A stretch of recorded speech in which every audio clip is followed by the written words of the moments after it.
Yo, what's good, Shinobi Nation? Welcome back to Just a Shinobi, the home of the craziest Naruto what ifs. Today we're jumping into part 6 of What If Banished Naruto Azula's Bodyguard. So strap in, because things are about to get explosive. If you're new to the channel, make sure to smash that subscribe button, hit the bell so you don't miss the next chapter, and share this video with your whole ninja squad. And of course, drop your theories in the comments. Your support is what keeps this shinobi grinding. Chapter 29. Standoffs and falling back. As the moon slowly crawled in front of the sun, the battle raged on. Hugh and a few others stood guard over the subs while the others were trying to make their way up the volcano. For now, the movement had come to a standstill. Fire Nation catapults were hurling flaming rocks at the invasion force, trying to destroy the invasion tanks while a few of their own tanks gave support. The invasion tanks had been put end to end, creating a protective wall. The sides opened and earthbenders would bend rocks at the enemy. If they didn't have a rock handy, they could still move the earth to unsettle any enemy heavy equipment. They used that tactic on a few of the enemy's tanks. Behind the wall of tanks, Sokka coordinated with Bato and the leader of the Earth Kingdom soldiers. A rock from one of the enemy catapults smashed down nearby. He raised his hand halfway to his head to protect it if any big rocks came down. When he opened his eyes, he saw something that was both a surprise and a relief. "Dad," he said with a smile. Hakoda was coming through the gate, supported by Katara. "You're on your feet again."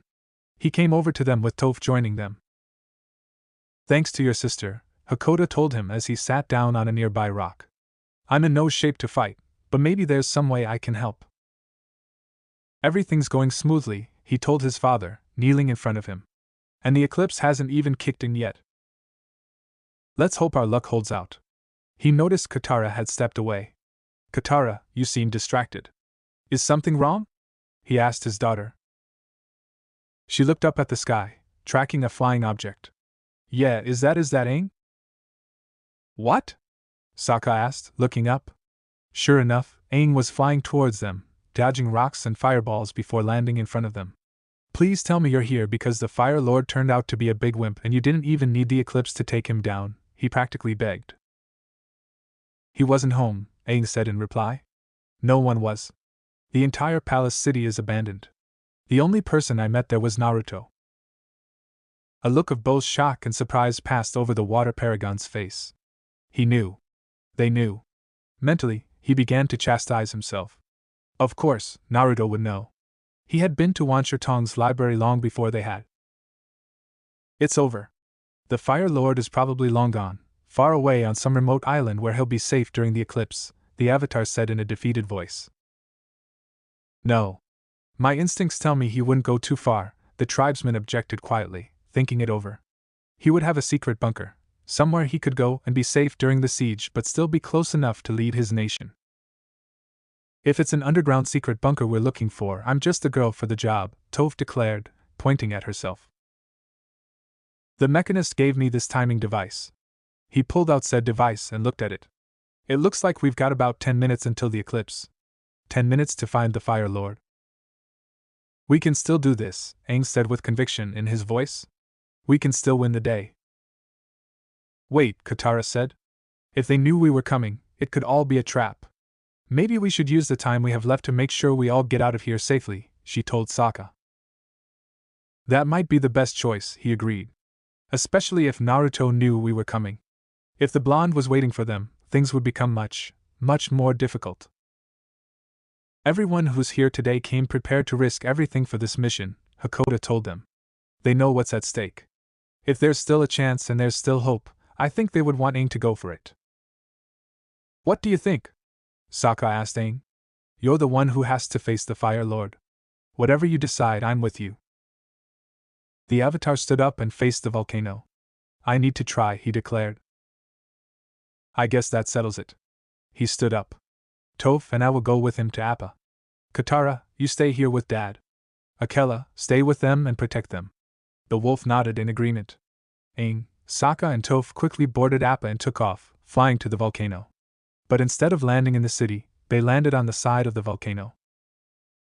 "Do you feel anything down there?" Aang asked Toph as she felt the earth. "Yep," she answered, kneeling on the ground and feeling the earth with her hand. "There are natural tunnels crisscrossing through the inside of the volcano." Anything else? Asked Sokka. Is there a structure somewhere? She slammed her hands into the earth, getting an extra feel. There's something big, dense, and made of metal deep in the heart of the volcano. Sounds like a secret bunker to me, he stated.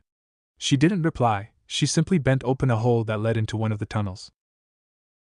Stay safe. We'll be back soon, Aang told Appa and Momo before the humans went into the hole. She checked the earth again once they were in the tunnel. This way, that one's a dead end, she told them, running down the tunnel. What would we do without you? Sokka asked her as they ran.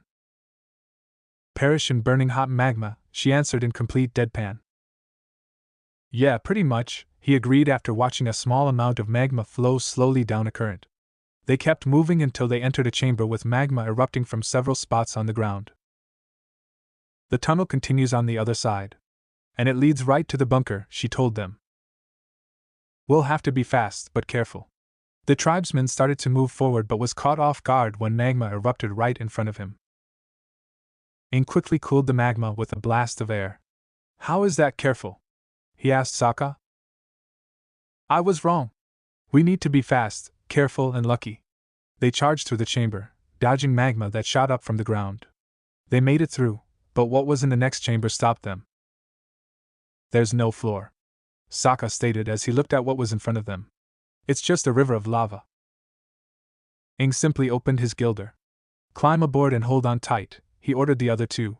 While he flew across the river of lava, dodging the bubbles that would pop and spray lava, the others were holding on for dear life and screaming for dear life too.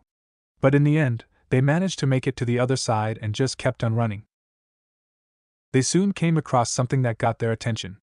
That's some door, Sokka declared. Said door was big and attached to what looked to be a metal sphere half buried in the rock. Toph walked up to the door and knocked on it, testing out the metal. Not a problem, she stated before backing up. She lunged forward and bent the metal, first using her elbows to dent it, and then using her fingers to bend the dent open, creating a hole in the door. She stepped and pointed forward before charging off. I am so glad we added you to the group, Sokka told her as he and Aang followed. The battle was pushed forward. The invasion force was slowly, but surely making their way up the mountain path that led into the volcano. The Fire Nation forces tried to stop them, but they weren't having much luck. The battlement towers tried to hit the foot soldiers, but they were carrying shields over their heads and letting them overlap. The boulder and the hippo took care of the battlement towers by slamming their hands on the side of the mountain and bending the earth underneath the tower to collapse, making it fall. Other earthbenders repeated the idea. The captain who was in command of the defense looked back at the sun. Retreat! Everyone, move to the secondary positions. Retreat! He ordered. The soldiers did as they were ordered, running back up the mountain. The eclipse is only minutes away, Bato addressed the invasion force. We should be able to make up the hill by the time it starts and secure the entire palace when it's finished. The soldiers cheered at that declaration. We can wait here, if you want, Katara offered Hakoda. No, he replied. I want to press forward with the others. She helped him walk. Akela kept close to their side. War Minister Chin walked through the tunnels, whistling. When he saw the Avatar and his friends come out of the other tunnel, he let out a gasp of surprise. They heard the gasp, turned around and readied themselves for a fight. He raised his hands in surrender. The Fire Lord's chamber is that way, down the hall, to the left and up the stairs. You can't miss it, he told them. They crowded around and gave him a glare.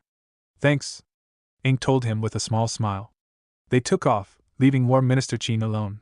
He put his hands down, took a quick look around and walked away, taking part in a time-honored tradition.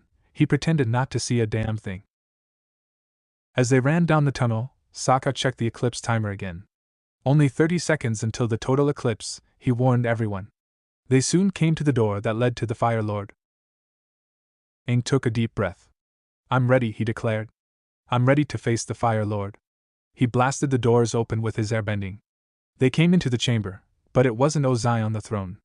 The person waiting for them looked unfamiliar to the group entering the chamber, but her slight facial expression gave off a frightening aura. So you are still alive, Yao Jing mused from where she lounged in the chair. I guess my aim was a little off. Wait, you were the one who shot me in Ba Sing Se? Aang asked, stunned. He had thought Zuko or Azula had been the one to do it. Well, I had meant to kill you, she commented offhandedly. Who the hell are you? Sokka demanded. What? You mean to tell me that my little brother and sister didn't tell you about me? I'm hurt. You're their older sister. No, wait, he said, cutting her off before she could speak. You look different from them. You're not their actual sister, are you? Oh, it seems the little peasant from the chunk of ice they call the South Pole seems to think he's clever, she mocked. Allow me to introduce myself. I am Yao Jing, eldest child to Fire Lord Ozai and half-sister to Zuko and Azula. So that would make you the illegitimate one then. You have quite the mouth, don't you? But it doesn't matter now, I've known about the invasion for months. He laughed at that. No, you didn't, Naruto knew, and somehow, I don't think he would have told you. All three of them saw the flash of rage in her eyes when she heard that. Zuko and Azula stood outside a door in the tunnels. I'm ready to face you, Zuko thought to himself. Let's get on with it, he said aloud. Yeah, Azula agreed. He slid the door open and they walked into the Fire Lord's safety room. Ozai sat behind a line of Imperial firebenders carrying pikes. He was about to take a sip of tea when his children walked into the room. Zuko, Azula, what are you doing here? He asked them. As they climbed up the volcano, the mechanist took notice of the sun. The eclipse is starting, he announced. Put on your eclipse glasses. Everyone did as they were ordered. They continued climbing upward, while Katara and Hakoda looked at the eclipse. The moon covered the sun, truly making it black. Why are you two here? Ozai repeated himself. We're here to tell the truth, Zuko told him. Telling the truth during the middle of an eclipse. This should be interesting. He waved the guards away. They turned and quickly left through side exits, closing the doors behind them. First of all, in Ba Sing Se, it was Yao Jing who took down the Avatar, not me or Azula, his son told him. Why would she lie to me about that? He knew for a fact that his bastard daughter wouldn't lie about that. Because the Avatar is not dead, Azula told him. He survived. What? Asked Ozai, shocked to hear that little piece of information. He's probably leading this invasion. He could be on his way here right now, Zuko agreed. Get out! Their father roared, standing up and pointing at the door. Both of you get out of my sight if you know what's good for you. That's another thing.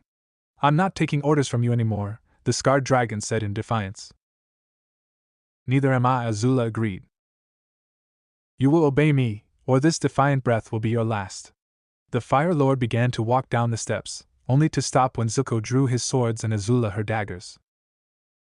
Think again. I am going to speak my mind and you are going to listen, Zuko ordered. Ozai knew that he would be defeated if he tried to attack his children now. So he sat back down. Where is he? Aang demanded. Where is the Fire Lord? You mean I'm not good enough for you? Yao Jing asked as she stood up from the chair. You're hurting my feelings. Stop wasting our time and give us the information, Sokka ordered, pointing his yen at her. You're powerless right now, so you're in no position to refuse. And stick to the truth, Toph told her. I'll be able to tell if you're lying. Are you sure? I'm a pretty good liar, Yao Jing said, walking forward a few steps. I am a 400-foot-tall purple platypus bear with pink horns and silver wings. Okay, you're good, I admit it. She bent the floor to rise up and trap her. But you really ought to consider telling the truth anyway. Without any warning, the hold she was in started to crack and collapse, surprising the other three. When I left Ba Sing Se, I stole a few toys from my sister and convinced them to my way of thinking, the bastard daughter of the Fire Lord told them with nonchalance, wiping the rock dust off her armor. From above, two men in very familiar clothes landed. I believe you know the Daily agents. How in the name of the spirits did you do that? Sokka asked in disbelief. The Daily are among the toughest people out there.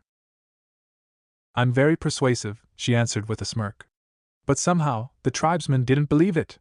After being initially surprised, Aang bent a gust of wind at them. The Daily stopped it by bending an earth wall together. They had made up the mountain and now stood on the edges. Surround the periphery, Bato ordered. We have to secure the palace by the time the eclipse is over. Otherwise, we'll be in for the fight of our lives. The tanks and the foot soldiers came down into the city quickly. However, there were still Fire Nation soldiers trying to defend their home. Stop, ordered Tyro. Surrender peacefully and we won't harm you. We'll never surrender, one of the soldiers declared. He tried to bend fire at them, but only got a puff of smoke.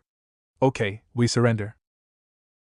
There it is, the Fire Nation Royal Palace, Hakoda said as he and Katara walked to the edge of the volcano. We've come so far. It's not over yet, Katara told him as they walked down the rim. Aang and the others still had to get to the Fire Lord. For so long, all I wanted was for you to love me, to accept me, Zuko told Ozai. I thought it was the honor I wanted. But really, I was just trying to please you. You, my father, who banished me just for speaking out of turn. My father, who challenged me, a 13-year-old boy, to an Agni Kai. How could you possibly justify a duel with a child? He demanded, pointing one of his swords at the Fire Lord. It was to teach you respect, Ozai told him. It was cruel, he challenged. And it was wrong. Then you've learned nothing. No, I've learned everything. And I had to learn it on my own. Growing up, we were taught that the Fire Nation was the greatest civilization in history. And somehow, the war was our way of sharing our greatness with this side of the planet. What an amazing lie, Azula remarked. Truly, she had believed all through her childhood. It wasn't until Naruto came and opened her eyes. Her brother nodded, having had the same eye-opening experience, albeit from exile. The people from this side of the planet are terrified by the Fire Nation. They don't see our greatness. They hate us. And we deserve it. We've created an era of fear for this side of the planet, she told Ozai. And if we don't want it destroyed, we need to replace it with an era of peace and kindness. The Fire Lord laughed at those words. Your uncle has gotten to you both, hasn't he? Yes, he has, Zuko told him with a proud smile. Not only him, but Naruto too, Azula said. What they said only made Ozai angrier. Aang rushed forward, destroying the wall the agents made. They responded by bending the stone to rise into another wall. He jumped up and leapt off a steel column, landing on the other side. The agents bent up a chunk of rock each and threw at him, which he destroyed with 2 heavy kicks. As this happened, Toph burst through the wall and landed, sending the agents into the wall via 2 rock columns. They reacted by landing on the walls and sending their own columns at her.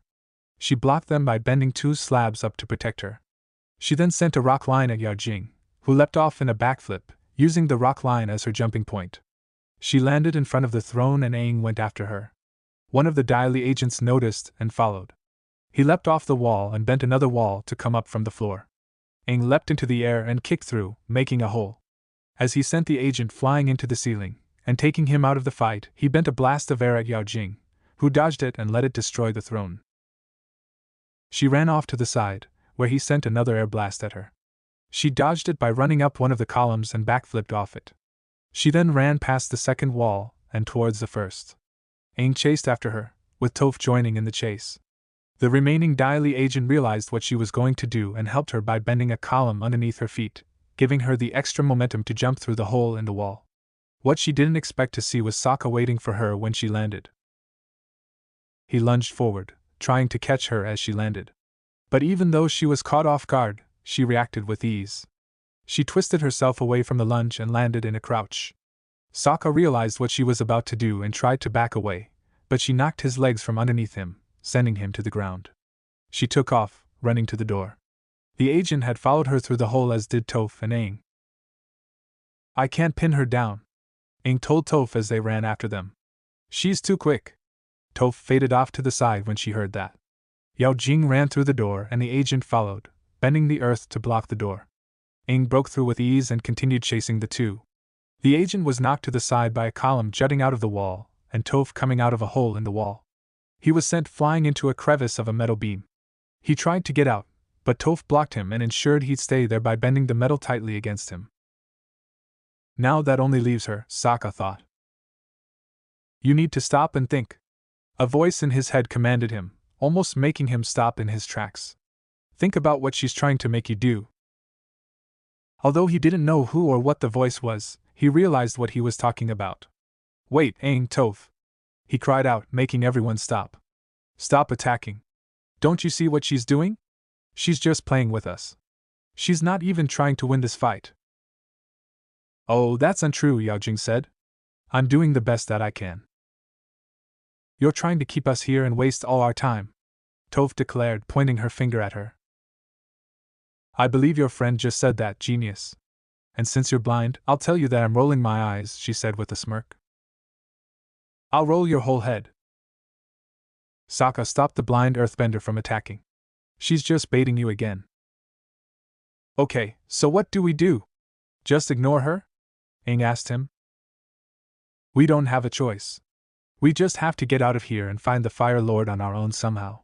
The three of them turned around and started walking away. It's a trap. Don't say I didn't warn you, Yao Jing said. Ignore, Sokka ordered his friends. So, Sokka's your name, right? She asked him. My favorite prisoner used to mention you all the time. This made him stop and look back. She was convinced you were going to rescue her. Of course, you never came, and she gave up on you. You can't believe how much fun it was torturing her. Beating her, giving her burn wounds, making her go days without food, it all gave me such a rush, she said that last part with a half-crazed grin. Too bad my father didn't allow me to resort to such more persuasive measures. When he heard all this, Sokka began to shed tears. The voice in his mind spoke again, this time with fury in its voice. She dares to think she can do all of that to our mate and thinks she can get away with it? Put her on her knees. Make her beg for mercy. It roared. He roared as well, charging at her. Come and get it, she said to herself, flicking a knife into her hand. However, she forgot that Toph could sense such things. She bent a rock up from the ground and pinned her to the wall with it attaching itself to her wrist. Before she could even try to struggle, Sokka was already on her. Where is Suki? He growled. Though she looked expressionless on the outside, inside she was scared. Behind Sokka, she saw an image of a black wolf looking at her with the promise of a painful and a gory death. After we leave here today, Zuko told Ozai, I'm going to free Uncle Iroh from his prison and I'm gonna beg for his forgiveness. He's the one who has been a real father to me. He had been the one to keep an eye on him during his exile. Oh, that's just beautiful, Ozai replied with a chuckle. And maybe he can pass down to you the ways of tea and failure. We've also come to a more important decision, Azula said. We're gonna join with the Avatar and we're going to help him defeat you. Really? Asked the Fire Lord. Since you're both full-blown traitors now, and you want me gone, why wait? I'm powerless. You've got your swords and your daggers. Why don't you just do it now? We know our own destiny. Taking you down is the Avatar's destiny, Zuko said as he sheathed his swords and Azula sheathed her daggers. Goodbye. They turned around and walked away. Cowards! Spat Ozai. You think you both are brave enough to face me, but you'll only do it during the eclipse. He stood up. If the two of you have any real courage, you'll stick around until the sun comes out. Don't you want to know what happened to your mother? That question made the two of them stop and turn back around to face him, making him smile. What happened that night? Azula asked him. This was information that they couldn't pass up. One night, their mother had disappeared and the next day, the previous Fire Lord had died. My father, Fire Lord Azula, commanded me to do the unthinkable to you, my own son, he said, looking at Zuko. And I was going to do it. Your mother found out and swore she would protect you at any cost. She knew I wanted the throne, and she proposed a plan in which I would become Fire Lord and your life would be spared. Where's Suki? Sokka demanded of Yao Jing. She didn't say a word. Answer me. Sokka, she won't talk, Aang told his friend. Where are you keeping her? He yelled at her. The black wolf behind him bared its fangs and began to snarl. She smiled smugly and kept her mouth shut. But it was all she could do not openly panic and beg them not to let the wolf get her. In her mind, she kept thinking about Chun's photo, holding on to it like a lifeline. Your mother did vicious, treasonous things that night, Ozai told his children. She knew the consequences and accepted them. For her treason, she was banished. So, she's alive? Zuko asked with relief in his voice, tears of happiness falling down his face. Thank you, Agni, Azula silently and gratefully thanked the spirit. If she's still alive, then we can find her. Perhaps, Ozai admitted. Now I realize that banishment is far too merciful a penalty for treason. He closed his eyes. The penalty for the both of you will be far steeper. As he felt the eclipse ending, he generated lightning and threw it at Zuko. He caught it, and was pushed back by the force of it. How dare he? A voice in his head, one didn't sound like the blue spirit or his younger self, said in outrage. He would dare to throw the wrath of the heavens at his own child. Return it to him in full force.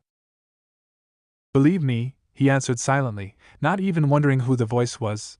I was planning on it. He redirected the lightning back at Ozai, sending him flying back into the Fire Nation banner behind him, setting it ablaze. You would dare do this to your own father? He shouted at the scarred dragon, standing up from where he fell. The fire grew up around him, like a protective barrier. Father? Asked Azula in growing outrage. What father? What father would raise his children to believe that power is the only thing that matters in the world?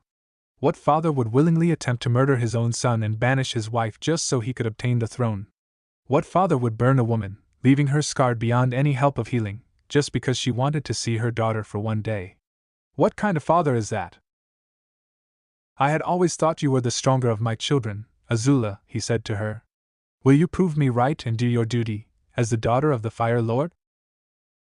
Her response was to reach up and undo the headpiece, letting her hair fall down. She grabbed most of it in a tight grip and with the other hand, drew a dagger and sawed it off. She took the cut hair and threw it into the fire. Her hair was now in the rough shape of a bob cut. You are not my father anymore, she declared. As Ozai just looked at the burning hair in stunned shock, both she and Zuko ran out of the room. Oh, it sounds like the firebending is back on, Yao Jing remarked. She forced Sokka back with a sweep of her leg bending an arc of fire. She sent another fireball at him. Toph pushed him out of the way, saving both. She black flipped onto the cuffs and broke free of them using her fire bending. She flipped forward and made Aang jump away with a flaming kick. Dad's all the way at the end of the hall, then down a secret stairway on the left. I'm sure he'd be more than happy to see you now. She ran away. Silently, she was glad to be away from that black wolf. I fell for it. Sokka realized, completely too late. I used up all our time. It's not your fault, Sokka, Toph told him. She was ready for us. She had every move planned out. And now it's too late. Maybe it's not too late, Aang said. The eclipse is over. But I can face the Fire Lord anyway. No. That's not a good idea, the tribesman told him. But I'm ready, he protested. I came here with a job to do and everyone's counting on me. Naruto knew we were coming and so did the Fire Lord, Toph said. We thought we had surprise on our side, but we didn't. It just wasn't our day. What we need to do now is go help our friends. I guess you guys are right, he admitted, seeing the reasoning. You'll have another chance, Sokka told him. I know you will. They quickly made their way through the tunnels, trying to get out the way they came. I am sorry about what I did back there, the voice told him. I gave her enough time to delay. Who are you? Sokka asked silently. You still can't hear my name? The voice seemed to sigh. It's not important now, you need to focus. All was silent as they waited for something. Katara helped her father lean against one of the tanks, taking off the eclipse glasses. What should we do, Hakoda? Bato asked. Shouldn't something have happened by now? I don't know, Hakoda answered. But now that the eclipse is over, I expect we're going to see some firebenders any minute.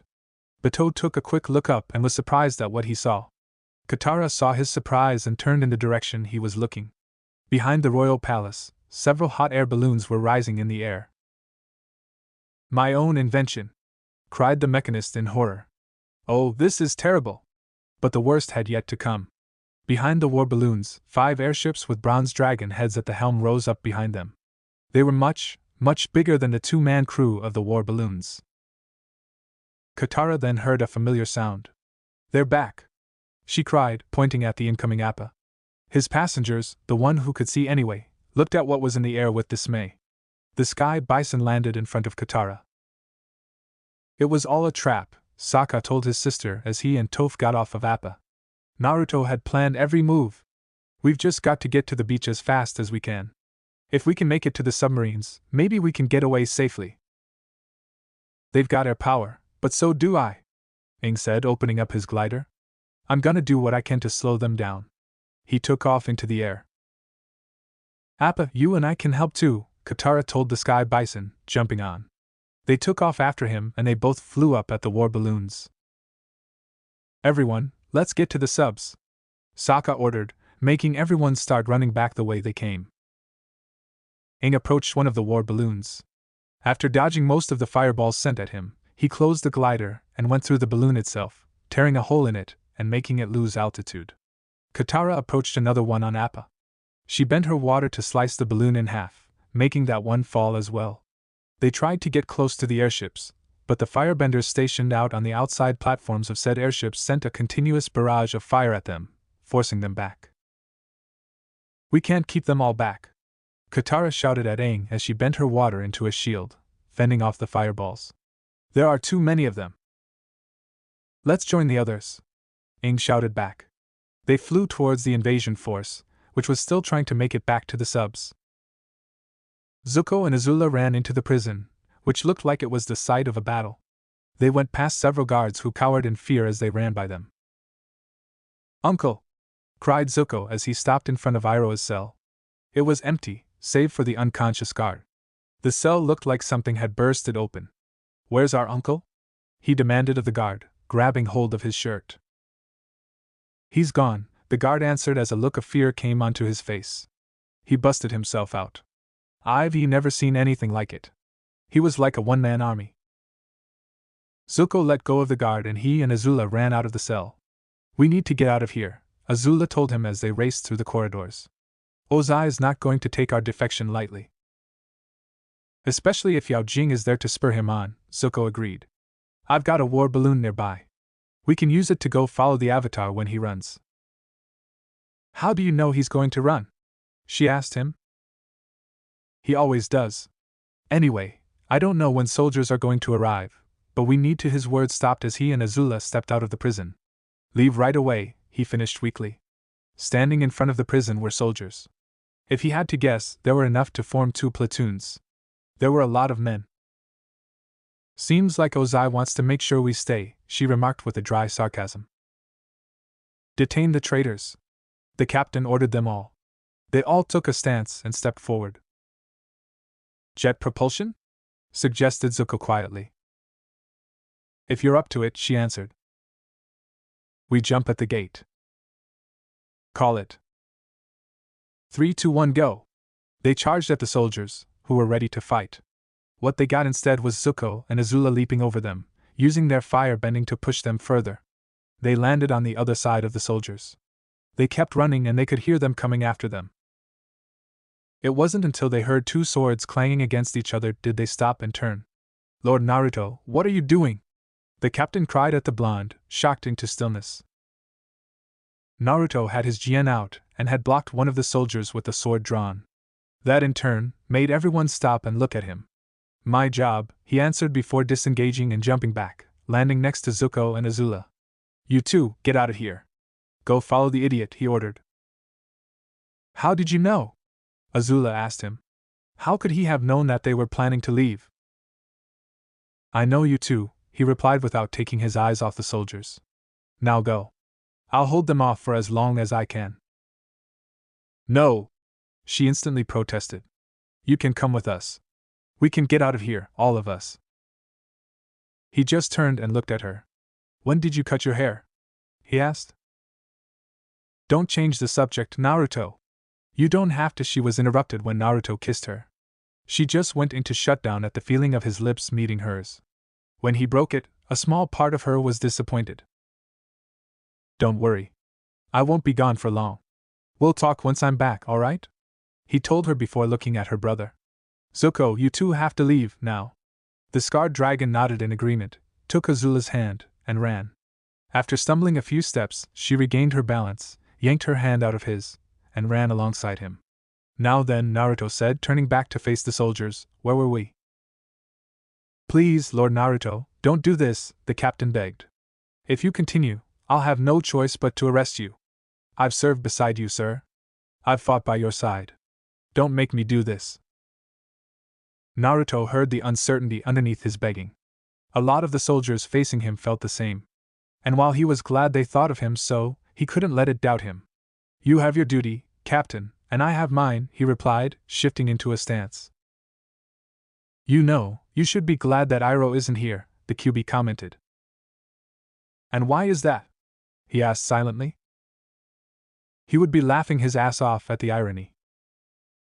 No, he'd be sitting on his ass, drinking tea, and then he would have been laughing. Fair point, Kit, the fox admitted. They didn't say anything else as Naruto threw himself at the soldiers. He wasn't going to kill any of them, he had seen enough dead people to last him a lifetime. He was just going to stall them. Everyone ran down the mountain path, trying to get away from the capital. Sokka looked back to see the airships flying over the ridge of the volcano. Try and find cover.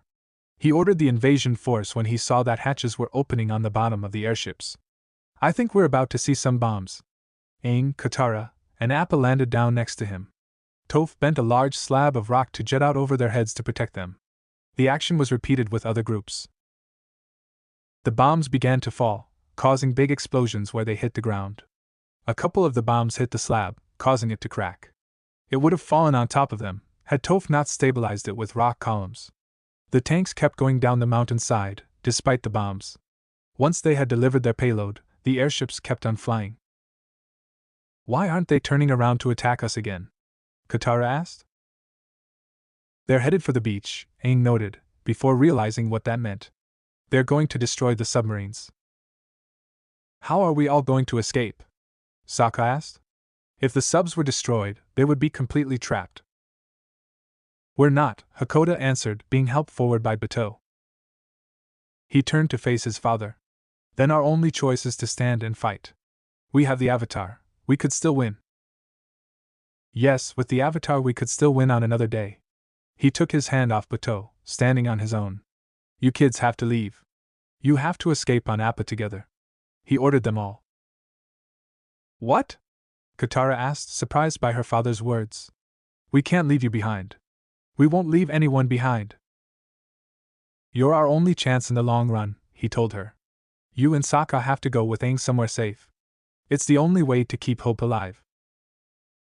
The youngest of our group should go with you, Bato suggested. The adults will stay behind and surrender. We'll be prisoners, but we'll all survive this battle. I've got some experience with Fire Nation prisons, Tyro said, joining the conversation. It's not going to be easy, but we'll get by. They're at the beach already, Sokka exclaimed, getting everyone's attention. The airships flew over Hugh and the others and began dropping bombs. Though and Du tried to destroy the bombs using their waterbending. Hugh tried to bend his monster to catch the bombs and throw them away. But one of the bombs hit his left arm, destroying it. Another landed on its head and went through. The swamp monster exploded and sent seaweed everywhere. Both Tho and Du had a giant clump land on them. While they were stuck, the clump also had Hugh, who was unharmed, save for a few burns. The rest of the bombs struck the submarines, completely destroying them. Everyone on the mountain path could only watch as it happened. They decided to go with the idea of the kids escaping. Toph helped the mechanist put Teo in Appa's saddle. Bye, son, the mechanist said. Bye, Dad. I'm really proud of you, Teo said, hugging his father. Toph dropped the earth column the mechanist was standing on back into the rock, taking the mechanist with it. The Duke tried to climb up Appa himself. He was holding onto Appa's horn and was going to fall had Pipsqueak not helped him up. I'll miss you, Pipsqueak, he said. Take care, the Duke, Pipsqueak replied. We'll be back for you, Dad, Haru told Tyro, hugging him. If we don't escape on our own first, Tyro said. His son smiled and bowed to him. We lost today, Hakoda told his children before kneeling to them. But we've never been this close. We tasted victory, and that counts for something. We'll miss you, Dad, Katara told him, giving him a hug. Bye, Dad, Sokka joined in the hug. We won't be apart for too long this time, I promise. Hey, can someone do me a favor? Toph asked everyone there. What is it? Bato asked back. If you guys see the hippo or the boulder, tell them she looked away so no one could see the tears glistening in her eyes. Tell them I was happy to see them again. We will, Toph, he told her. Sokka and Katara got aboard Appa. Katara walked up to Aang, who was crying. He looked at her, sniffed, wiped his tears away, and stood up to address the ones who were staying behind. Thank you all for being so brave and so strong, he told them. I'm gonna make this up to you. He sat back down on Appa's head while Katara got back in the saddle. The sky bison took off, leaving the adults behind. As they flew away, an airship appeared behind them. Should we follow them, my lady? A soldier asked Yao Jing. No, they're too fast, she answered. Besides, just let the cowards run. They'll be back. Everyone on Appa took notice of the airship behind. When it didn't follow them, Aang turned to face the others. I know just a place to go where we'll be safe for a while, the Western Air Temple. He told them. He urged Appa on. He tried to focus but, in his mind, Naruto's words kept repeating themselves. There are no easy ways out. Unbeknownst to them, a war balloon followed them, carrying a brother and sister. Naruto stood in the middle of the soldiers. Many of them were all lying on the ground, groaning in pain. He was a little better off but not by much. His whole body felt bruised and numb. Nice going, guys, he told them. You fought hard and did everything you could. I don't think I could last another round like that. Hearing footsteps charging towards him, he saw more soldiers standing before him, reinforcing the few that remained on their feet. From the looks of things, there had to be at least 4 platoons worth of men facing him. I just had to say it. Lord Naruto, stand down, the new captain ordered, his tone unyielding. While he hadn't served under the blonde, he knew enough to think of him as a hero. In a different situation, he would have been honored to meet him. But now he was a traitor. That meant he would be dealt with as a traitor should. The soldiers on the ground were starting to get back to their feet. As they joined the fresh men, their eyes were weary but resolute. What would come next would hurt, both physically and emotionally. But they did it once and would do it. Everyone waited for what came next. The silence was so thick with tension that one couldn't even cut through it with a knife. Then Naruto did what the soldiers did not expect. I surrender, he said aloud. His jian dropped and his hands raised up over his head. His body, realizing that it wasn't fighting anymore, bombarded him with new information. He heard a lot. Arrest him, the captain ordered. A couple of the soldiers ran forward and forced the blonde to his knees. He didn't resist. They were walking. Appa, still clad in his armor, walked behind them. No one said a word. No one wanted to. The sting of failing to defeat the Fire Lord when he was weakest was continuing to hit them on the backs of their heads. This is humiliating, Katara finally said. You mean getting thoroughly beaten by the Fire Nation or having to walk all the way to the Western Air Temple? Sokka asked her half sarcastically. Akela, still in armor as well, rolled his eyes. Both, she answered. They probably would have managed to reach their destination by now if they were flying. Sorry guys, Aang said.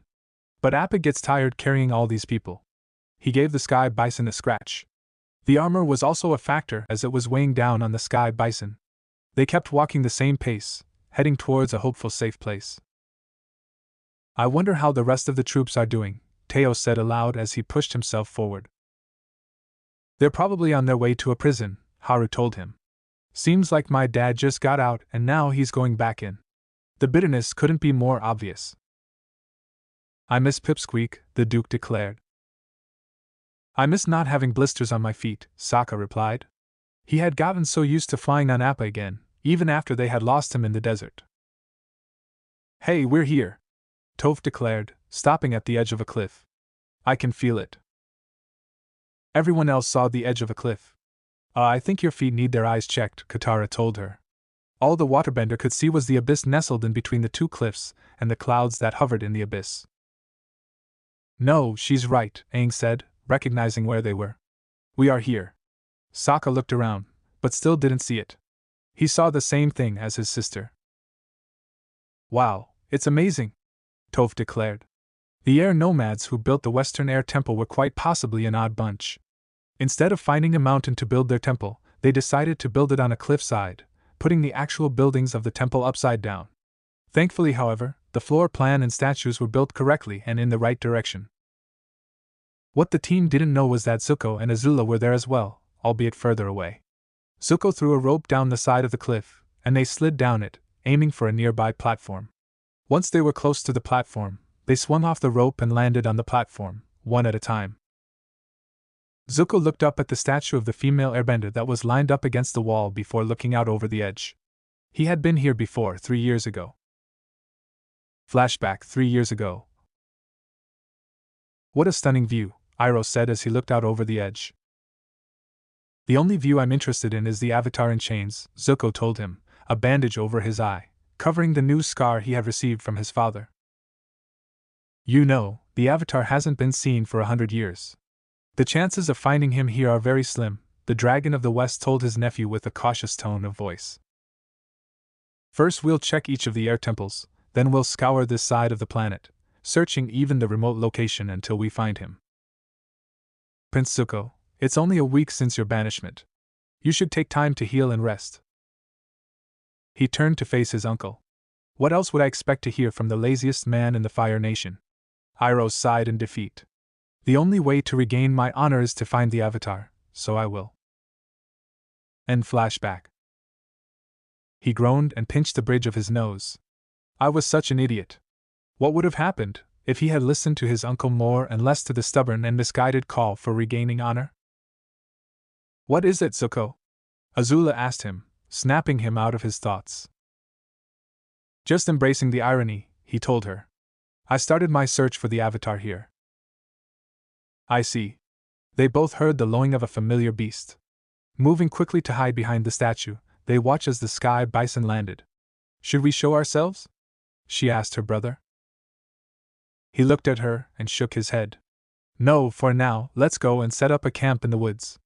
They moved away towards the nearby stairs, trying to get away from the temple. It's so different from the Northern Air Temple, Teo said as he and the Duke looked around. For one thing, they were under a cliff, not on top of a mountain. I wonder if there are any secret rooms. Let's go check it out, Haru suggested, wanting to satisfy his curiosity, and not think about what was happening with his father. He went further into the temple with Teo and the Duke. Aang tried to follow but was blocked by his staff and Katara's hands. You guys go, she told the others. I think we need to talk about some things. They nodded and went off, helping Teo up the stairs. I'll race you, Duke, Haru offered as Teo took off once he was at the top of the stairs. I told you, it's the Duke, he replied as they ran after the wheel-bound person. Why can't I go? Aang asked Katara. He really wanted to explore the temple with the others. We need to decide what we're going to do now, she explained. And since you're the Avatar, maybe you should be a part of this. He walked over to a block of stone and sat down. Fair enough, so what's the new plan? The others sat around on blocks of stone as well, effectively creating a circle. The new plan is the old plan, Sokka told him. You just have to master all 4 elements, and confront the Fire Lord before the comet comes. Oh yeah, that's great. No problem. I'll just do that, he replied sarcastically, fiddling with a pebble. Aang, no one said it was going to be easy, Katara said. Well, it's not even going to be possible. He instantly protested. Where am I supposed to get a fire-bending teacher? We could look for Zhong Zhong, he suggested. Yeah, right, like we'll never run into Zhong Zhong again. They were more likely to get lost in the forest than find him again. Who's? Toph began to ask, only to stop. Oh, never mind. If it's important, I'll find out. Oh well, guess we can't come up with anybody. The air nomad jumped off the block. Why don't we just take a nice tour around the temple? Before anyone answered him, he opened up the glider and took off. Momo was right behind him.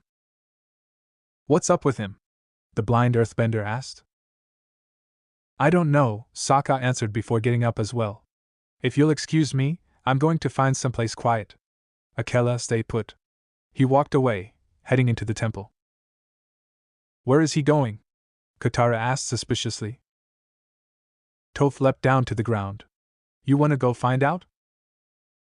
Just to make sure he doesn't do anything stupid.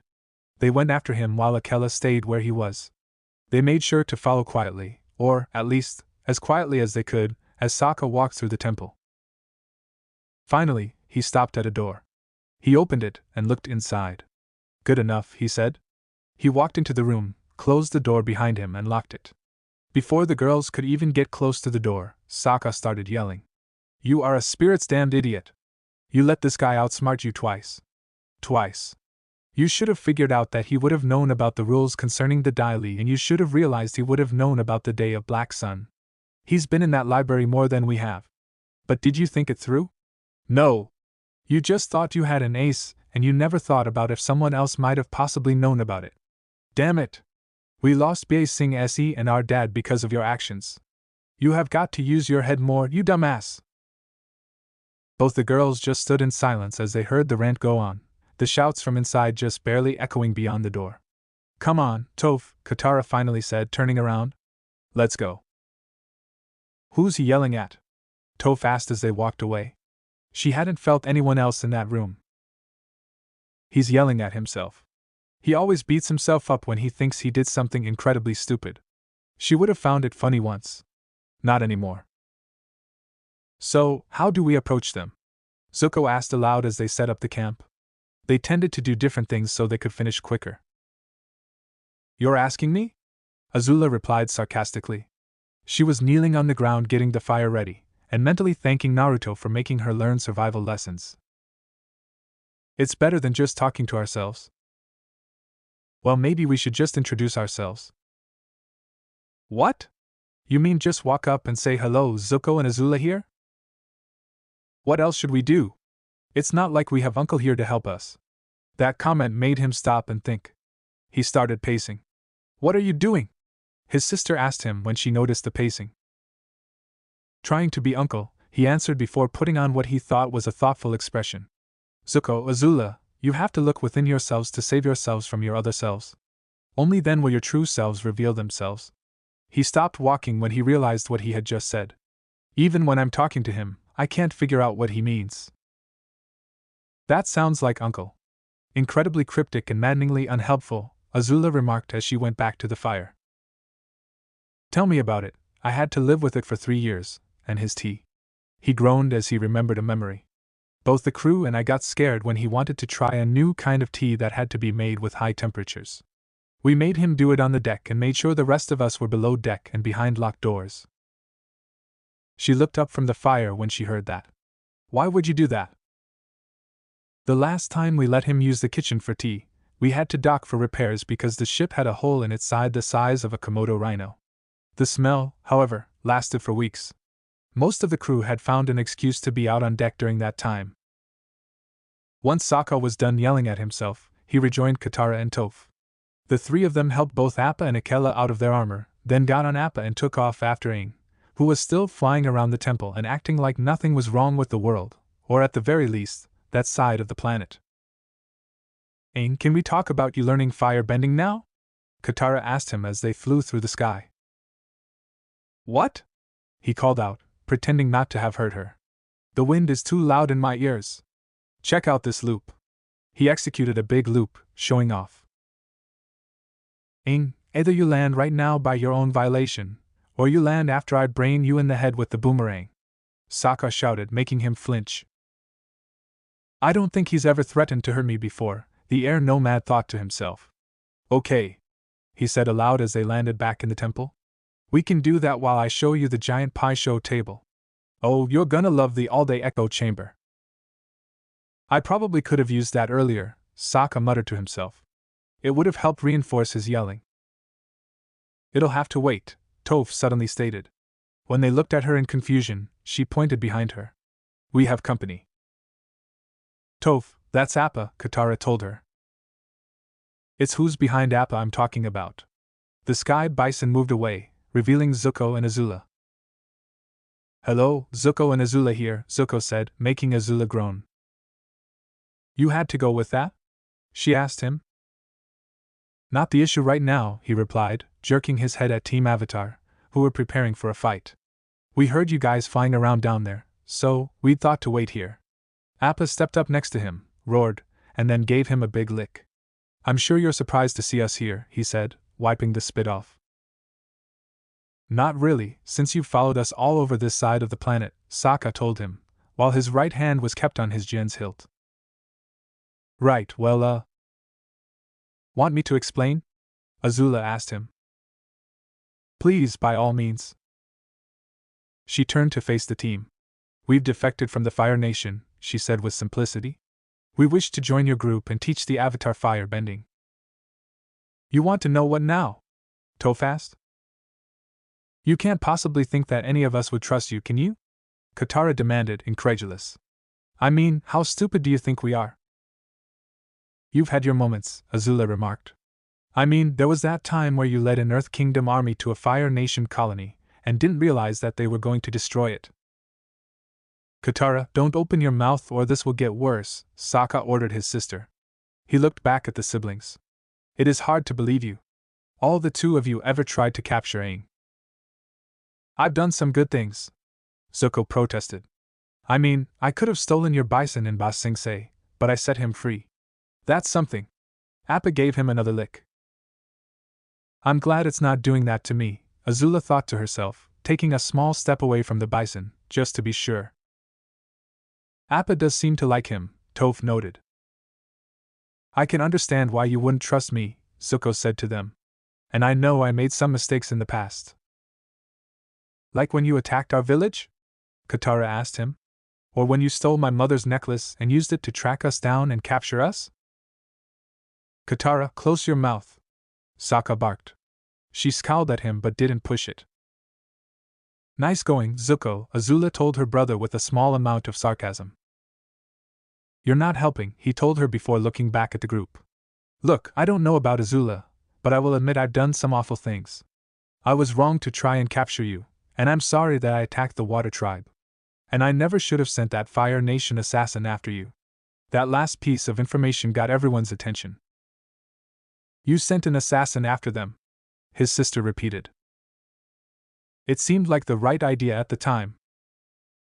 That guy locked me and Katara in jail and tried to blow us all up, Toph told him angrily. Why don't we let the Avatar speak for once? Azula suggested. Everyone's attention fell to Aang at those words. You once said you thought we could be friends. You know I have good in me, Zuko tried to convince him. There's no way we can trust you two after everything the two of you have done. We'll never let you join us, Aang answered firmly. We're trying to help you, get it through your thick heads. Azula snapped at them, getting impatient. We're not the same people anymore. If you won't accept us as friends, then maybe you'll take us as prisoners. Zuko knelt and offered them his hands. His offer surprised his sister. She had never thought he would go this far. No, we won't, Katara shouted, bending her water out of the pouch, and making it hit him like a sledgehammer, knocking him down. Azula moved into a fire-bending stance, ready to attack. Azula, don't, her brother told her from where he lay on the ground. Put that water away, Katara, Sokka ordered his sister. She did as she was told, but she didn't like it. The two of you get out of here and don't come back. And if we ever see either of you again, well, we'd better not see either of you again, she threatened. I've heard 5-year-olds give better threats, Azula commented. Get out, she screamed. Zuko stood back up and walked away, soaking wet. Azula was right behind him, thought, not as close as to get wet. Together they climbed out of the Western Air Temple and back to their camp. By the time they had arrived, Zuko had been able to dry his clothes via minimal fire bending. I can't believe how stupid I am, he said as they walked into the camp. I can't either, Azula said. Why did you send an assassin after them and not tell me? I told you, I thought it was the right idea at the time. Yao Jing had the fact that the Avatar was alive over them, and he thought to get rid of her hold. But why hide it from the rest of us? She asked. What was I supposed to say? Hi Azula, how's it going? By the way, I sent an assassin to kill the Avatar, who's still alive. It probably would have been believable if I had said you sent him. Oh, thank you very much, she sarcastically remarked as she sat down in front of the fire. Why would they try to fool us like that? Katara wondered aloud before turning to face Sokka. And why were you not agreeing with us to make them leave? Because I was willing to give them the benefit of doubt, he answered. No one stays the same over the years. Look at the Sand siblings. They were our allies in Ba Sing Se, but then there was a possibility of fighting them in the invasion. Admittedly, he hadn't been looking forward to that and was glad when they didn't show themselves. Well, it felt just like when we were in prison together back in Ba Sing Se. He starts talking about his mother and making it seem like he's an actual human being with feelings. He is an actual human being with feelings, he remarked sarcastically. She just glared at him in response. I kind of have a confession to make, Aang said to the siblings. Remember when you two were sick and I got captured by Zhao? And you made us suck on frozen frogs? The tribesman asked. How could I forget? That was an experience he was going to remember for a long time, unfortunately. When Zhao had me chain me up, it was Zuko who came in and got me out. He risked his life to save me. No way, protested Katara. I'm sure he only did it so he could capture you himself. That could be the only explanation. That was then, but this is now, Katara, Sokka told his sister. Now isn't any different from then, she retorted. Besides, what's with all that crazy stuff about setting Appa free? What a liar! Actually, he wasn't lying, Toph spoke out. Well, at least he's not cruel to animals. That's a plus, the water paragon remarked. I'm just saying that, considering their messed up family and how they were raised, the both of them could have turned out a lot worse. You're right, Toph. Let's go give them a medal. The not as much of a jerk you could have been award, Katara said with blatant sarcasm. All I know is that while they were talking to us, they were sincere, the blind earthbender told her. Maybe you're just letting your hurt feelings keep you from thinking clearly. That's easy for you to say. You weren't there when he had us attacked by pirates, or when he burned down Kyoshi Island, or when he tried to capture me at the Fire Temple, agreed Aang. But she was there at Tuzin, Sokka defended her. They had seen how Zuko behaved differently then. Granted, it was because Naruto showed himself, but it still counted. Well, why would she even try to defend them? Katara asked her brother. Because, Katara, Toph said, walking forward. You're ignoring one crucial fact. Aang needs a fire-bending teacher. She poked him on the chest. We can't think of a single person on this side of the planet to do the job. Now not just one, but two, show up on a silver platter and you won't even think about it. She stomped on the ground, shaking the ground slightly. Katara fell silent after she heard this. I'm not having Zuko or Azula as my teachers, Aang said firmly. Aang, we don't have any other options, Sokka told him. I don't care. They're not teaching me fire-bending. He would rather go to Ko the Face Stealer willingly than let them teach him.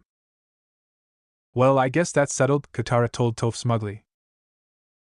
She turned around with a frustrated growl and walked away. I'm beginning to wonder who the blind one around here really is. Toph, wait! Sokka called after her. Leave her alone, Sokka, Aang told him. If she wants to be alone, then let her. Fine, there's just one thing that's bugging me. And what is that? Katara asked. If Azula was here, where is Naruto? Night had fallen and they were asleep around the campfire. You must wake up, a voice rang in Zuko's head. It was the same voice he had heard during the eclipse. What? He asked groggily. Wake up. There's an enemy nearby, the voice said. That, along with something cracking in the forest, woke him up instantly. Who's there? He called out, trying to see who it was out there. What is it? Azula asked quietly, waking up as well. Keep quiet, he told her. Stay back, he yelled out, bending fire at the unknown person walking into the light of the fire. That person turned out to be Toph. It's me, she tried to him. She bent up a shield of rock to block the fire, but the fire curved around it. She took a step back and her feet stepped into the fire. Ow! She cried, dropping the shield and falling to the ground. Zuko rubbed his eyes and saw who it was. You burned my feet, she said. The bottoms of her feet were a bright pink. I'm sorry. He tried to apologize, standing up. It was a mistake. He ran over to her. Get away from me, she told him, turning around and bending big rocks at him, which he easily dodged. She crawled away, trying to escape. Let me help you, he told her, dodging more rocks. I'm sorry. He grabbed her shoulder, trying to make her stop. Get off me! Get off me! She tore herself out of his grip and bent the earth beneath her into a rock column, hitting him in the chest and sending him flying.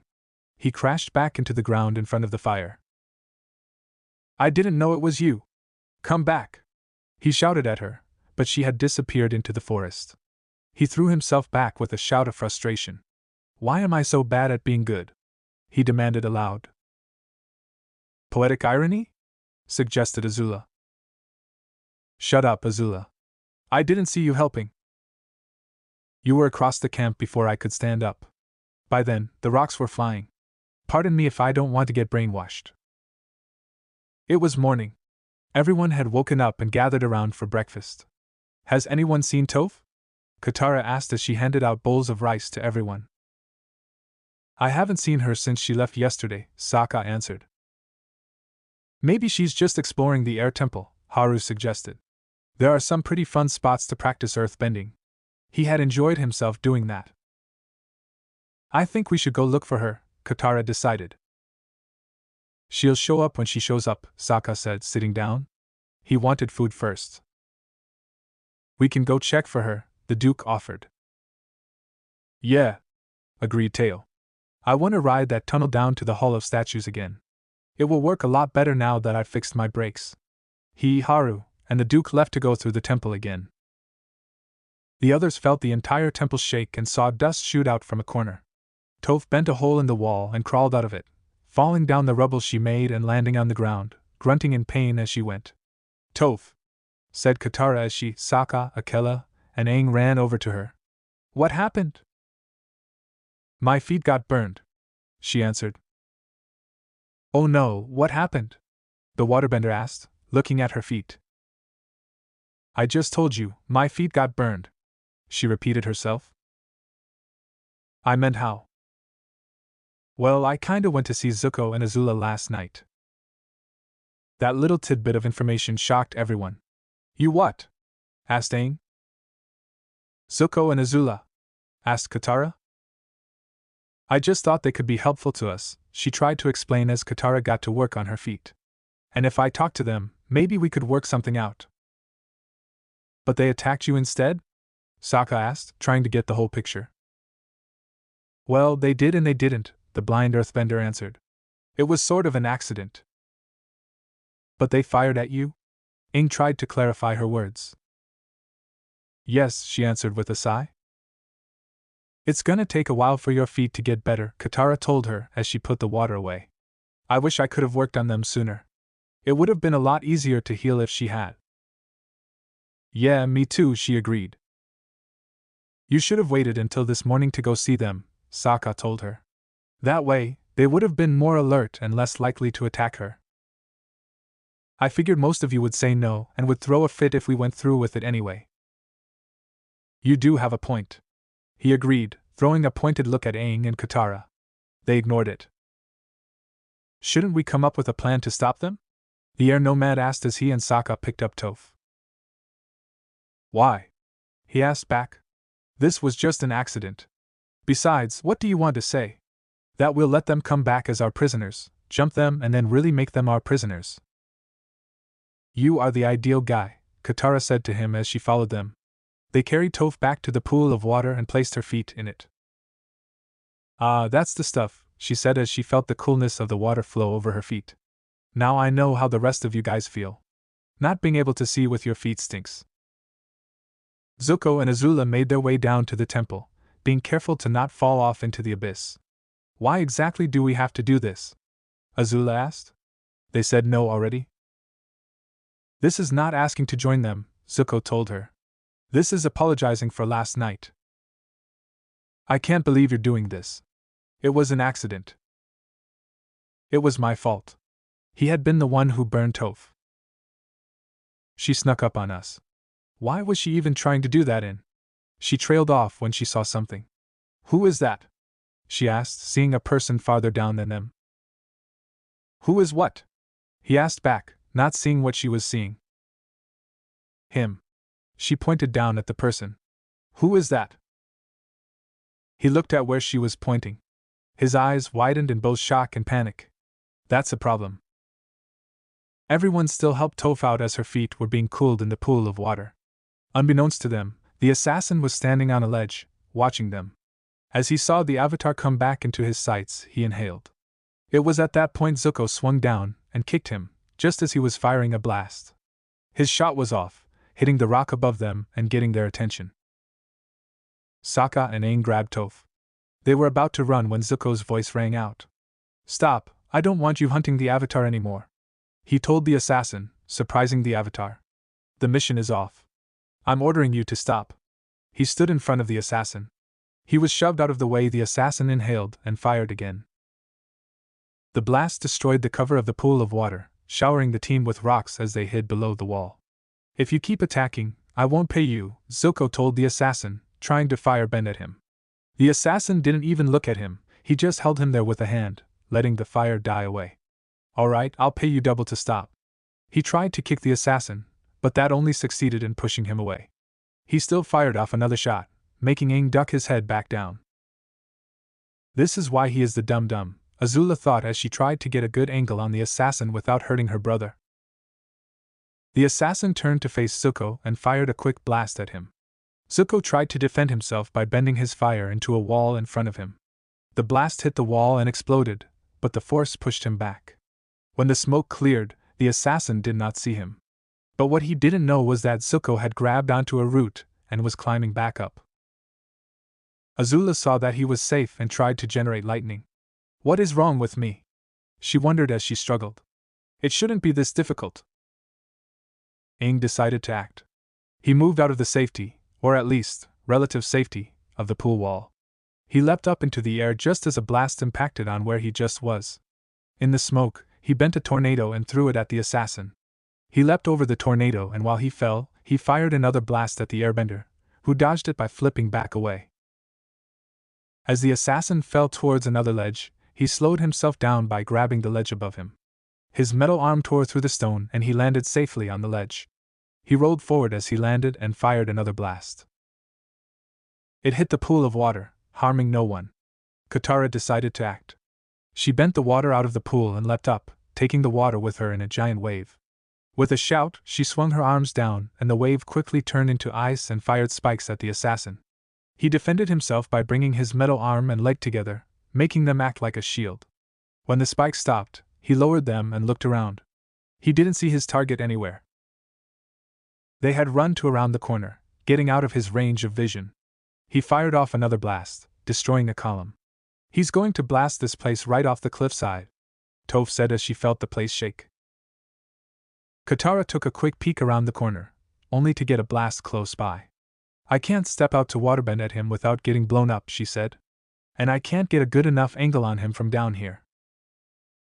"I know how to get an angle on him," Sokka said. He pulled out his boomerang and pulled his sister out of the way. He stuck his head out and pulled it back when another blast hit nearby. He looked out again and another blast hit. He held out his boomerang at where the blasts were coming and swung it down to where the last shot had struck, measuring out the angle. "All right, boomerang, don't fail me now," he said. He threw it with all of his might. It spun around and around, curving towards the assassin. Just as he inhaled and was about to fire off another blast when he noticed the thing, but it was too late. It struck him in his third eye and knocked him to the ground. "I'll give him points for creativity," Azula admitted as she still tried to generate lightning. "I got him!" Sokka cheered as they moved away from the corner, and he caught the boomerang. Their joy soon disappeared when the assassin stood back up. "Oh, come on!" the tribesmen groaned. They ran back for cover. "I've got it!" Azula thought as she successfully managed to generate lightning. Once it was primed, she aimed at the assassin and discharged it. Meanwhile, the assassin's vision had turned blurry, but he couldn't see his target.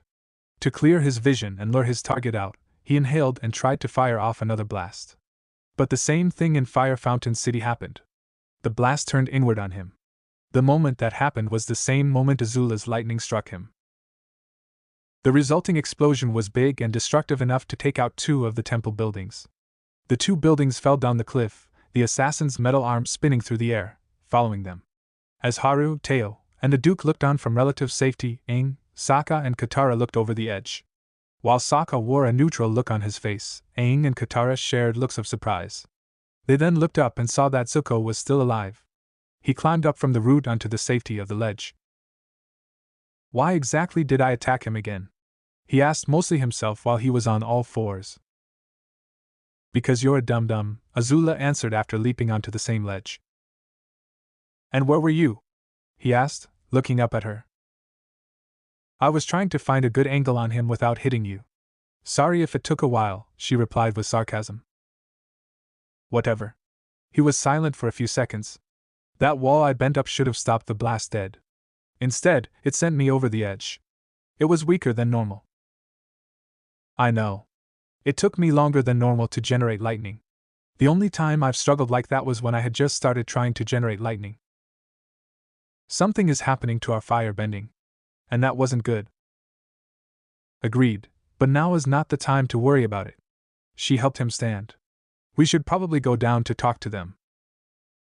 Yeah, you're right. I'm always right, she remarked. No, you're not.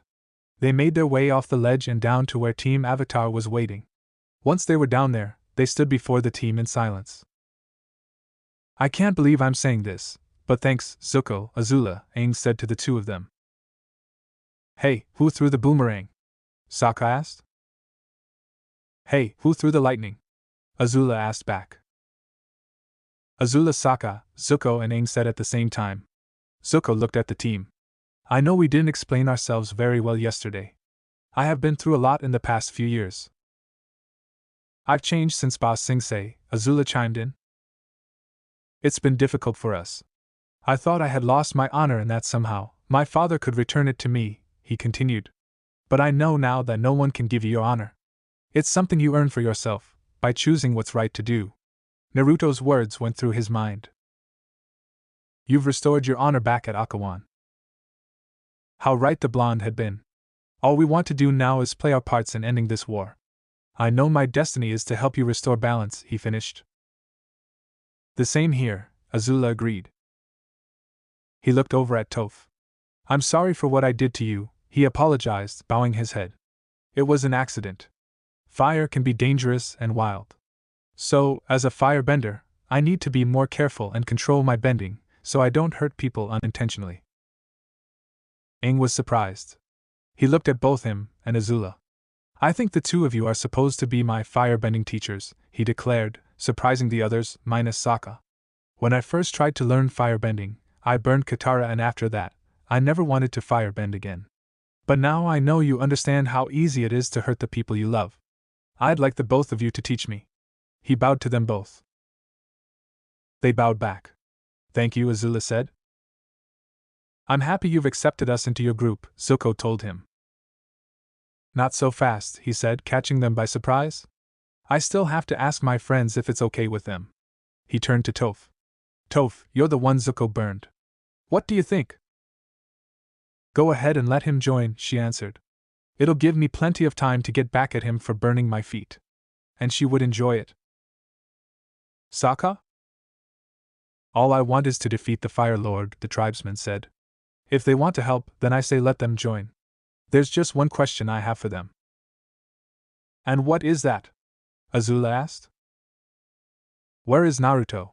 He is never far from you, and yet we haven't seen him. Everyone looked at the two Fire Nation siblings for an answer, just as curious. Naruto stayed behind, she answered, a sad expression forming on her face. He gave us time to escape by holding off the soldiers coming for us. Oh, I'm sorry. He didn't think that would have happened to the blonde. Don't be. It was his choice. Katara? Asked Aang, looking at her. She looked at the two like she wanted to drown them right then and there. She closed her eyes and took a breath. I'll go along with whatever you think is right, she finally said, making Aang smile. Akela padded forward and sniffed them, making sure he got their scents. We won't let you down. I promise, Zuko told them. They walked away, and Azula followed them. Later, Sokka led Zuko to a spare room. Well, here you go, the tribesman told him. Lunch will be soon. He walked out of the room and met up with Aang, who had shown Azula where her room was. It'll take some getting used to, he admitted. I know, Aang replied as they walked away. But he was hopeful that wouldn't take them long. Zuko put his bag on the bed and started unpacking. He pulled out a picture of Iroh and looked at it. Flashback 3 years ago. If I have to, Zuko declared, I'll spend the rest of my life hunting the Avatar. I know it's my destiny to capture him. You know, Prince Zuko, Iroh told him. Destiny is a funny thing. You never know how things are going to work out. But if you keep an open mind and an open heart, I promise you will find your own destiny someday. End flashback. He smiled at what his uncle had said. That's just like Uncle, he thought. Incredibly cryptic, maddeningly unhelpful, and usually right in the end. He gave a small laugh and shook his head.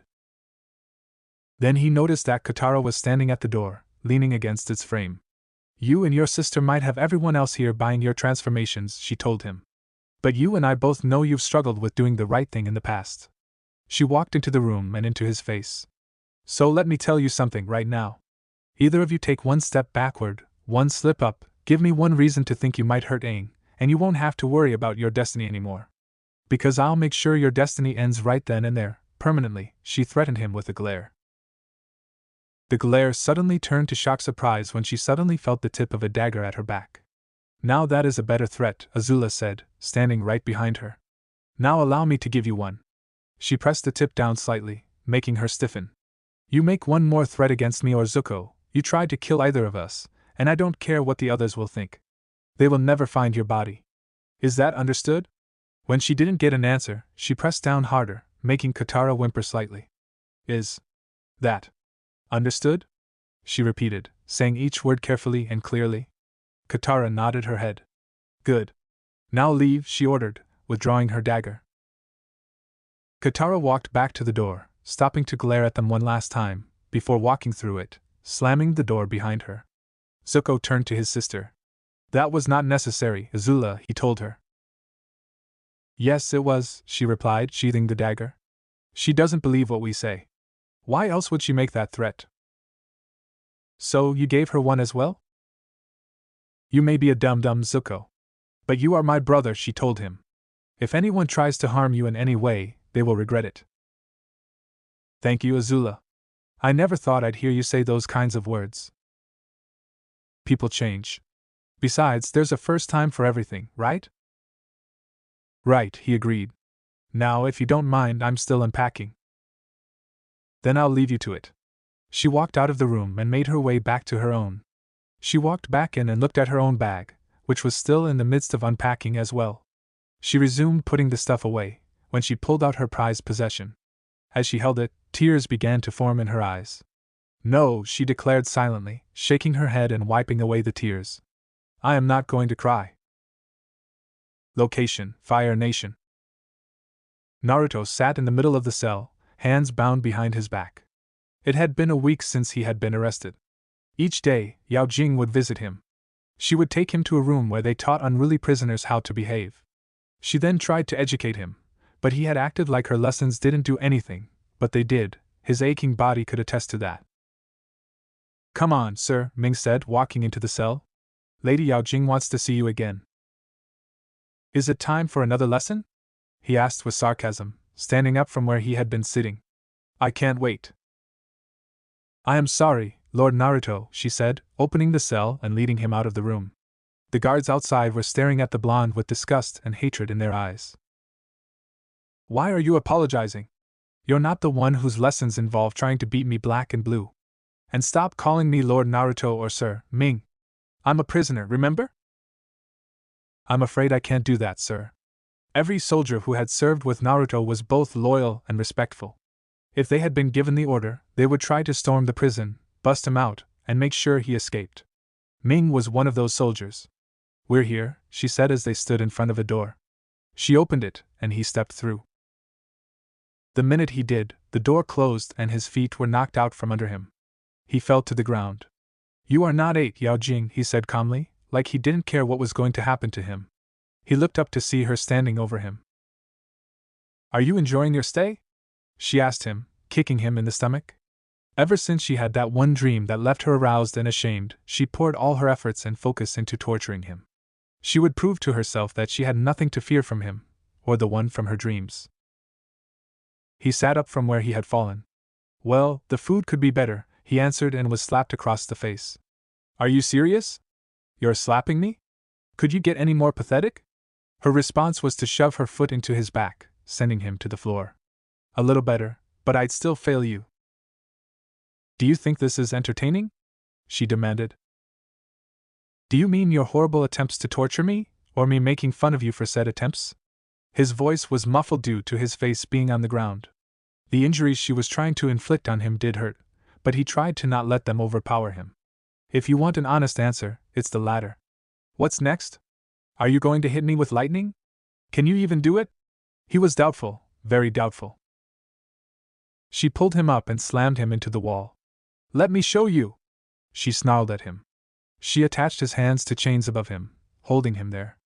She began to generate lightning when there was a knock on the door. Who dares to interrupt me? She demanded, yanking the door open. A soldier stood outside. Lady Yao Jing, I have a message from Fire Lord Ozai, he said, sounding a little scared and nervous. What is it? He wants to see the Lord. He stopped when he saw the glare on her face. I apologize. He wants to see the prisoner right away. He bowed to her and quickly left. So, the royal flaming asshole wants to see me, huh? Naruto asked, sounding bored. It took him long enough. You will be respectful of my father, she told him as she punched him in the stomach and unchained him from the wall, letting him collapse to the floor. No chance in hell. He was forced to his feet and was marched out of the room. Location: Western Air Temple. Okay, where am I? Sokka wondered, looking around. The place was a forest at night and in the middle of winter. He stood in a small clearing, watching the snow fall all around him.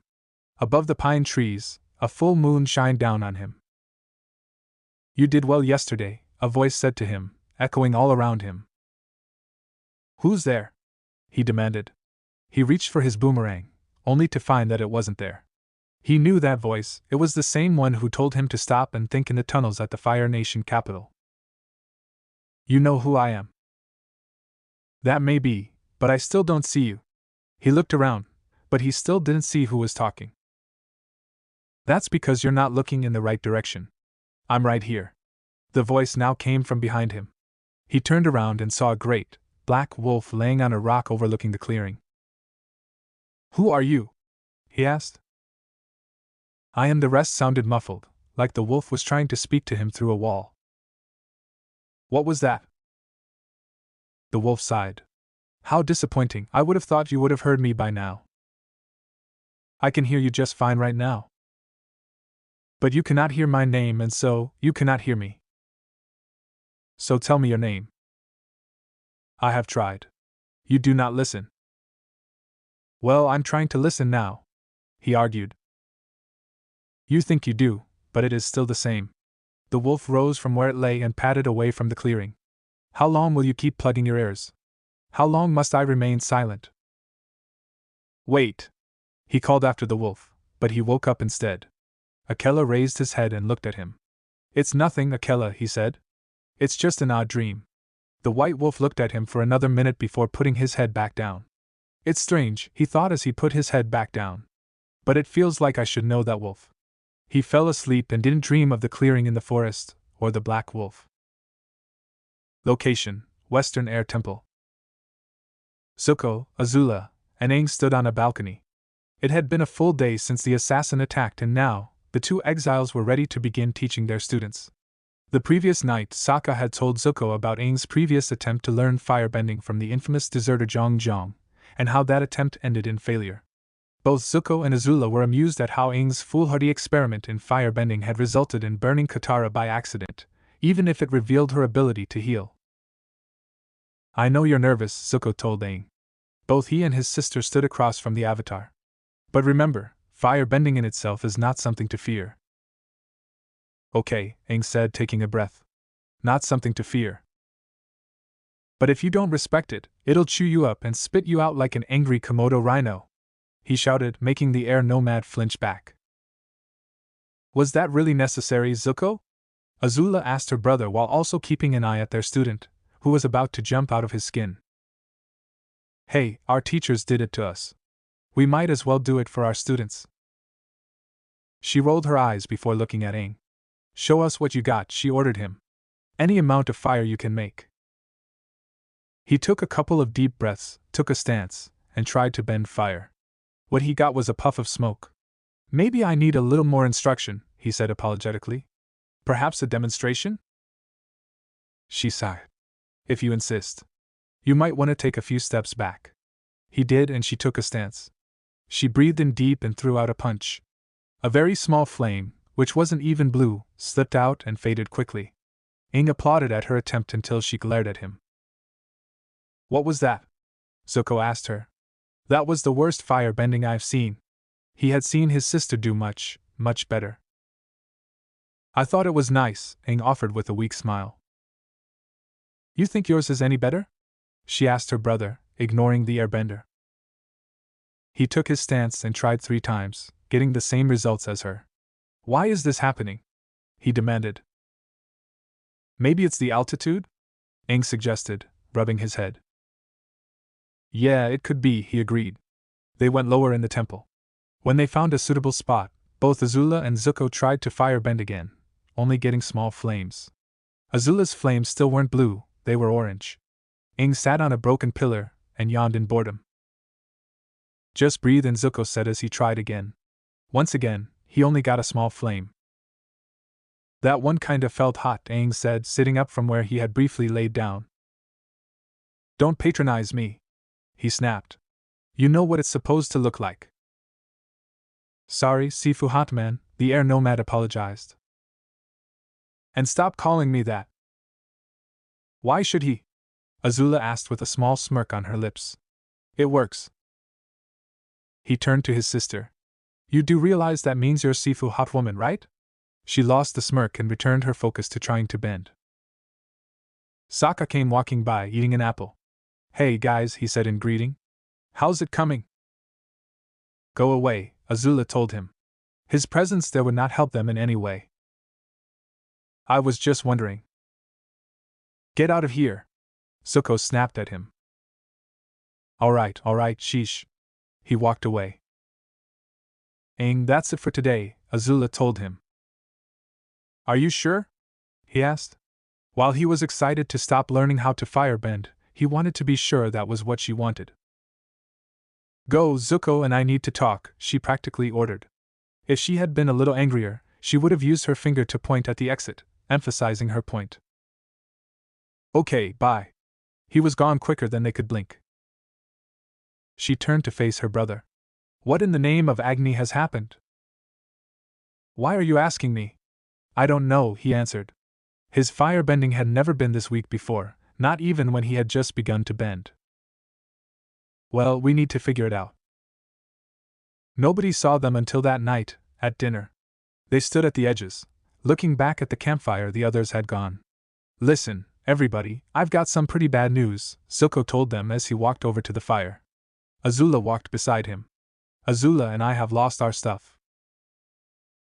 Don't look at me, Toph declared instantly. I didn't touch your stuff.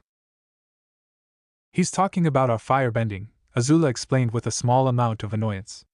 It's gone. Somehow, that struck Katara as funny, making her laugh. Everyone looked at her as she laughed. I'm sorry. I'm just laughing at the irony, she told the two as they glared in unison at her. You know, how it would have been nice for us if you both had lost your firebending a long time ago. Well, it's not lost, Zuko told her, trying to explain what was going on. It's just weaker for some reason. Maybe you're just not as good as either of you think you are, she remarked, trying to be insulting. Ouch. Toph commented. I'll be sure to say that to you when your waterbending has diminished to the point it just looks pathetic, Azula told the waterbender in reply. Ouch again, Toph said. I bet it's because we changed sides, Zuko said. That's ridiculous, Katara said. How could changing sides make someone's bending weaker? That was just stupid. I don't know, Aang disagreed. Maybe it isn't. Maybe your firebending comes from rage and neither of you have enough anger to fuel it the way you used to, he told the two exiles. So, all we have to do is to make them angry? Sokka asked. He looked at Zuko and Azula. Do you guys want me to poke you with my sword? Akela rolled his eyes at that. Don't even think about it, Zuko warned him before turning his attention back to his supposed student. Look, even if you're right, I don't want to rely on hate and anger anymore. There has to be another way, Azula agreed. You're gonna need to learn your firebending from a different source, Toph said. I'd recommend the original source. How are they supposed to do that? Just jump into a volcano or something? Sokka asked. It was full of fire, maybe that would do the trick. No. Zuko and Azula need to go back to whatever the original source of firebending is. And what is that? I don't know. For earthbending, the original benders were badger moles. One day, when I was little, I ran away and hid in a cave. She could still remember being lost in the cave. That's where I met them. She had been terrified of something she couldn't see. That feeling turned to laughter when she felt a big tongue licking her, and when she licked back. They were blind, just like me. So, we understood each other. I was able to learn earthbending, not just as a martial art, but as an extension of my senses. For them, the original earthbenders, it wasn't just about fighting. It was their way of interacting with the world. She remembered copying what they did and the joy she felt when she could bend the earth. That's amazing, Toph Aang told her. I learned from the monks, but the original airbenders were the sky bison. He turned his head over to Appa. Maybe you can give me a lesson sometime, buddy. The sky bison gave a roar and turned his attention back to his dinner. This doesn't help us, Azula said. If the original benders were animals, then they had nothing to go to. The original firebenders were the dragons, Zuko said, silently agreeing with his sister. And they're all but extinct. What do you mean? Aang asked, a little surprised by what he was hearing. Roku had a dragon, and there were plenty of dragons when I was a kid. Well, they aren't really around anymore, okay? He shouted. Okay. I'm sorry, the air nomad instantly apologized. Maybe there's another way, Azula said, getting their attention. The first people to learn from the dragons were the ancient sun warriors. She walked away from the fire and back to the wall, looking at the fountain in front of her. Sun warriors? Repeated Aang as he stood up and joined her. Well, I know they weren't around when I was a kid. They died off 1,000 years ago, Zuko told him, joining the two. But their civilization wasn't too far from where we are now. Maybe we can learn something by poking around their ruins. It's like the monks used to tell me. Sometimes the shadows of the past can be felt by the present, he commented. So, you're going to go to the ruins of an ancient civilization and hope to get some super sun warrior energy? Sokka asked for clarification. Do you have a better idea? Zuko asked him pointedly. Either we find a way to firebend, Azula said, or the Avatar has to find a new teacher. Both she and her brother looked at their student as she spoke. And what she offered wasn't really an option, as the rest of the firebenders were more likely to kill him rather than teach him. The next morning, the two resident firebenders and the airbender left the others on Appa. They flew out over the ocean, settling in for a long ride. But after a while, some of the passengers began to get bored. We've been flying for hours, Zuko said, sitting in the saddle and looking down at the sea. I don't know why, but I thought this thing would be a lot faster. Appa roared in reply. Appa's right, Zuko, Aang said. In our group, typically we start our missions with a more upbeat attitude. He groaned. I can't believe this. Of course, you can't, Azula remarked from where she sat opposite of him. Don't worry, you two, Aang told them. You'll get the hang of it. Why do I have a hard time believing that? She wondered aloud. You're asking me? Her brother asked. No, I wasn't. They fell silent for the next hour, until they saw the island they were looking for. They flew inland and found the ruins of the Sun Warriors, which filled them with awe, for even though they were ruins, they were still impressive. They landed and got off Appa. This place is amazing, Aang declared as they walked through the ruins. Nature had partially reclaimed them, but they still stood out. Yeah, Zuko agreed. Even though these buildings are ancient, there's something eerily familiar about them. I can tell the Fire Sages' temples are somehow descended from these. And how, exactly, does that help us? Azula asked him. She could see the similarities as well, but she wanted to know if he had an actual answer. Well, we learned something about architecture, Aang told her. Hopefully we'll learn something about firebending too. The past can be a great teacher. He was about to say something else when he walked through a tripwire, pulling it and stumbling forward. The ground in front of him dropped, revealing spikes. He might have killed himself, had he not used his airbending to get him over to the overside. Zuko, Azula, I think the past is trying to kill me. Zuko knelt and looked at the tripwire. I can't believe it, he said, picking it up. This booby trap must be centuries old, and it still works. There's probably a lot more. Maybe this means we shouldn't be here. He took a few steps back and then ran forward. But instead of trying to leap over the spikes, he ran across the wall. Where's that upbeat attitude you were talking about? He asked the Avatar.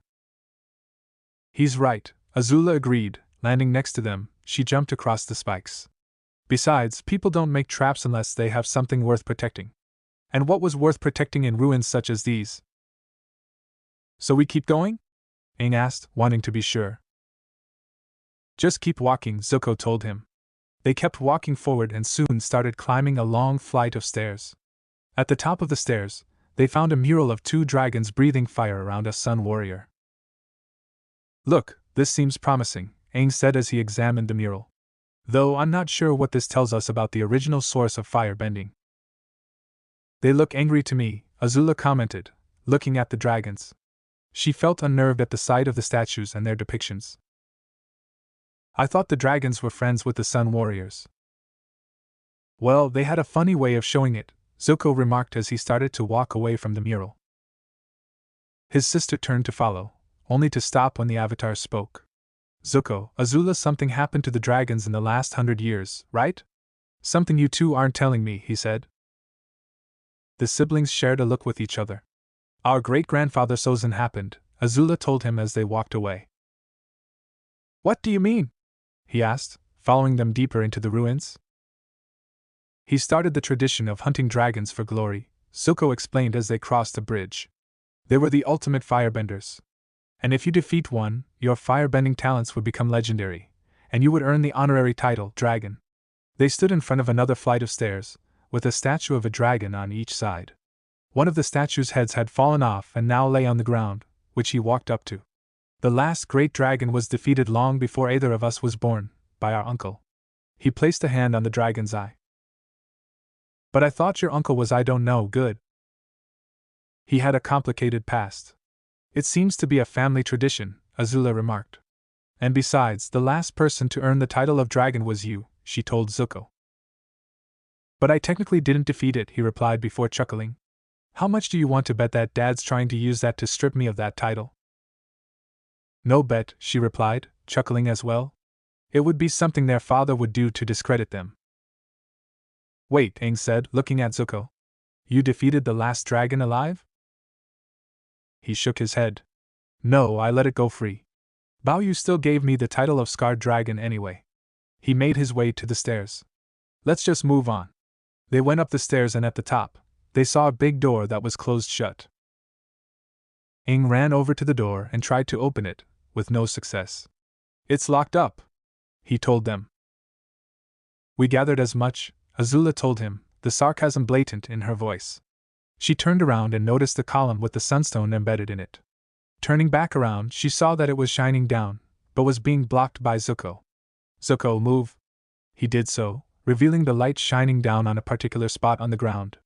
It's a celestial calendar, just like the fire sages have in their temples.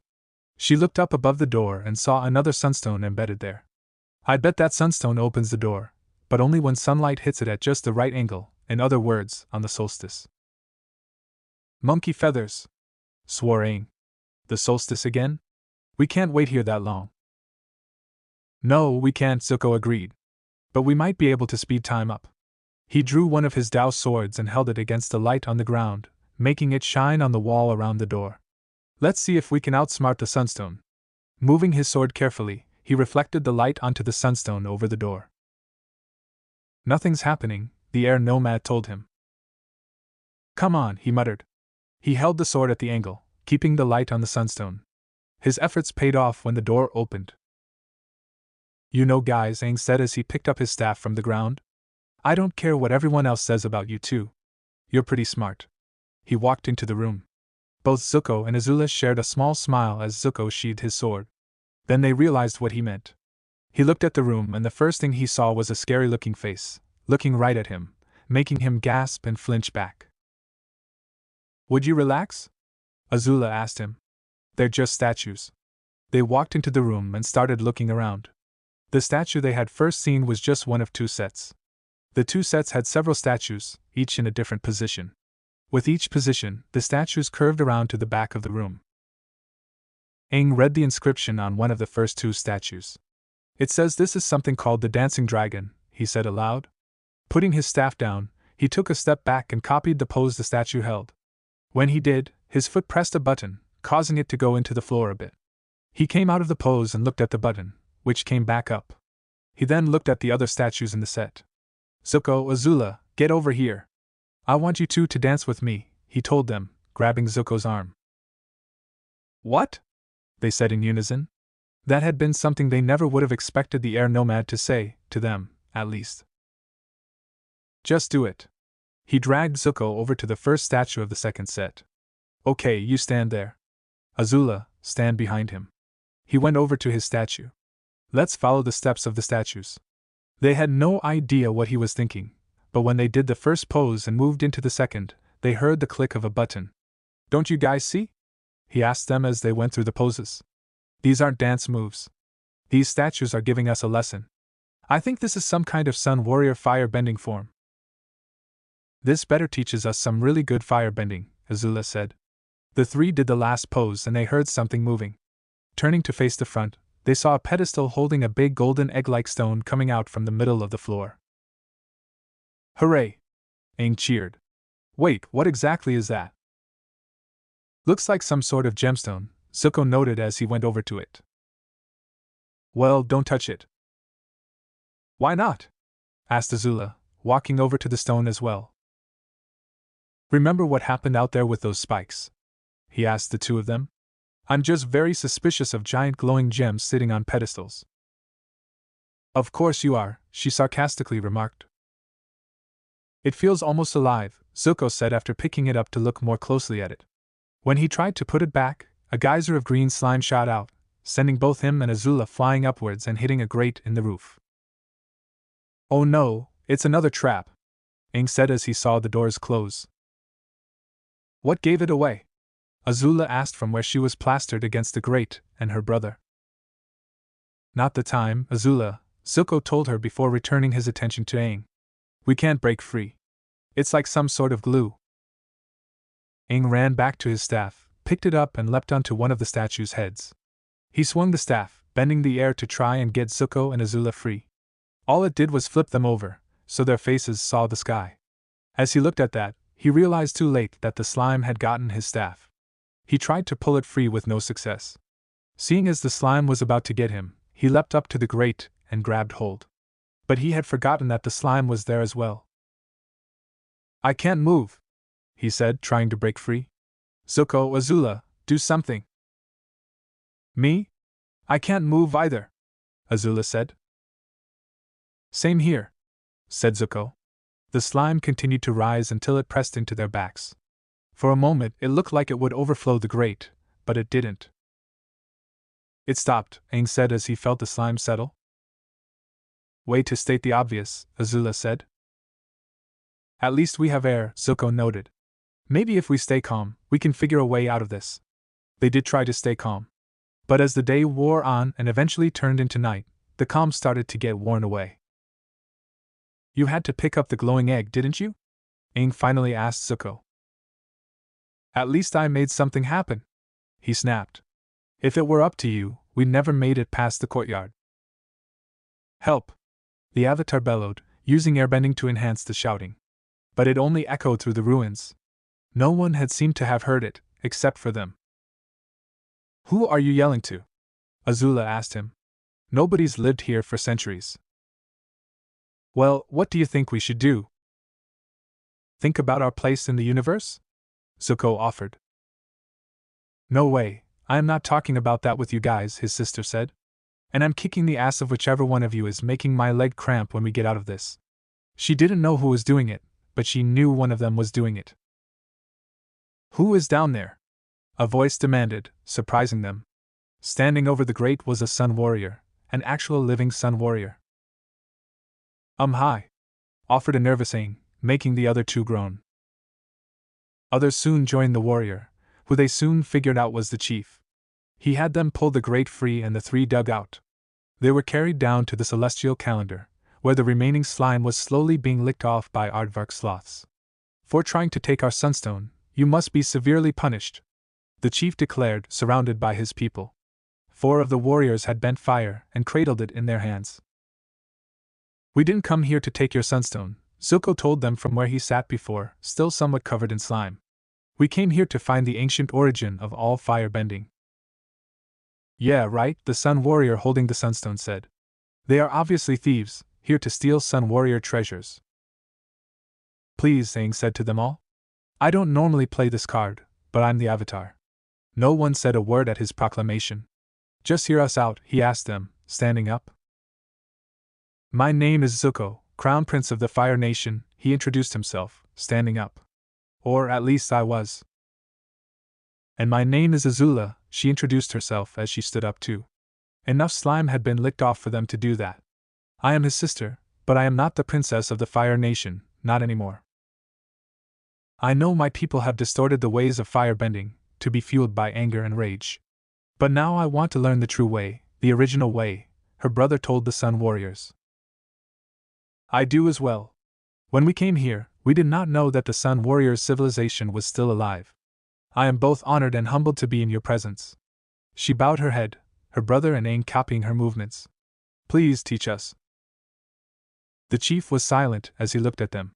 If you wish to learn the ways of the sun, you must learn them from the masters, Ran and Shaw, he finally declared. Ran and Shaw? Repeated Aang. There are 2 of them? When you present yourself to them, they will examine you, he told them, walking closer. They'll read your hearts, your souls, and your ancestry. If they deem you worthy, they'll teach you. If they don't, you'll be destroyed on the spot. No pressure or anything, Azula commented, making everyone look at her. Sorry, I was channeling Naruto. She wished the blonde was there with them. Finish cleaning them up and then give them places to sleep, the chief ordered before walking away. The aardvark sloths continued their slow cleaning, they are part sloth, after all. When they were finally done, the 3 were led to an empty room. They were told not to leave it for the rest of the night. They were too exhausted to even think about going past the doorframe. They practically fell to the ground, already out.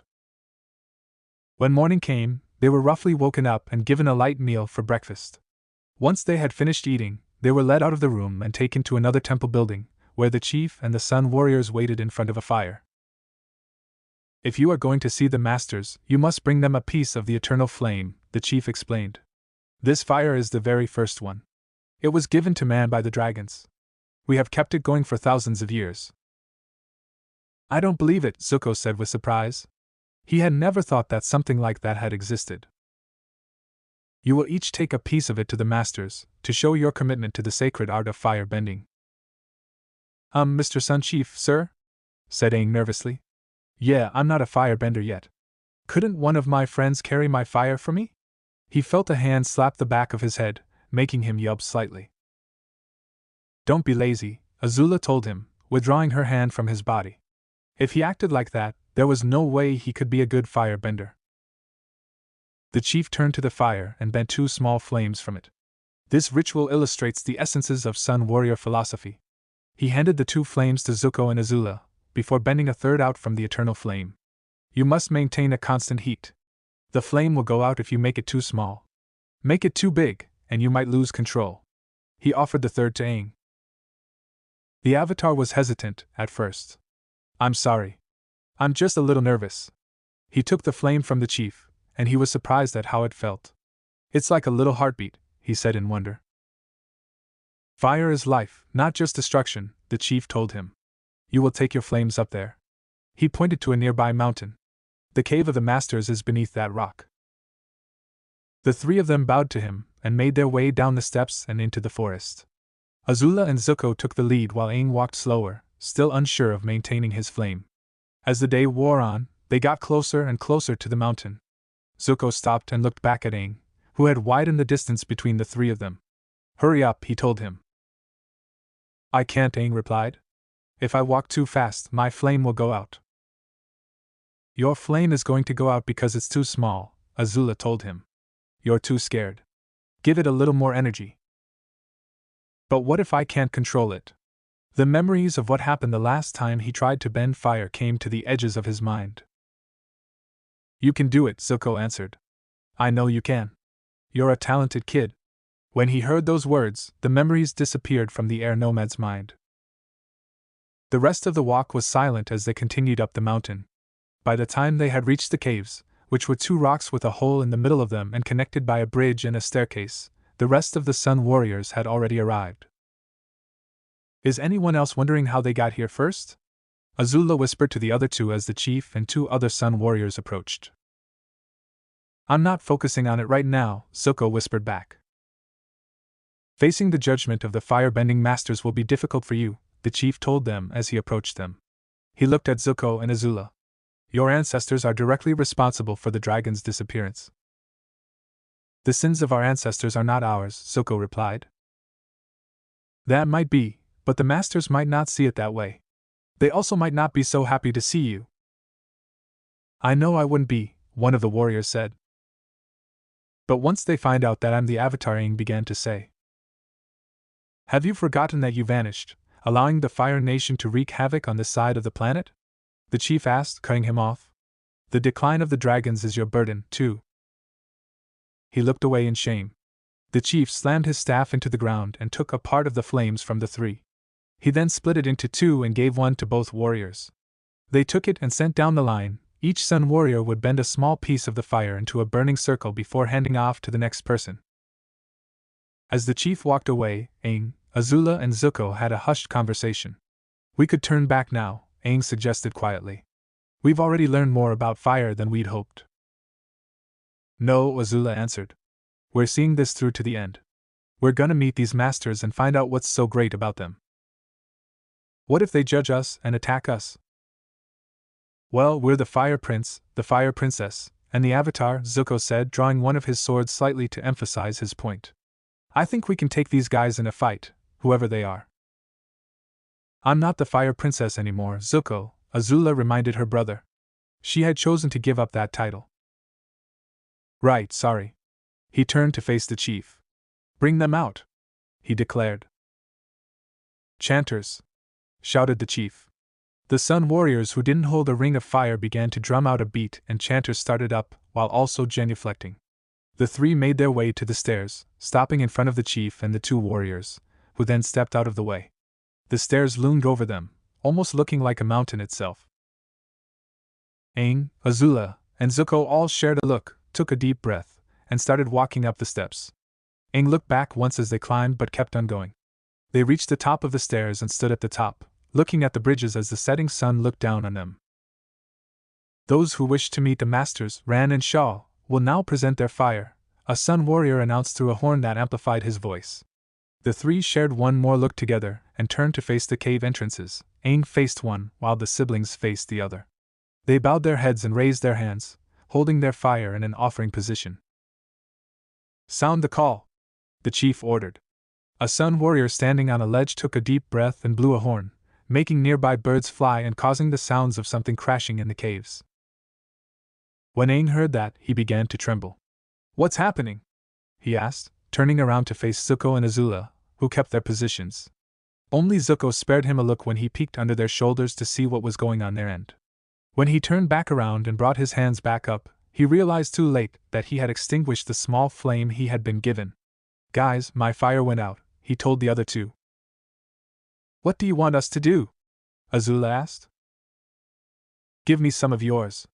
He tried grabbing Zuko's fire. He held the air nomad back with his free arm. No, just make your own. I can't. Then get some from those warriors. Hurry! Stop cheating off me. Don't be stingy. Will you two knock it off? Azula asked them as she looked at them. What the three had forgotten was the Sun Warriors could still see them and could still hear them. As they watched what happened, every single Sun Warrior shared the same thought. That kid cannot be serious. As Aang struggled to get some of Zuko's fire, he accidentally extinguished it as well as Azula's by knocking their arms down. The noises that came from the cave were getting louder and the floor beneath them began to shake. Oh, Aang said as he looked back at the other cave. A pair of eyes briefly glowed before a red dragon flew out of the cave, roaring for all to hear, catching the three by surprise. As Zuko looked back at the other cave, he saw a blue dragon fly out and join the red dragon. The two dragons flew around the platform, circling them. Sometimes the blue one would fly above. Sometimes the red one flew above. These are the masters, Azula said in awe. Never in her life would she have thought that they would be dragons. Still think we can take them? Aang asked Zuko. He shushed the avatar. I never said that. Meanwhile, the Sun Warriors went down to their knees and the ones who weren't holding fire bowed their heads. Oh, here it comes, the warrior to the chief's left said. Any moment now, it'll be dinner time for the masters. Quiet, Hamgeo, the chief told him. What? He looked away. Everyone's thinking about it. Still the dragons flew around them. They were flying in a pattern, like they were trying to say something. Aang watched them and was struck with a realization. Zuko, Azula, he whispered to the other two. I think we're supposed to do the dragon dance with them. What? Zuko asked. What about this situation makes you think they want us to dance? This did not look like a dancing situation to him. Well, I think they want us to do something. Let's just try it. We might as well, Azula agreed. Fine, Zuko agreed. But if we die because of this, I'm going to kill the both of you. He and Azula stood next to each other with their backs to Aang. All three of them took the first position of the dancing dragon. When they saw this, the two dragons flew upward. They went through the positions and the dragons followed. No one was sure if the dragons were copying the humans, or the humans were copying the dragons. When the humans moved into a position, the dragons twisted, moved, or turned in the same way. The blue dragon followed Aang while the red one followed Zuko and Azula. When the three of them moved into the last position, holding their fists out to each other, they saw that the dragons had stopped moving. They just hung there in the air, looking at them. Judgment time, declared the chief, his head still bowed. The dragons looked straight into the three's eyes. They held themselves in the air, not moving a single muscle, save for their lips which they had pulled back somewhat into a growl. Azula and Zuko looked at the blue dragon.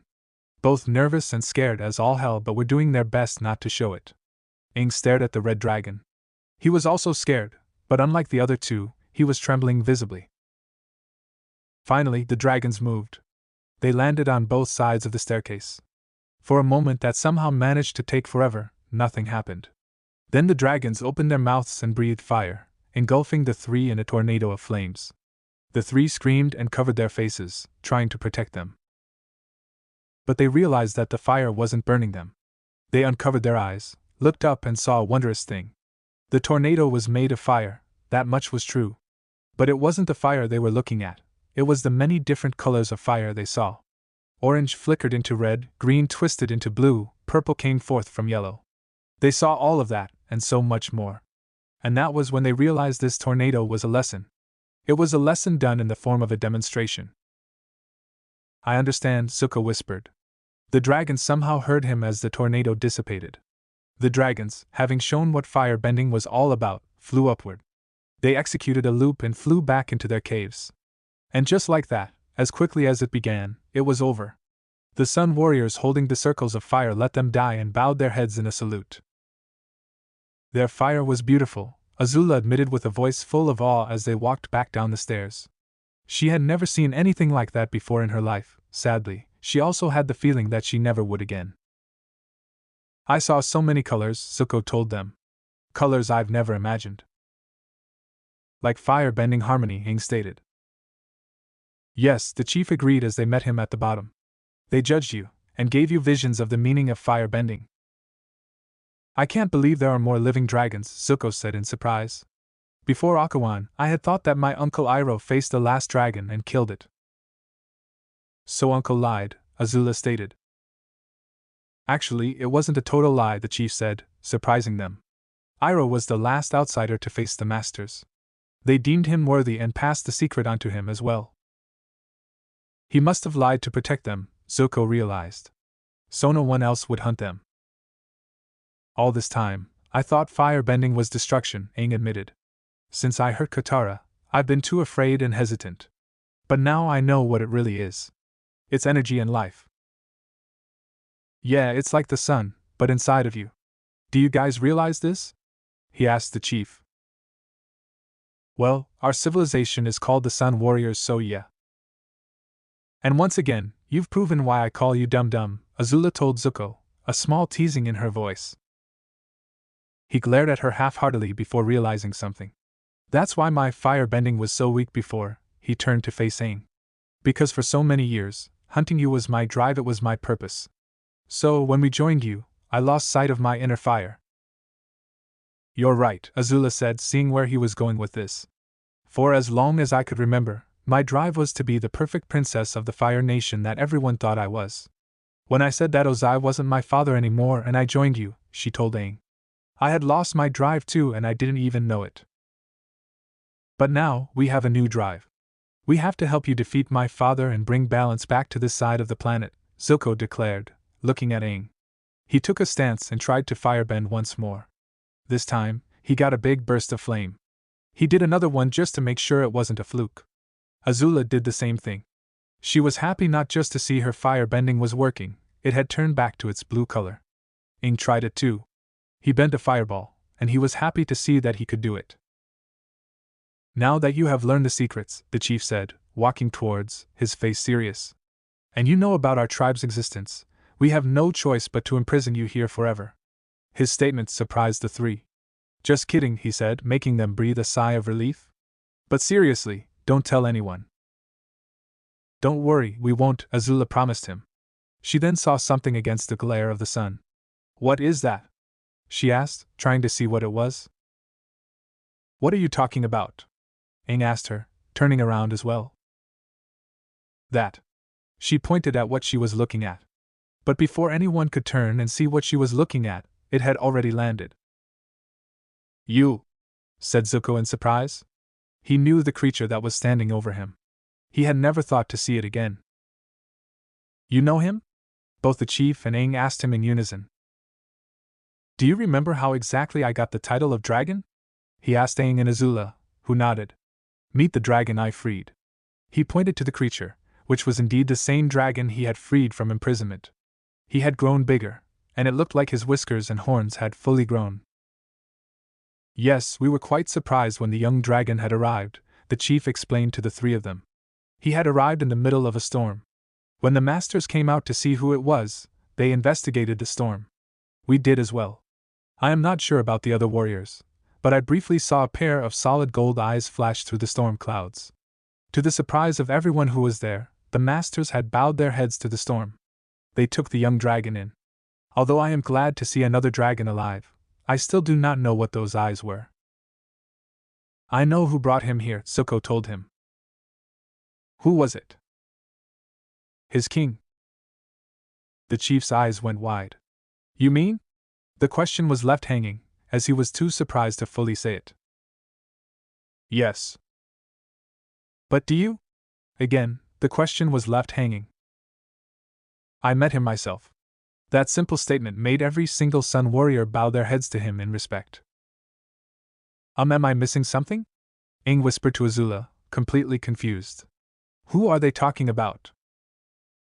Even before dragons became rare to see, there was one dragon that almost never showed itself, she explained quietly.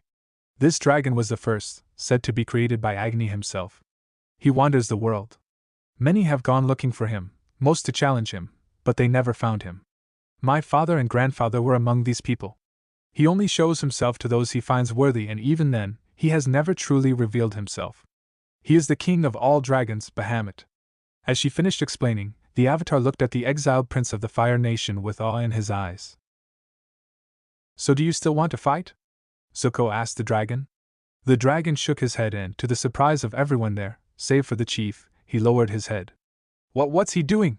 He asked, unsure of what just happened. When he first came here, the young dragon would have gladly fought you, had you come looking for him, the chief explained. But the masters taught him, and he realized that by freeing him, you had saved his life.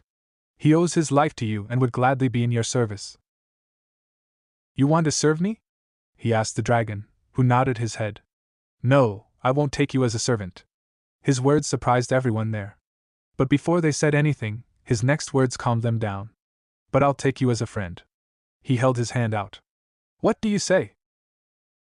Everyone fell silent as they waited for the dragon to answer. He raised his head and roared, breathing fire into the air. It flew upwards and made the very air shimmer. Once he was done, he brought his head down and pressed his nose up against his hand. Every single person knew that the dragon had accepted his offer. It's good to know you, Fanning, he told the dragon, giving him a name. Fanning, Azula repeated. That's an appropriate name for him. I know. Location: Western Air Temple. They had flown back to the temple, Aang and Azula on Appa, Zuko on Fanning. When everyone saw the dragon, they were shocked, surprised, and intimidated all at the same time. But their attention was diverted when Aang told them that they could fire bend again. With this technique the dragon showed us, he explained as he, Zuko and Azula went through the movements and bending fire. The three of us will be unstoppable. They finished the movements, earning applause from the others. Well, it's a great dance, I'll admit, Sokka said. It's not a dance, it's a fire-bending form, Zuko told him. Sorry, for a minute, I thought we would be tap dancing our way to victory over the Fire Lord, he sarcastically commented. It's a sacred form that happens to be thousands of years old, Azula stated, walking over to them. Oh yeah? Asked Katara, acting like a bit of snot. What's your little form called? The dancing dragon, she answered, making the others laugh. Oh sure, laugh it up because we're using a form with an odd name. How much do you want to bet there's an ancient waterbending form called the flopping fish or an earthbending form called the blundering badger mole? That sounds stupid, Toph declared. And yet, it's possible. Anyway, Zuko interrupted the conversation. Sokka, do we have any meat to cook? Yes, we do, he answered. But why are we cooking meat? They had already eaten. I'm feeding Fanning. He pointed back at the dragon, who lay curled up around the fountain. I figure if one of you doesn't want to become a snack for him by accident, we feed him. Everyone heartily agreed on that idea. Location: Fire Nation.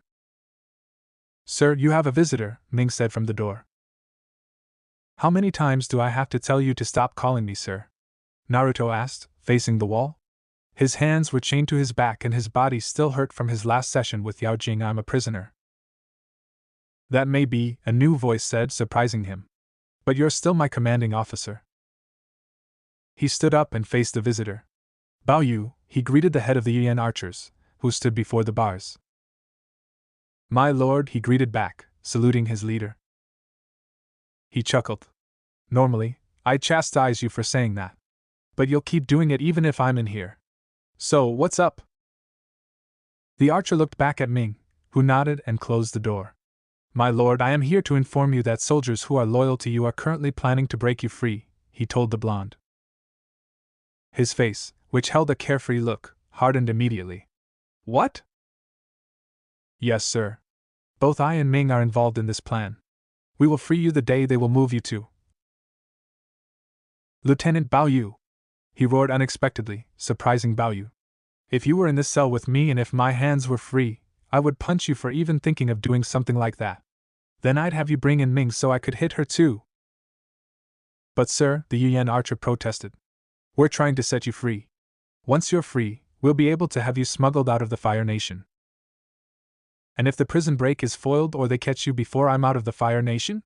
You know as well as I do that every soldier who had a hand in this plan will be killed, if they're lucky. If they're not, Yao Jing will get her hands on them. And there was no promise that they would live if that happened. Sir, we're doing this for you. And I don't want you to. He shouted at his subordinate. No soldier is going to sacrifice his life just so I might escape. That's an order. You will tell every single member of this plan to cease and desist. No escape plans will be made, and they will most certainly not be carried out. Sir, you'll never be able to escape once the Fire Lord has sent you to. I know where I'm going, Lieutenant, he cut him off. I also know what I'm doing. Have I ever let you down before? Do you really want me to answer that, sir? He laughed. Okay, fair point. Let me rephrase it. Have I ever let you down when it counted? No, sir, you have not, the leader of the Yuan archers admitted. I'll be fine, Bao Yu. Look at it this way, where I'm going, at least I'll be out of Yao Jing's hands. If that happens, his body might get a bit of a break. I see the point, sir. He turned around and made his way back to the door. It's been an honor serving with you, sir. You're making it sound like I'm already dead. Don't worry. You know I always pull through. You and the others will know when I'm okay, I promise you that. He stopped at the door. He turned back around and gave him a salute. Yes, sir. He turned around and walked through the door, leaving Naruto alone.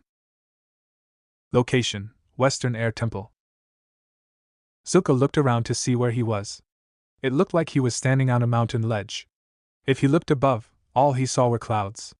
If he tried to look down, he couldn't see the bottom. There was enough room for him to walk around, but if he wasn't careful, he would fall off. I see you've recovered your spark, a voice spoke. Who's there? He asked, looking around. But he could see where the clouds were off of the ledge. I'm right here, dum-dum, the voice said, coming from his right. He turned to see another human. He was dressed in a plain traveler's cloak, covering his entire body, except for his head. His skin had the paleness of people who hailed from the Fire Nation. But it was his eyes and hair that got your attention. His eyes were a bright blue and his hair was a fiery red. Who are you? The person groaned. Are you kidding me? You still can't hear my name? It's at that point. A wind came through and muffled his voice. I'm sorry, I didn't catch that. Of course you didn't, dum-dum. Don't call me that. It was bad enough that his sister did it. He didn't need a stranger calling him the same. Why? You are one. What gives you the right to insult me? What gives me the right? He repeated. I have more than the right to insult you, Zuko. I am still pissed off at you. How do you know my name? We've known each other for quite some time and you have the audacity to ask me that? He growled before turning his back. Go away. Don't come back until you can hear me. Hold on. He reached out to grab the person, only to wake up in his bed. He sat up. What in the name of Agni was that all about? He asked himself. He made it sound like I did something to offend him. He shook his head. It's been a rough couple of days. I just need to get some sleep. He put his head down and tried to fall asleep. When he did not meet the blue-eyed, red-haired person again. They sat around the fire at night. Things had been relatively peaceful, and they were enjoying it. It was almost a week since Zuko, Azula, and Aang went to the ancient city where the supposedly extinct Sun Warriors resided, and in the case of the two exiled royals' case, they were able to firebend while keeping themselves at peace.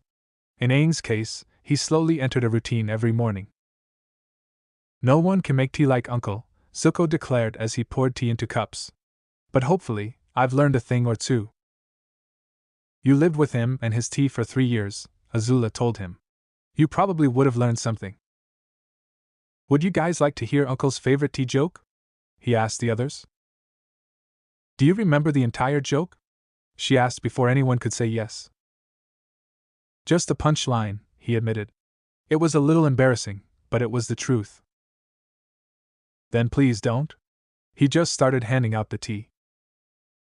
It's nice to get a chance to relax a little, Toph commented. It hardly ever happens. She took the cup he offered her. Hey, can I talk to you for a second? Sokka asked the scarred dragon as he offered a cup of tea. Akela, stay put. He stood up and walked away. Zuko put down the tea tray and followed him. Unbeknownst to either one of them, Azula took notice and kept a close ear on them. So, what's up? The exiled prince asked. If someone was captured by the Fire Nation, where would they be taken? Sokka asked back. What do you mean? Who was captured? When the invasion plan failed, some of our troops were taken, he tried to explain. I just want to know where they might be. When he heard that, Zuko had a vague idea of what he wanted to know. I can't tell you, he said. What? Why not? Trust me. Knowing would just make you feel worse. He turned around to walk away, but Sokka stopped him by grabbing his shoulder. It's my dad. He was captured too, the water paragon explained. I need to know what I put him through. It's not good, Sokka. Please. He turned back to face him. My guess is they were taken to the boiling rock. What's that? He had a feeling from the name alone it wouldn't be something good. But he still asked? The highest security prison in the Fire Nation, Zuko told him. It's on an island in the middle of a boiling lake. It's inescapable. So, where is this place? Why do you need to know? What are you planning? Nothing, he answered, trying to keep the conversation from going where he didn't want it to go. Boy, you're so paranoid. The scarred dragon frowned, not believing a word of it, either did his sister. It's in the middle of a volcano between here and the Fire Nation. You guys actually flew past it on the way here. Thanks, Zuko. He yawned and stretched his arms exaggeratingly. Just knowing makes me feel better. He walked past Zuko to the others. Yeah, I'm sure it does, Zuko muttered sarcastically, going back to the fire. They ate their dinner, and everyone soon went to bed. Later in the night, when everyone was asleep, Sokka walked carefully away from the group, being very careful not to wake up Akela or Fawning. He made his way over towards Appa and started climbing up his leg, waking the sky bison up. He shushed him, which made him put his head back down. Sokka kept climbing up the side. When he was about to climb into the saddle, Zuko was already there. Not up to anything, huh? Zuko asked. He yelped in surprise and fell to the ground. Fine, you caught me, he admitted, getting up. I'm gonna rescue my dad. Are you happy now? I'm never happy. Look, I have to do this. The invasion plan was my idea. It was my decision to stay when things were going wrong, he told Zuko as the scarred dragon leapt down from the saddle. It's my mistake and it's my job to fix it. I have to regain my honor. You can't stop me, Zuko. He pushed him out of the way and began to climb up Appa again. You need to regain your honor? He repeated. Believe me, I get it. I'm going with you. No. I have to do this alone. How are you going to get there? On Appa? Last time I checked, prisons didn't have bison daycares. That stopped the tribesman, realizing he made sense. We'll take my war balloon. He turned around and walked away. Sokka hopped off Appa and followed him. They made their way over to where Zuko had parked the war balloon. It took you long enough, Azula said, surprising them from what she learned against the side of the balloon. At her feet was a small pack. It was obvious that she had been waiting. What are you doing here? Sokka demanded. I'm joining you. You're going to Boiling Rock, right? How did you know that? I listen to what people say. Why are you coming with us, Azula? Zuko asked his sister. I know you don't really care about who Sokka's trying to free. You're right, I don't. I'm coming with you to free Naruto. What do you mean, Naruto? Sokka asked. It had been a while since he had seen the blonde, but he saw no reason for him to be at the prison. It's the one place our ex-dad would send him if he was pissed enough. Why would the Fire Lord get pissed? He had always thought that the man had been in complete control. How else would he have managed to keep the war going in favor of the Fire Nation? You really don't know Naruto, do you? She asked with a small smirk on her face. He can be vastly annoying when he wants to. Why are you doing this, Azula? Zuko asked her. It's my fault he was forced to stall for us. I have to get him out. And? He asked, leaving the question hanging. Because she trailed off, suddenly feeling a little embarrassed. Because what? Sokka asked a little impatiently. Because I love him, she answered, getting all out in one breath of air. Zuko and Sokka noticed a small blush on her face. They wisely chose not to comment further. Zuko also decided the conversation was done. Let's go, you two. The Duke brought Appa his breakfast, which he threw into his mouth. As Katara walked up, she noticed that a sleeping Momo held a note. Was that a note? Fast as she and Aang joined her. Yeah, Katara answered, picking up the meat. What does it say? We're running low on meat, so we're going hunting and fishing. Sokka, Zuko, and Azula, she read aloud. Aang yawned and went back to get reacquainted with his sleeping bag. One more thing. Aang, practice your fire bending while we're gone. Do 20 sets of fire fists, and 10 hot squats every time you hear a badger frog croak. Zuko and Azula. At that exact moment, a badger frog went off. Nobody else has homework, he groused, standing up. There's something else, she said. If he starts to complain, his workout is doubled. Azula. What? Why? He protested. If he whines, it's tripled. Zuko, she read. How do they know what I'm going to say? You've never taken lessons from Naruto. Get to work. Azula. She flipped the paper over, still reading. They have got to be joking about all that work. They're not joking. You'd best get to work. Zuko has fun in keeping an eye out on you. Sokka, she finished. He turned to look at the dragon. Fan Ning did seem to be looking at him intently. All right, I do it, he muttered aloud as the others walked away. He stood up and went to work. 1 hot squat, 2 hot squats, 3 hot squats, 4 hot squats. Location, war balloon. They flew through the clouds in the war balloon. It was a bit cramped, but the 3 of them managed. However, the atmosphere was pretty much awkward. As Zuko heated the furnace, Sokka and Azula looked over the side of the balloon. Pretty clouds, Sokka noted after he and Zuko shared a glance and looked away. Yeah, fluffy, Zuko agreed. Could this get any more awkward? Azula asked herself. Sokka started whistling, getting Zuko's attention. What? He asked. What? Sokka asked back. Oh, I didn't say anything. They fell silent again. You know, a friend of mine actually designed these war balloons. No kidding. Yep, a balloon but for war, he said. Agni, help me, Azula begged quietly. The awkwardness on the balloon was liable to drive her up a wall, and they didn't have walls. If there's one thing my dad's good at, it is war, Zuko stated. Yeah, it seems to run the family, the tribesman remarked. Hey, hold on. Not everyone in our family is like that. I know. He looked at the exiled siblings. You both have changed. I meant our uncle. He was more of a father to me, the scarred dragon admitted. And I really let him down. I think your uncle would be proud of you. Leaving your home to come help us? That's hard. It wasn't that hard. It seemed fairly easy, Azula agreed. Really? Asked Sokka. You two didn't leave behind anyone you cared about? The siblings shared a look. Well, I did have a girlfriend. Zuko admitted. That gloomy girl who sighs a lot? Asked the tribesman, looking for clarification. Yeah, he answered. Everyone in the Fire Nation thinks we're traitors. I couldn't drag her into it. My first girlfriend turned into the moon. That's rough, buddy.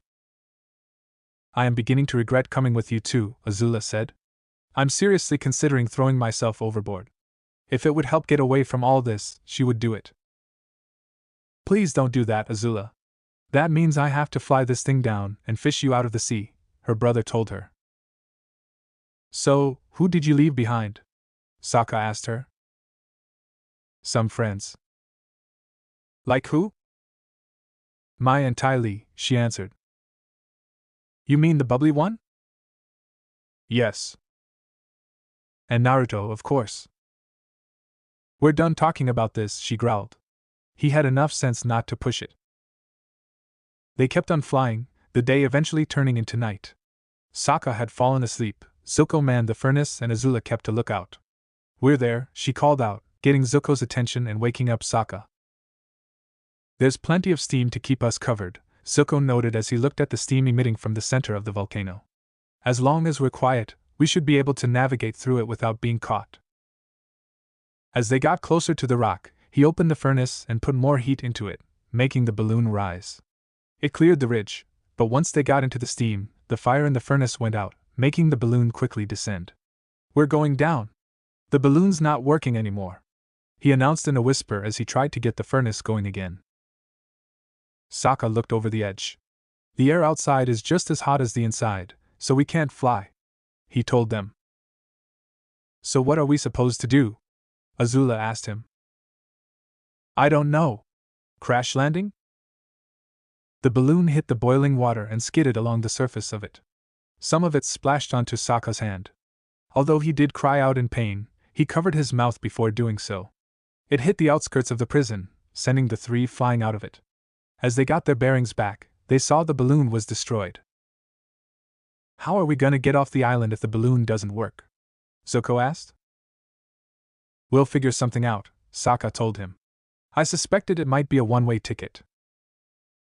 You knew this would happen and you wanted to come anyway? Azula asked him. My dad might be here, he replied as he approached the balloon. I had to come and see. Uncle said I never thought things through, Zuko said. But this is just crazy. Hey, I never wanted you two to come in the first place. And for the record, I always think things through. But my plans haven't exactly worked, so this time, I'm playing it by ear. So there. He tried to push the balloon into the water but pulled his hands away due to the heat. Instead, he kicked it into the water. What are you doing? Azula asked him. It doesn't work anyway, and we don't want anyone to find it. They watched as the balloon sank into the water. I hope you know what you're doing, Zuko told him. There's no turning back now. Let's just get inside, Azula said. They spent the rest of the night slowly getting into the prison, making sure they weren't caught. By the time morning had come, they had found a storage room full of spare guard armor. I hope these disguises work, Zuko said to the others as they left the storage room, dressed in guard uniforms. We just need to lay low and find my dad as soon as possible, Sokka told him. The three of them were wearing helmets to keep their faces hidden. Naruto too, Azula chimed in. That's when they heard boots running down a hallway and they soon saw guards coming down the nearby corridor. Guards, one of them called. There's a scuffle in the yard. Come on. They followed the guards out to the yard. There was already a ring of prisoners standing around two people. When they forced their way to the front, they saw a guard and a prisoner circling each other. I didn't do anything, the prisoner said. I'm going back to my cell. He turned around and started to walk away. The guard whipped his fire at the prisoner's feet. Stop right there, Chit sang, he ordered. Zuko tried to approach but was held back by Sokka's grip on his arm. We can't blow our cover, he told him. Azula nodded briefly in agreement. I have had it with your unruly behavior, the guard told Chit saying. What did I do? He asked. He wants to know what he did, he repeated. Isn't that cute? He asked Zuko and Sokka. When they didn't answer, he lifted his visor and gave them a look. Very cute, sir, Zuko said. Super cute, Sokka agreed. Personally, I don't find it cute at all, a voice from outside the ring spoke out. He made his way to the inside of the ring. Both Sokka and Zuko heard Azula's small sigh of relief. The person who had spoken out and was now standing in the middle of the ring with Chit Sang and the guard was Naruto. This doesn't concern you, prisoner, the guard said, spitting out the word like it was something that disagreed with him. Are you going to make me leave? He asked pointedly. He pointed at Chit Sang with his thumb. What did he do? He didn't bow down when I walked by. What? Chit Sang asked. That's not a prison rule. Well, it's fairly simple to do, Chit Sang, Naruto told him, walking over to the guard. You simply get on your knees and bow your head, like this. He demonstrated the bow, making the guard smug. What is he doing? Sokka asked. Just watch, Azula told him. And then, the blonde continued, as you stand up you do this. He stood up and then rammed his fist into the guard's stomach, making him double over and fall to the ground. That way, he'll bow to you too. That got the other prisoners laughing. Seeing that his work was done, he walked away. The prisoners briefly parted for him and then surrounded him, allowing none of the guards to reach him. The guard, embarrassed at what happened, stood back up and threw a fireball at his retreating back. But before it could even get halfway, Chit Sang stepped in and knocked it aside with his own fire bending. The guard smiled smugly at the prisoner. Fire bending is prohibited. You're going in the cooler. You, he pointed at Sokka. Help me take him in. And you too. He pointed at two different guards. Take him back to his cell, now. He pointed at Naruto. Meet back here in an hour, Sokka told both Azula and Zuko. He ran over to the guard and helped him take Chit-Sang to the coolers. It didn't take them long, as the guard knew where they were going and Sokka followed his lead. The warden will deal with you soon, the guard told him before throwing him into a cooler. Can you believe this guy? He asked Sokka as he closed both the doors. Prisoners, he said, playing along. Am I right? Ugh. Tell me about it. Both Zuko and Azula were grabbing lunch in the lounge. Hey, new guys, a nearby guard called out, grabbing their attention. I know it's the rule to have your helmet on at all times, but this is the lounge. Relax. But what if there's an incident? Azula asked him. Yeah, if we're not prepared, we could get hit on the head, Zuko agreed as they walked over to the group. His comment got the other guards laughing. Give it a week, a female guard said to the first guard. They'll loosen up. So, have you heard anything good lately? Zuko asked them, sounding like a curious rookie who wanted to hear some gossip. You mean you haven't heard? It's been the talk of the prison as well as the rest of the Fire Nation, the male guard said. Heard what? The Fire Lord finally legitimized Lady Yao Jing. She's now the heir to the throne. What? Zuko and Azula said at the same time. Never did they expect their father to do something like that. Wow, you really didn't hear about it, the female guard remarked. What happened? Azula asked. I thought Prince Zuko, or at least Princess Azula, was to get the throne. Did you hear about the invasion? The first guard asked them. Only the official version, that the capital was attacked, but the invaders were defeated. The fewer facts they claim to know, the better for their cover. That much is true, the female guard said. But what you don't know is that both Prince Zuko and Princess Azula turned traitor and ran away. The Fire Lord sent troops after them, but Lord Naruto held them off long enough for the two to get away. Once he was sure they were gone, he allowed himself to be arrested. The Fire Lord didn't kill him? Zuko asked her. The male guard shook his head.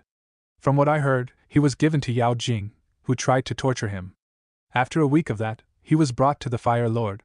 He was told that Yao Jing had become the crown princess, and it was now his job to protect her. If that's true, then is he here? He refused to do it, the female guard answered. Lord Naruto said, and I quote, I swore to protect the princess of the Fire Nation. Not the result of what happens when you can't keep it in your pants. How do you know he said that? Azula asked. Silently, she was glad her bodyguard had refused to protect her bastard sister. My brother was there in the throne room when the Fire Lord and Lord Naruto had that meeting. Both the Fire Lord and Yao Jing were furious at his refusal, and the Fire Lord threatened to kill him. He replied that if he was killed, they would be spontaneously sprouting arrows in the forehead. So the Fire Lord sent him here, with instructions to be beaten regularly. The guards actually did that? Zuko asked. Some of them tried, the male guard said. But Lord Naruto was the one who beat them into a bloody pulp. Since then, no guard has ever followed the instructions. Is there anything else you want to know? Yeah, about those invaders. It sure looks cold in there, Sokka remarked as he looked inside the cooler at Chit-Sang. The prisoner looked completely miserable. That's why we call it the cooler. He won't be firebending in there, the guard said. He saw someone coming down the hall. It's the warden! Look alive! They stood at attention as the warden came to stand in front of the door. One of the warden's guards opened the doors. So Chit-Sang, I hear you use firebending to try to escape, the warden said to the prisoner. You should know better. I wasn't trying to escape, Chit-Sang protested, shivering in the cold. He's lying, the guard said. I saw him with my own eyes. The warden ignored him and kept his eyes on the prisoner. No one has ever escaped from here. I'd sooner jump into the boiling lake myself than let that record fall. Don't forget it. Now go back to your shivering. He walked out of the cooler, and the door closed. Sokka stood at a railing, looking down at the prisoners in the yard. Hey there, fellow guard, another guard said, coming up to him. How is it? Zuko? He asked, lifting his visor. He shushed him. Listen, I asked around the lounge. There are no Water Tribe prisoners, he said, lifting his own visor. I'm afraid your father's not here. What? Are you sure? Did you double-check? Even as he asked those questions, he felt like his hopes were dying right in front of him. Yeah, I'm sure. No. No! He banged his hands against the wall. If his father wasn't here, why did he come? I'm really sorry, Sokka, the scarred dragon told him. So I came all this way for nothing? He asked. I failed again. What would Uncle say? Zuko asked himself. He looked up and saw the clouds.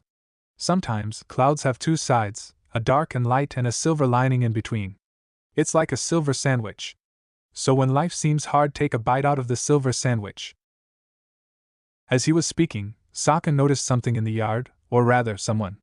Maybe we haven't failed after all, he declared, running over to the rail to get a better look. That's the spirit, the exiled prince said. I can't believe that worked. I didn't even know what I was saying. No, what you said made no sense at all. But look, he pointed down to a prisoner sitting on a rock. It's Suki! Before Zuko could really ask who Suki was, a bell rang off. Prisoners, back in your cells, ordered a guard. All the prisoners began to move back inside. The door to Naruto's cell opened, making him look over to see who it was. How lucky for me, the warden's come to visit me, he said sarcastically as the warden stepped into his cell. I'd greet you, but I don't like you. I hear you humiliated one of my guards this morning, Lord Naruto, the warden said, making the Lord sound like it should be in the garbage heap. Don't bother calling me Lord. I know you hate saying it. As for your guard, you heard right. They just give me so many opportunities, it's hard to resist, he remarked with a small grin. It's too bad this prison doesn't have solitary confinement. You would spend the rest of your life there. In case you haven't noticed, this entire prison is in solitary confinement.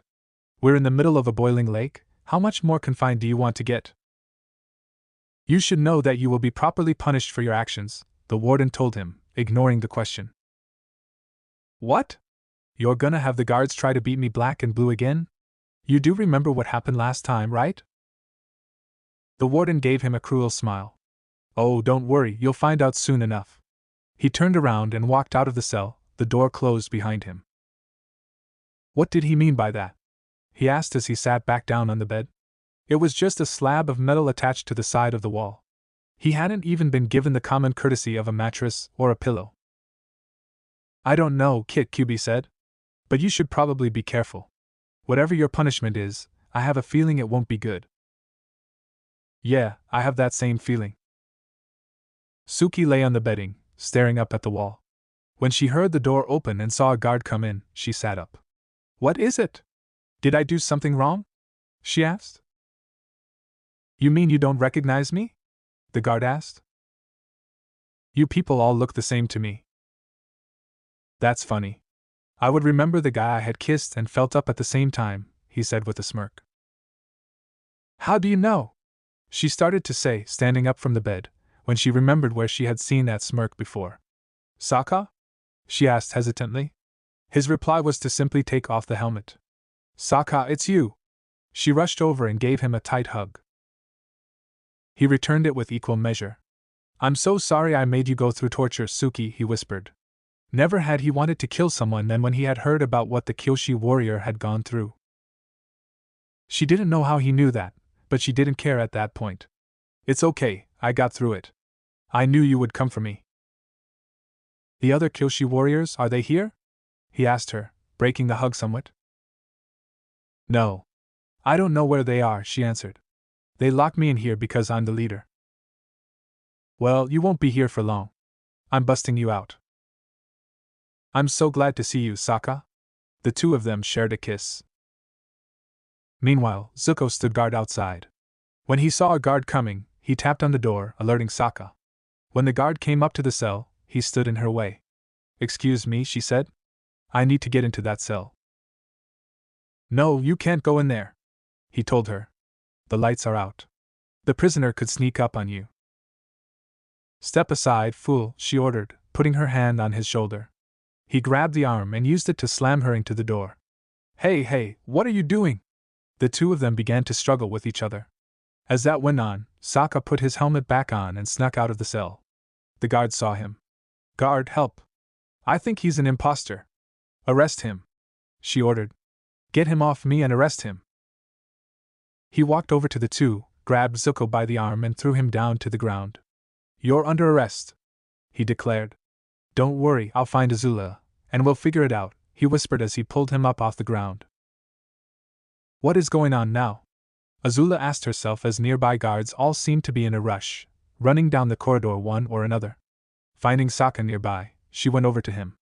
"What happened?" "Zuko got caught," he told her in a whisper. "What? How could he have been caught now of all times?" "You heard me." "Just what we need, a complication," she groaned quietly. Trust her dum-dum of a brother to make things complicated. "Well, where were you?" "I was trying to find Naruto."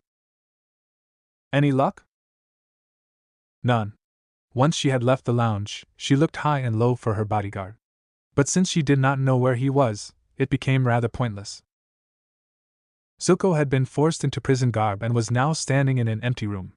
It had felt like an hour when the door finally opened, showing the warden. "Well, well, well. I never thought I'd find you in here, Prince Zuko," he said with an evil smile. "How did you know who I am?" Zuko asked. "How could I not? You broke my niece's heart." "You're Mai's uncle?" he asked, surprised by the fact. "I never meant to hurt her." "Quiet!" The warden barked at him. "You're my special prisoner now. And you'd best behave. If these criminals found out who you are, the traitor prince who let his nation down, why would they tear you to shreds? I think I'd have one person amongst those prisoners who would back me up. He knew Naruto would help him." "Don't be so sure about that." "So, what's in it for you?" he asked, crossing his arms. "Why don't you just tell my father and collect a reward?" "Oh, in due time, believe me, I intend to collect. I just have one question for you. Where is Princess Azula?" "We went our separate ways after we escaped from the Fire Nation," he lied. "He may be a prisoner, but there was no way he was giving up his sister." The warden said nothing in return. He simply walked out of the room, leaving Zuko alone. Later, he was led out of the room and was handed a mop. When Sokka and Azula found him, he was mopping the floor next to Suki. "Oh good, you guys have met," Sokka said. "Actually, we met a long time ago," Suki said. "We did?" Zuko asked. "Yeah, you kinda burned down my village." "Oh, sorry about that, nice to see you again." What else could he have said? "He is such a dum-dum," Azula muttered. They made sure to remain unseen as they talked. Fortunately, the side of the stairs they were mopping ended in a corner, keeping them hidden. "So, listen, I think I have an escape plan," Sokka told everyone. "I checked out the coolers again. The point of them is to keep firebenders contained, right?" "Yes," Zuko answered, waiting to see where he was going with this. "So, they're completely insulated and sealed to keep the cold in." "Well, to keep the cold in, it also has to keep the heat out, right?" "Just get to the point, Sokka," Suki told him. Azula nodded in agreement. She wanted him to hurry it up. "It's a perfect boat for getting through the boiling water." Zuko, Suki, and Azula all shared a look. "The cooler as a boat?" asked Zuko. "Are you sure?" "I'm telling ya, it'll work. I walked around the perimeter. There's a blind spot between two guard towers. It's the perfect launching point. I already tested it out. We'll roll the cooler into the water and just float with the current. It'll take us straight across. If we don't make a sound, no one will notice. And bing bang boom, we're home free." "But how are you going to get the cooler out?" Suki asked. "Yeah, how are you going to get the cooler out?" asked Chit-Sang. He stood on the stairs looking down on them, before jumping over the rail and joining their meeting. "We didn't say that," Sokka instantly lied to him. "Yeah, you heard wrong," Zuko agreed. "I heard you're hatching an escape plan, and I want in," the prisoner told them. "There's nothing to get in on. Leave now or you won't like the outcome," Azula threatened him. "Well, I can come with you, or the warden finds out," he threatened in return. I guess we have no choice, Suki admitted. If the warden found out, they would be dead before they could make a move. Okay, you're in, Sokka told Chitsang. He gave Zuko a wench. Now, first we need someone to unbolt the cooler, from the inside. Oh, I can get you inside, Chitsang promised. He stood up, walked in full view of the guards and just stood there. A few seconds later, Zuko backed into him, mopping the floor. Hey! What are you, stupid? Watch where you're going. He grabbed Zuko and shoved him away. Hey, you watch who you're shoving! He pushed him into the middle of the room, getting people's attention. I think you mean whom I'm shoving. The two of them began to fight, or, at least, fake a fight. As the prisoners began to cheer and urge the fight on, Sokka ran over to it. I need backup over here, he shouted. Chitsang tossed Zuko to the ground.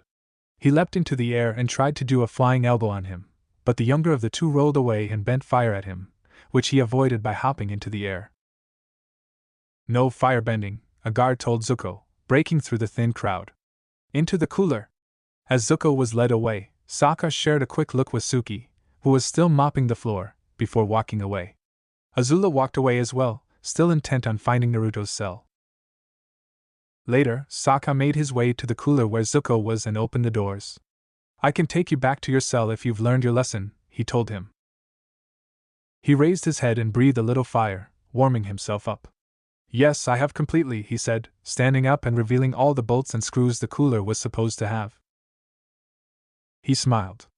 I got Suki and Chitsang out of their cells a few minutes ago, he whispered. They'll be waiting for us at the shore, Azula too. Someone's coming. He yanked Sokka into the cooler and closed the door. Yeah, new arrivals are coming in at dawn, one guard told the other as they walked past the coolers. Anybody interesting? Asked the other guard.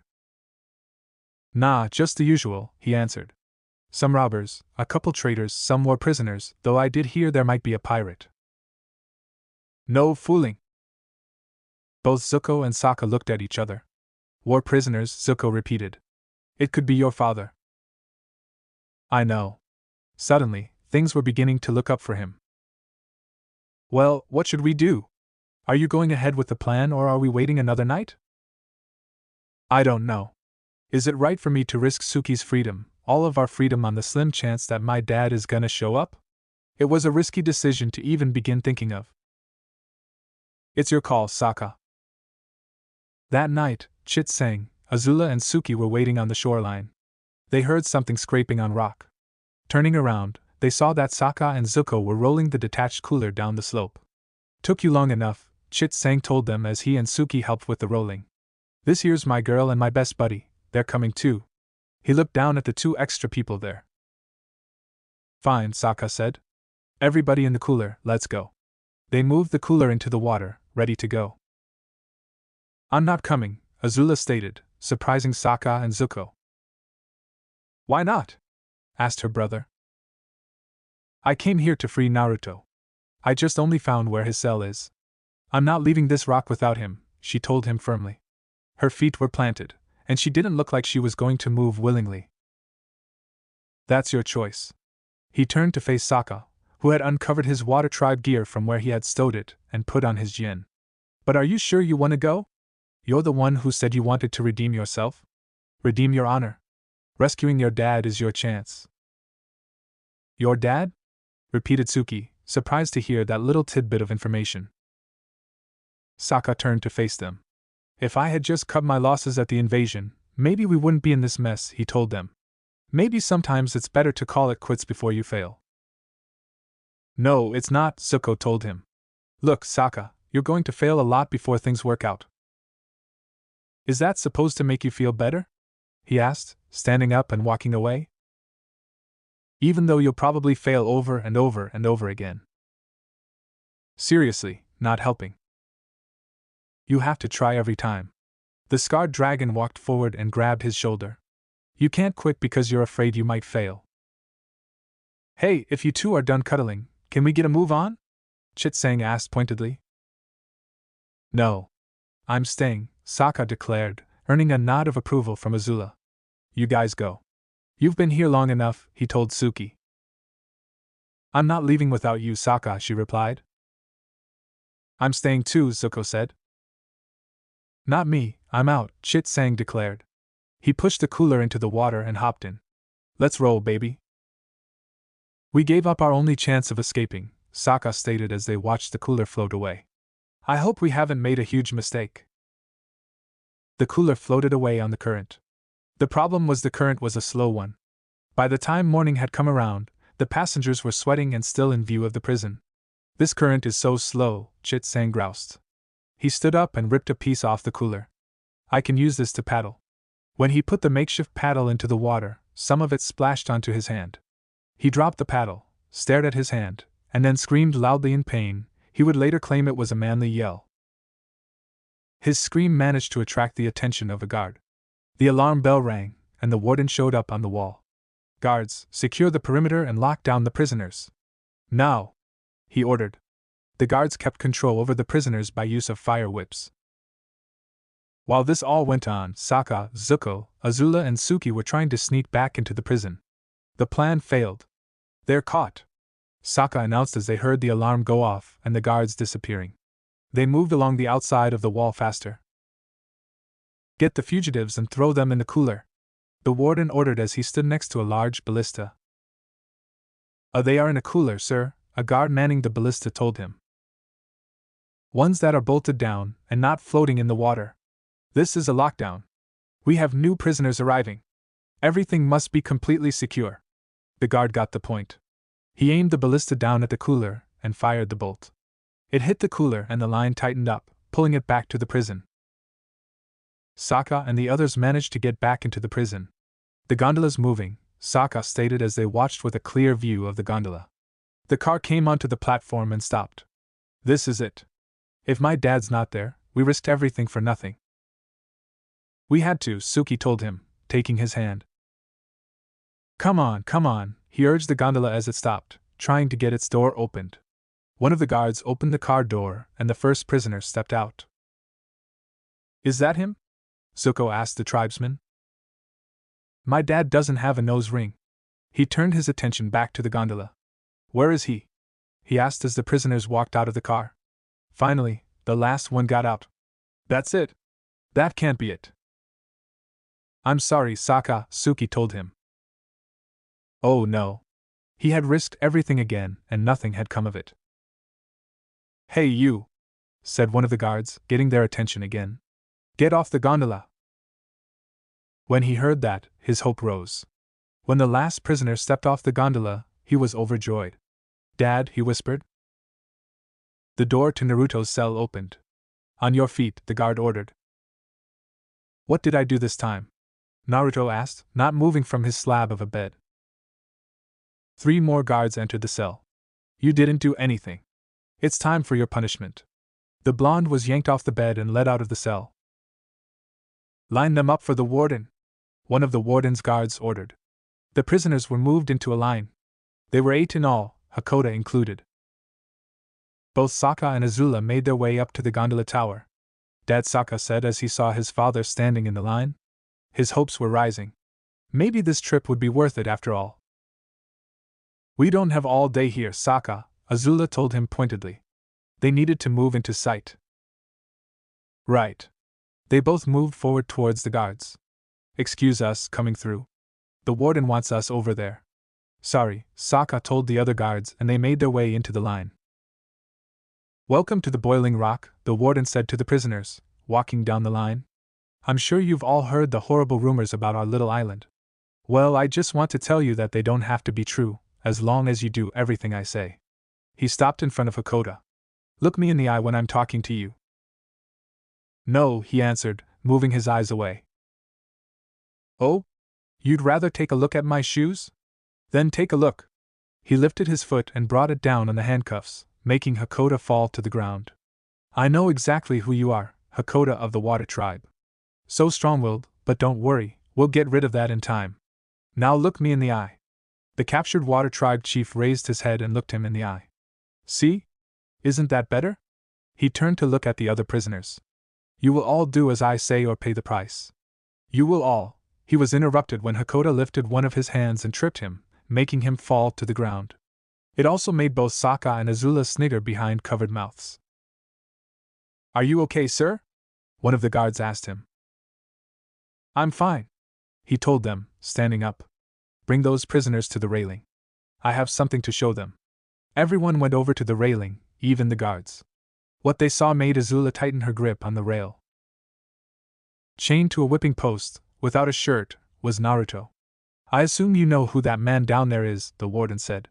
For those of you who don't, he was Naruto, paragon of the Fire Nation and bodyguard to Princess Azula. Now he is a traitor and a prisoner. A few days ago, he attacked one of my guards. This is his punishment. The guard standing next to Naruto bent his fire into the shape of a whip. And then, to the horror of the prisoners as well as Azula and Sokka, he whipped Naruto's back, 10 times. Each time the whip slapped across his back, it shuddered in response. He had nothing to bite down on, so everyone could hear his screams of pain. The only bright side was they were high up, and couldn't smell the flesh burn. Azula began to tremble in rage as she watched. "My's uncle or not, I am going to kill the warden," she thought to herself. When the whipping was done, Naruto's chains were unshackled and he fell to the ground unconscious. None of the guards bothered to catch him as he fell. They just dragged him away. That was the new punishment for disobedient prisoners, with direct permission from the Fire Lord. I trust you gentlemen to understand the ramifications of that. The warden asked the prisoners before looking at one of the guards. Get them out of my sight, he ordered before walking away. As the guards led the prisoners away, Sokka and Azula slipped away. Hakoda laid on the bedding with his head between his hands. When he heard the door open, he looked up and saw a guard standing against the door. Thank goodness you're okay, the guard said. He took a fighting stance. If you take one step closer, you'll see just how okay I am, he threatened. Dad, it's me. The guard lifted his visor, showing his blue eyes. Hakoda instantly knew who those eyes belonged to. Sokka, my son, he cried, hugging his son, who had taken off the helmet. You know, Sokka, you should be more careful with that guard outfit on. I almost punched you in the gut. Yeah, I ran into that problem earlier, his son admitted sheepishly. Arg! Naruto screamed. That hurts. He was laying on his slab of a bed, hoping the metal would help cool his back, even if a little. But it didn't, leaving him in a lot of pain. Well, of course it's going to hurt, Kyuubi said. You were whipped on your back with fire. Be glad I began helping your healing rate right after the whipping. Well, it still hurts. I just dulled the pain, I didn't kill it completely. I think we both know you would rather deal with the dull pain rather than the full amount. He didn't say anything, preferring to lay on his back. When he heard the door opening, he turned his eyes onto it. What have I done now? Did I fart in the warden's general direction and he didn't like it? He asked the guard. The guard didn't say anything. He just stood at the door, looking at him. Please tell me they did not send a mute guard here to annoy me. Again, the guard didn't say anything. He walked over to the bedding and knelt beside it. Then, to his surprise, the guard kissed him fiercely on the lips. He then realized that he was a she. And he knew this particular she, which was why after a stunned moment, he returned the kiss. Hello, Azula, he greeted her after they broke away. How could you tell? She asked. You were the one who kissed me, he told her pointedly with a weak smile. I don't think I could forget those lips. The warden stood in front of a door. Opening it, he walked into the room. Chit Sang was bound to a chair. Are you comfortable, Chit Sang? He asked the prisoner. If you're trying to get me to talk, forget it, Chit Sang told him hotly. I'm not a squealer. He walked past the chair. Chit Sang, I only ask you if you are comfortable. Well, yeah, actually I am pretty comfortable. That got him kicked to the ground. Are you still comfortable? The warden asked him. No. I know you and your cronies are not smart enough to come up with that little escape plan. So you're going to tell me who it is. He walked out of the cell, leaving Chit Sang alone with 2 guards. So, where's Bato? Sokka asked his father as he double-checked the silt in the door, making sure they were alone. Where's everyone else from the invasion? The others are being held at a prison near the Fire Nation Palace, Hakoda told him as he sat down against the wall. They singled me out as their leader and sent me here. But before I left, I met some young women who said they knew you, the Ashinama fighters? You mean the Kyoshi warriors? he asked for clarification. That's right. He brightened up when he heard that. Their leader Suki is here and she's gonna escape with us. Good, we'll need all the help we can get. And you know Prince Zuko and Princess Azula? The son and daughter of the Fire Lord? I don't know them, but I know of them. Well, they're here too. Sounds like two major problems, his father commented. Actually, they're on our side now. Hakoda looked at his son with a raised eyebrow. I kinda had the same reaction. After all they did, I knew it would be hard to trust them, but I gave them the benefit of doubt. And I was right. They've proven themselves and I never would have found you without their help. His explanation earned him a nod from his father. So, do you have a plan? We had one, but some of the other prisoners got involved and ruined it. I don't know if there's another way off this island. Sokka, there's no prison in the world that can hold two water tribe geniuses, he told his son, patting his back. Then we better find two. His dad laughed, and he gave a nervous chuckle. We might get lucky, if Azula pulls through, he remarked. What do you mean? Do you remember the prisoner you saw when you came in? His face turned grim. Unfortunately, yes, I do. What he saw, he would never wish on anyone. There were less cruel ways to punish someone. Azula came with us to break him out. With any luck, she's in his cell right now, talking to him. Azula could not help but wince as she saw Naruto move slowly back into the bedding after their brief reunion. She could still smell the burned odor, courtesy of the warden's punishment. You know, I was expecting you guys a few days later, Naruto admitted. What? She said. She was sitting on the floor and holding his hand. She was a little afraid to hold anything else, as it might send him into more waves of pain. You've just been fire-whipped, and you can still make a joke? Not joking. Why do you think I had Ozai send me here? I knew that Sokka would come here looking for his dad. And how would you know that? He smiled. You'd be surprised at how many reports I used to receive from Admiral Chan, especially involving Water Tribe raiders, before all of this happened. He mentioned two of the Water Tribe leaders, Hakoda and Bato, and how their latest invention forced the crew of one ship to leave, due to the stench that entered it. Anyways, one of my last orders was to have him be sent here. That's why I expected you guys a few days later. You would have been able to get all of us out at the same time. He let out a soft groan as he involuntarily let himself feel the pain. I just wasn't expecting the whipping. She looked at him intently. Naruto, you shouldn't be able to talk, much less complain about it. If anything, he should have been restrained to prevent himself from writhing in agony and cause more pain. It's okay. I heal quickly. No one heals that quickly, she protested. I do. She sighed. This is one of your secrets, isn't it? He just nodded his agreement. You're going to have to tell me about them someday. Maybe, but it's not today. His answer made her groan and take off her helmet. I guess I didn't imagine you cutting your hair. He reached and brushed his fingers across the edges of her hair. I kinda like it. Naruto, about that night, she began to say. I'm sorry, he told her, stopping her before she could continue. That caught her by surprise. What? I said I'm sorry. I shouldn't have done that to you. You don't need to apologize, it was my fault. No, it wasn't. It was mine. I could tell you that I did to keep you safe, but that's not the entire truth. Then what is? I was scared, he admitted. If what she had heard before surprised her, this one stunned her. You were scared? He nodded. I was scared of you rejecting me. That had been one of the many thoughts raging through his mind that night, but it was one of the foremost ones. I would have never done that. But I didn't know that. All I had were my past experiences, and they're not something I like to remember. 3 years ago, there was this girl I liked. He gave a bitter chuckle. Like is probably too easy a word. I had a huge crush on her. But she thought I was an idiot and kept hitting me every time I came near her.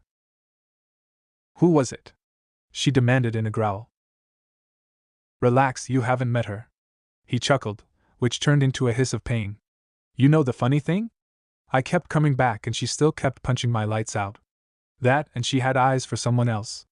When I came here, I had brought the memories of her rejections with me. So I was afraid that you would reject me. But I didn't. And I'm glad. Because I love you too, he told her, looking straight into her eyes. I have never met a woman who can keep me on my toes as much as you.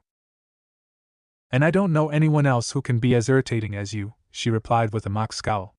He laughed, and then raised his head up to kiss her. She didn't resist. Sokka walked through the ground level of the prison, making sure he was alone. He approached one cell and lifted his visor. Zuko, are you there? He asked. I'm here, Zuko answered from inside the cell, his eyes appearing through the slit. I just got done talking to my dad. We came up with an escape plan together. What are you doing here? A voice from behind the disguised tribesman asked. Turning around, and lowering his visor, he saw 2 guards standing on the staircase. I was just telling this dirty lowlife what I think of him, he answered, trying to sound gruff. Well, you'll have to do that later. He's coming with us. Why? Because we have orders straight from the warden, that's why. The second guard told him, sounding a little annoyed. Could I just get 10 more seconds to rough him up a bit? He asked, punching his own fist to emphasize his point. Fine, 10 seconds. He walked into the cell and closed the door. Take that and this. They heard him shout, the sounds of punching filling the air and Zuko grunting. Newbie, the first guard remarked. Inside the cell, Zuko was holding his bedding in front of him, while Sokka punched it. We have a new plan, but it's gonna need a big distraction, Sokka whispered as he punched the bedding. Be in the yard in 1 hour. They heard the cell door opening, so he grabbed Zuko and tried to strangle him.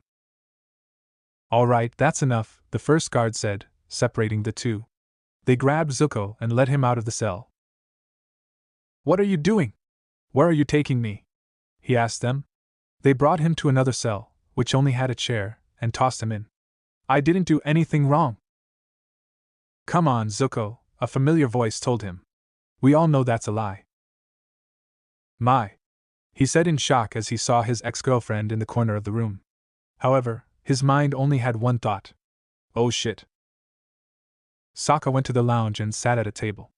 A few minutes later, Azula sat down across from him. Any luck? He asked her. I found him, she answered.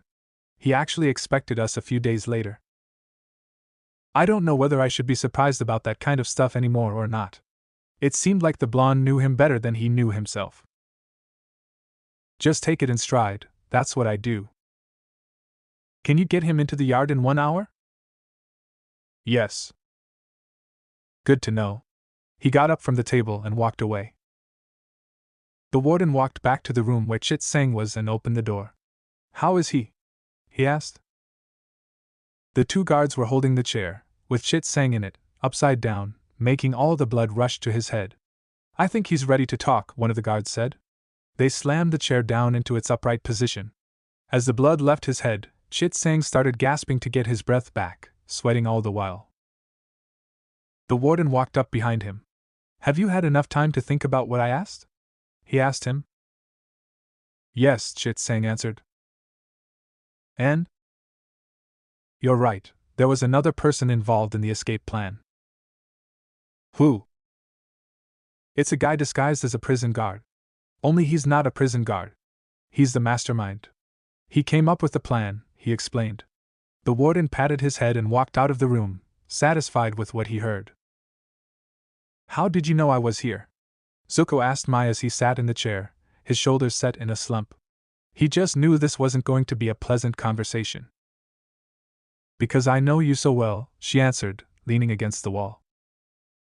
But how? The warden's my uncle, you idiot. The truth is, I guess I don't know you. She showed him the letter that he had left her. All I get is a letter? You could have at least looked me in the eye when you ripped out my heart. I didn't mean to. You didn't mean to? Dear Mai, I'm sorry that you have to find out this way, but I'm leaving, she read the letter to him. Stop, he told her. This isn't about you. This is about the Fire Nation. Thanks, Zuko, that makes me feel all better. She threw the letter at him, hitting him in the head. I never wanted to hurt you, he told her, getting out of the chair and facing her. I'm sure Azula didn't either, but we have to do this to save our country. Save it? You two are betraying your country. That's not how I see it. Do the two of you not realize what you did to me entirely? She asked him. Because of you, we were forced to practically become Yao Jing's slaves. We can't do anything against her because our families will get hurt. She's beaten Tai Li half to death on more than one occasion. What? He asked, his face showing his shock. I'm sorry, I didn't know. Of course you didn't, you and Azula were too busy being traitors, Mai said scathingly. Suki went through her forms, practicing her moves. It was the only way she could stay fit and keep herself ready. She had lifted her foot into a kick when the door opened and Sokka came in. Sokka, what's going on? She asked. I don't have much time, he told her as he kept an eye out through the slit on the door. If I'm seen with you, the guards might think something's up. I just talked to my dad. That's great. Yeah, and we're escaping today, on the gondola. What? My dad and I came up with the plan together. We're gonna commandeer the gondola and we're gonna take a hostage with us so they won't cut the lines. He explained to her. We'll never make it to the gondola, she protested. There are too many guards. My dad already thought of that. He said we'll need a distraction. That's why we're going to start a prison riot. Okay, let's say by some miracle this all works and we make it onto the gondola. The warden will still just cut the lines, even if we have a captive, she reminded him. Not if the warden is the captive. They both heard a guard coming. I have to go, he told her. She gave him a quick hug. I'll find you before we start the riot. He snuck out of the cell and started to walk away. Hey you, a guard behind him called out. The warden wants to see you. He turned around and saw the two guards. Why? He asked. I don't know, I didn't ask. Maybe I can schedule another time with him? How's tomorrow? He asked as he tried to walk away, but two different guards grabbed him. He wants to see you now. They took him up onto the gondola platform.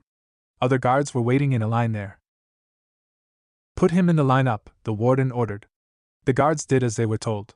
One of you is an imposter who thought could fool me, he said. But now that person is going to be in a lot of trouble. A pair of guards brought Chit Sang forward. Who is it? Chit Sang looked at the line of guards. The silence was making Sokka nervous. He tried to remain calm but sweat was coming off his brow. That's him, Warden, Chit Sang finally spoke, pointing at the guard who tried to harass him. He's the imposter. What? I am not, the guard said.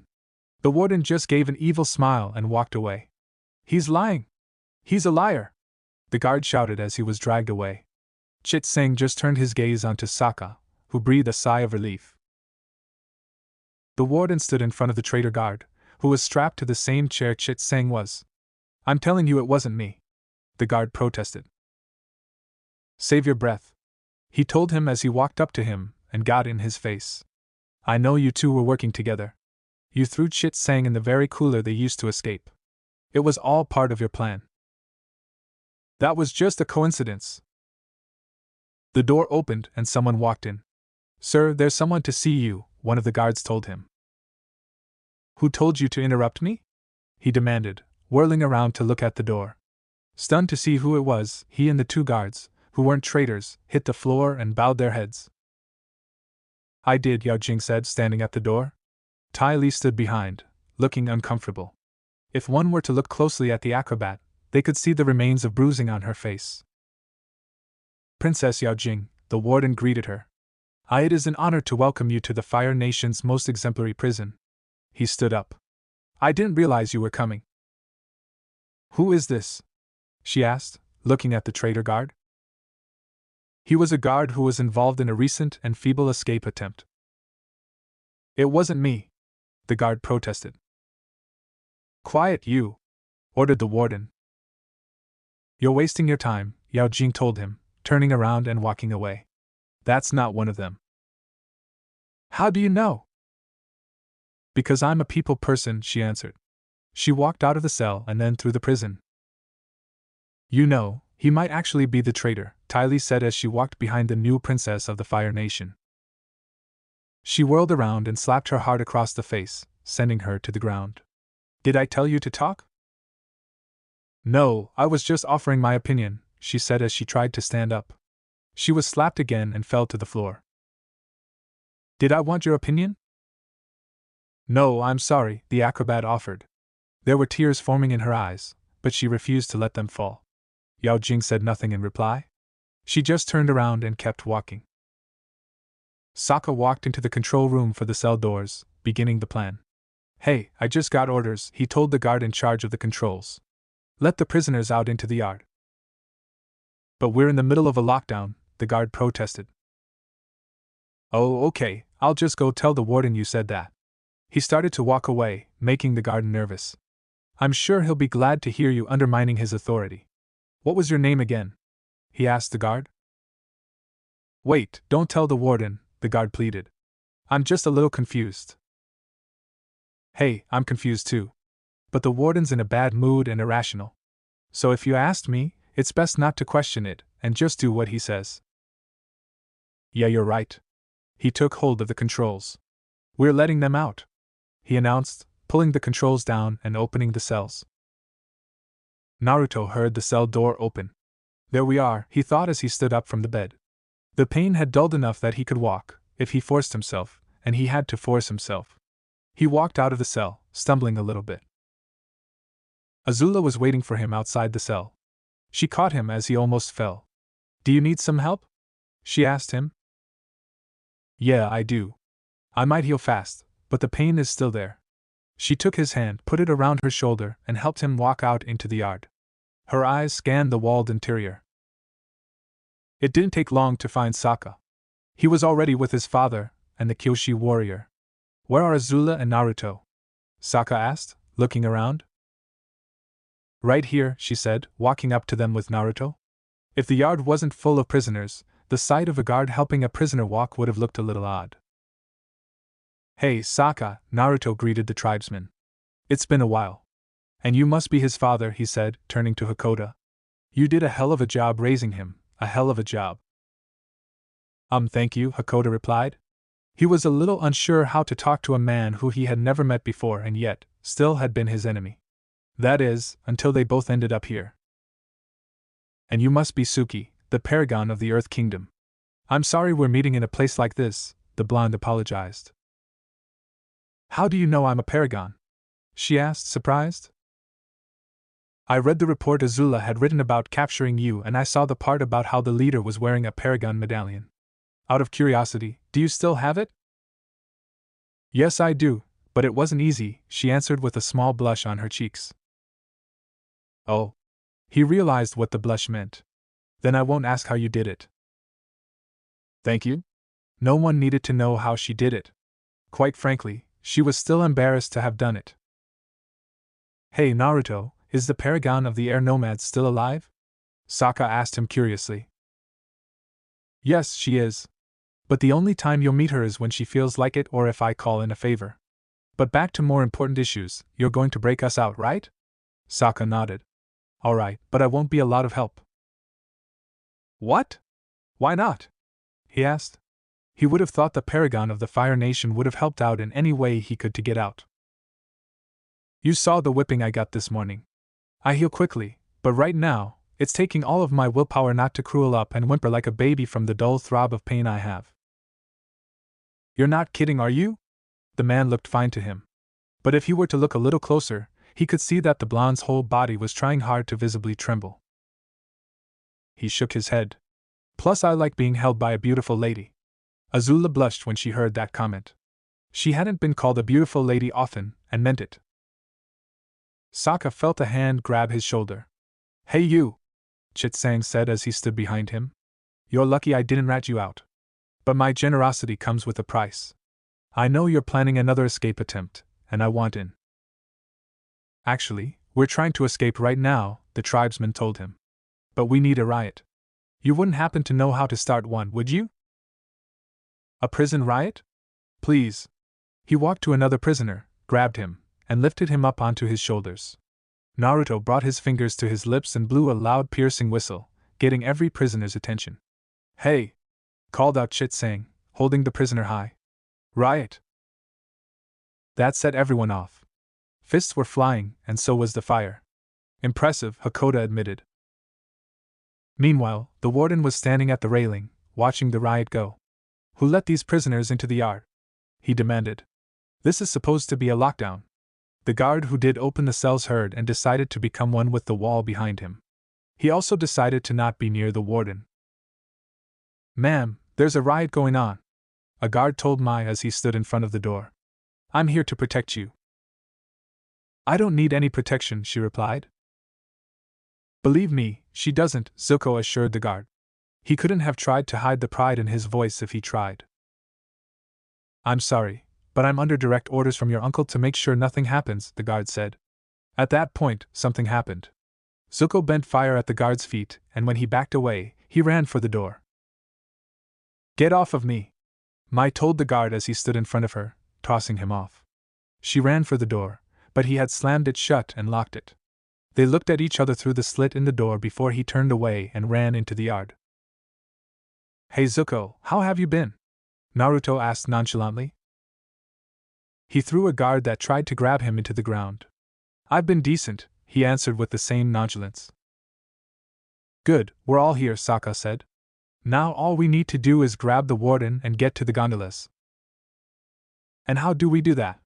the scarred dragon asked him. "I'm not sure."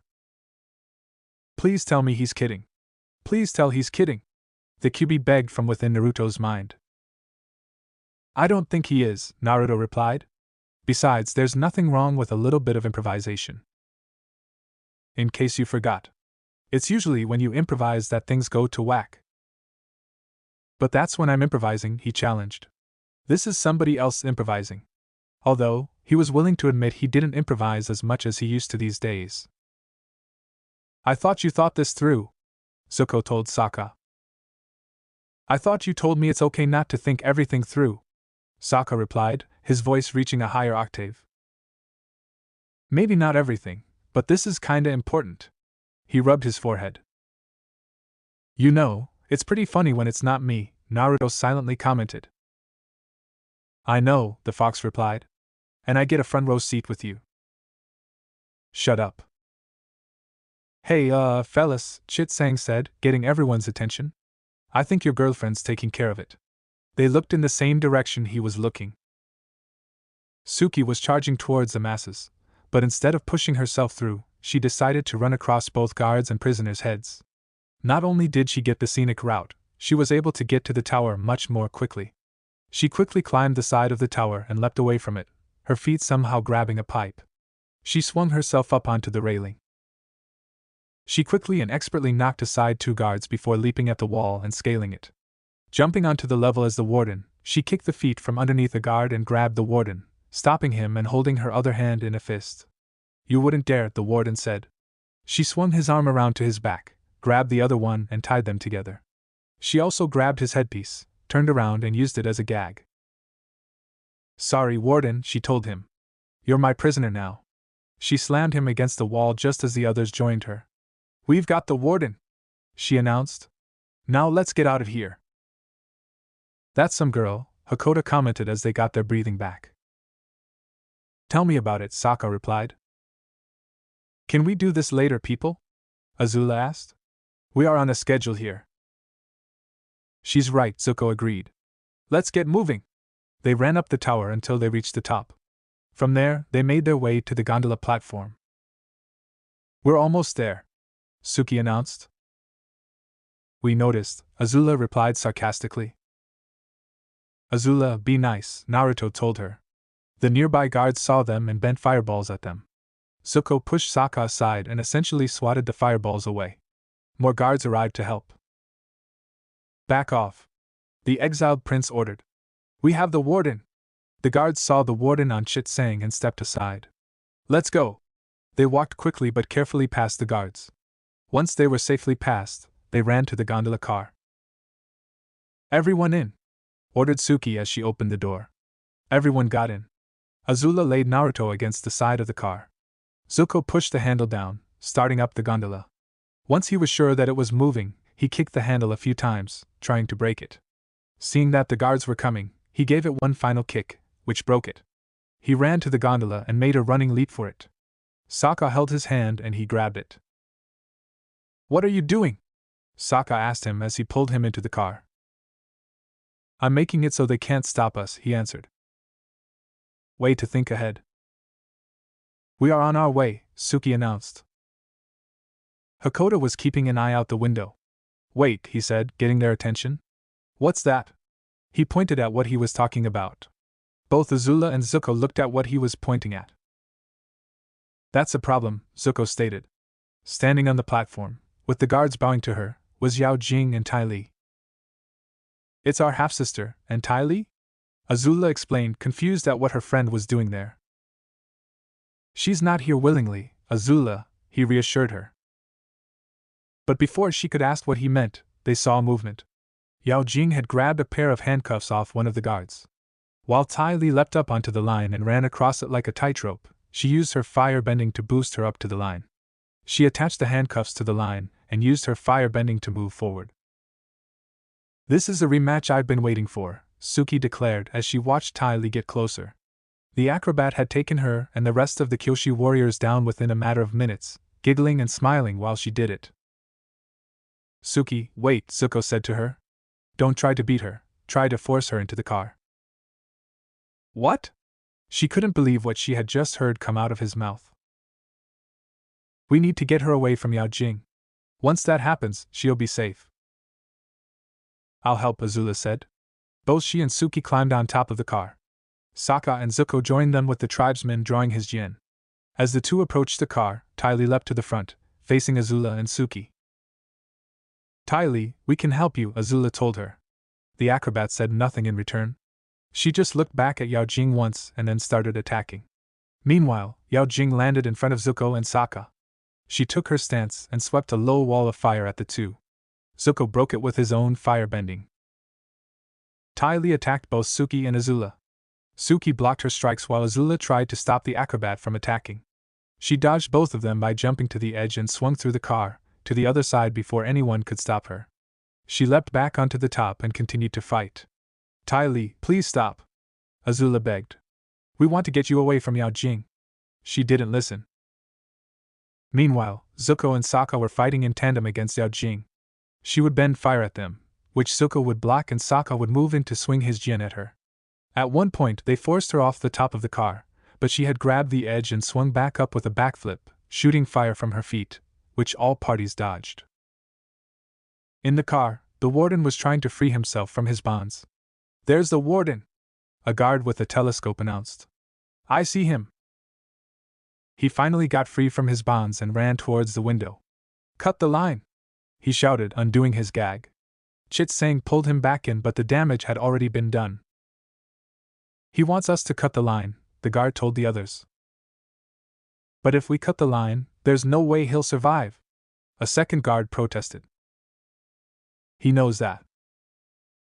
They jammed the cable wheel, suddenly stopping the gondola, making it shake. Tai Li lost her footing and slid down to where Yao Jing was standing. It looked like she was about to go over the edge when Yao Jing stopped her by putting her foot on her back. Sokka slid towards the edge and would have fallen off had Zuko not grabbed his hand and pulled him back up. Yao Jing looked at the gondola station and saw two of the guards trying to see through the line. "It seems they're cutting the line," she noted. She also saw the other gondola coming down, the car filled with guards. "Then I guess it's time to leave." She grabbed Tai Li by the back of her shirt and, to the horror of Zuko and Azula, threw her at the other gondola. "Tai Li!" screamed the two siblings. Thankfully, she grabbed the edge of the other car and safely climbed up to the top.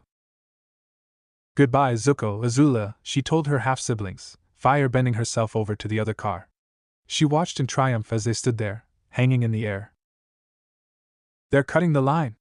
The gondola's about to go," announced Zuko as he and the others got back into the car. "I hope this thing floats," Hakoda remarked as he looked down at the water below. "Well, it probably can, but we still won't like the outcome," Naruto said in reply. "You're not helping, Naruto," Sokka told him. Meanwhile, the guards kept sawing away at the line. They were about to cut through it when they were suddenly pinned against the wall behind them with knives. "What are you doing?" one of the guards demanded. "Saving my friends and the jerk who dumped me," Mai answered. The two other guards tried to attack her. She pinned one to the wall as well while sliding behind the cable wheel from the second blast of fire sent at her. She saw two more guards coming at her, who she took care of with her knives, and saw the other guard, who had two more with, charging directly towards her. She grabbed the first and threw knives at the other two, who went flying and knocked one of the jammers out of the cable wheel. She then pinned the first one to the ground with a knife. She knocked the second jammer out of the cable wheel, allowing the line to keep moving and the gondola moving as well. "Who is that?" Sokka asked as everyone, with the exception of Naruto and Azula, looked out the window. "It's Mai," Zuko answered, shocked. "What?" Azula asked, coming to the window. Sure enough, she saw her friend standing in the middle of beaten soldiers. Yao Jing saw the same thing and was furious. "What is she doing?" she demanded. Ty Lee said nothing to answer her. The gondola docked at the station on the rim of the volcano. The doors opened and everyone got out. Hakoda noticed that Chit Sang was still holding the warden. He pointed to the car and the warden was thrown in. "Sorry, warden," he said with zero sympathy. "Your record is officially broken." "I want to kill him," Azula growled, glaring at the warden. He had a frightened look when he heard that. The glare certainly added to it. "Azula, his pride has been damaged," Naruto told her, gently but firmly. "For men like him, that's enough." "Be glad, be very glad," she snarled at the warden before she helped Naruto walk away. "Well, we made it out. Now what?" Suki asked Sokka as they went over the edge of the rim. He was going to answer when he saw that Zuko had stopped. "Zuko, what are you doing?" he asked. "Yao Jing was on that island," he stated. "Yeah, and she's probably right behind us, so let's not stop. What I mean is she must have come here somehow." He ran to the edge of the rim and looked down. "There. That's our way out of here," he announced as he pointed down to the airship docked below. "I can't believe I'm saying this, but thank you, Yao Jing," Azula said. Yao Jing stood across from Mai, who was being held by two guards. The latter could not help but glare at the woman that she and Ty Lee were forced to serve, but while her short-lived attempt at defying her would have ended badly for her, at least she was able to save her former friend and boyfriend in the process. "Leave us," she ordered the guards. They saluted and left, leaving Mai with her and Ty Lee, who didn't say a word. "I thought you would never do this kind of thing," she told Mai. "So why would you? You know what will happen." "I guess you just don't know people as well as you think you do," Mai answered. "You miscalculated. I value my friendship with Azula and I love Zuko more than I fear you." "No, you miscalculated. You should have feared me more," she yelled in a rage. Mai readied a knife and she was about to bend fire when both of them got a surprise. Ty Lee turned on Yao Jing and blocked her chi, making her fall to the ground. "That was for all you put me through, you bitch!" she shouted, giving her a vicious kick in the stomach. She walked over to Mai, who still had a stunned expression on her face. "What? You thought I was going to do all of that lying down?" the acrobat asked her. "Apparently not," she answered. "Come on. Let's get out of here." They tried to run away, but were immediately surrounded by guards. "You're both fools," Yao Jing declared as the guards helped her up. "What shall we do with them, princess?" a guard asked her. "Put them somewhere I'll never have to see their faces again and let them rot," she ordered. Location: Western Air Temple. They had docked the airship right next to the temple, surprising the people there. "What are you doing in this thing?" Katara asked Sokka as he and Zuko got off. "What happened to the war balloon?" "It kind of got destroyed," Zuko answered. "Sounds like a crazy fishing trip," Aang said. "Did you at least get some good meat?" Toph asked. "I did. The best meat of all, the meat of friendship and fatherhood," Sokka answered. Suki, Hakoda and Chit Sang stepped out of the airship. "I'm new. What's up, everybody?" Chit Sang asked, waving his hand. However, Katara wasn't focusing on him. "Dad," she said, almost like she couldn't believe it. But he was right there. "Hi, Katara," he greeted her, giving her a hug. How are you here? What is going on? Where did you go? She asked Sokka. We kinda went to a Fire Nation prison, he answered. Hakoda just pulled him into the hug. Seriously, you guys didn't find any meat? Toph asked. That's what your concern is. Naruto's voice came out of the airship, surprising everyone who hadn't gone to the prison. How did you people manage to make it this far? He asked as he and Azula walked off the airship. During the ride on the airship, the pain had been whittled away by the Kyuubi. It had been whittled to the point where he didn't help walking around, much to both his and Azula's disappointment. You! Aang and Katara shouted in surprise. Me, he answered with an annoyed look. What are you doing here? Aang asked him. Of all things he had expected, seeing the blonde before them was not one of them. Well, somebody has to keep an eye on these two so they won't do something stupid. He looked at Zuko and Azula. And I get the feeling that you would actually encourage it. He looked at Aang. You brought him here? Katara demanded of Sokka, Zuko, and Azula. He is the reason I went, Azula retorted. Don't even start, you two. The blonde barked when he saw they were about to fight. They heard the command in his voice and stopped. He looked over at Zuko, who had a downcast expression on his face. What's the matter, Zuko? I've put my and Ty Lee's families in danger, the scarred dragon answered. What do you mean? Azula asked her brother. Mai told me that if she or Ty Lee tried to do anything against Yao Jing, their families would be harmed. Oh, don't worry. I'm sure Yao Jing will be very disappointed when she sends for them, Naruto said, making everyone look at him. What did you do? Azula asked. That comment alone meant he had done something. Nothing much, really. He shrugged. I just made sure that soldiers who had served with or under me took Ty Lee and Mai's families into hiding when the two of them would try to either escape or attack Yao Jing. When did you give that order? Sokka asked. Just before the invasion. Everyone looked at him with surprise. Just take it in stride, Azula told them. Take it in stride. Well, now that I'm out, I can finally get rid of this. He rolled up his left sleeve, revealing a tattoo, which was the kanji for storage. He placed his fingers on it and channeled his chakra into it, muttering a quick kai. He got a small cloud of smoke, and when that dissipated, he was holding a spare Jian, his paragon medallion, and the story he was working on. What? He asked as everyone was looking at him. I only had time to seal the bare essentials. He put the medallion around his neck, slung his Jian across his shoulders in its usual manner, and put the book away in a nearby bag. What's the book for? Aang asked, curious about it. Story I've been working on, he answered shortly. Any chance of reading it? Asked Suki. Maybe when I finish writing it. So you're really on our side now? Katara asked a bit hesitantly. He looked at her for a minute in silence, and then looked at everyone else. All right, everybody, listen up, he told them. I am joining this little team of yours, but it's not because I feel like it. This war has gone on long enough. The Fire Nation has done terrible things, I will admit that. However, it is not the Fire Nation's fault. The fault belongs to the royal flaming asshole. If we want this to end, we have to take him out, and apparently, only one person can do that. He looked directly at Aang, making the airbender feel nervous. People may think you're the solution to their problems.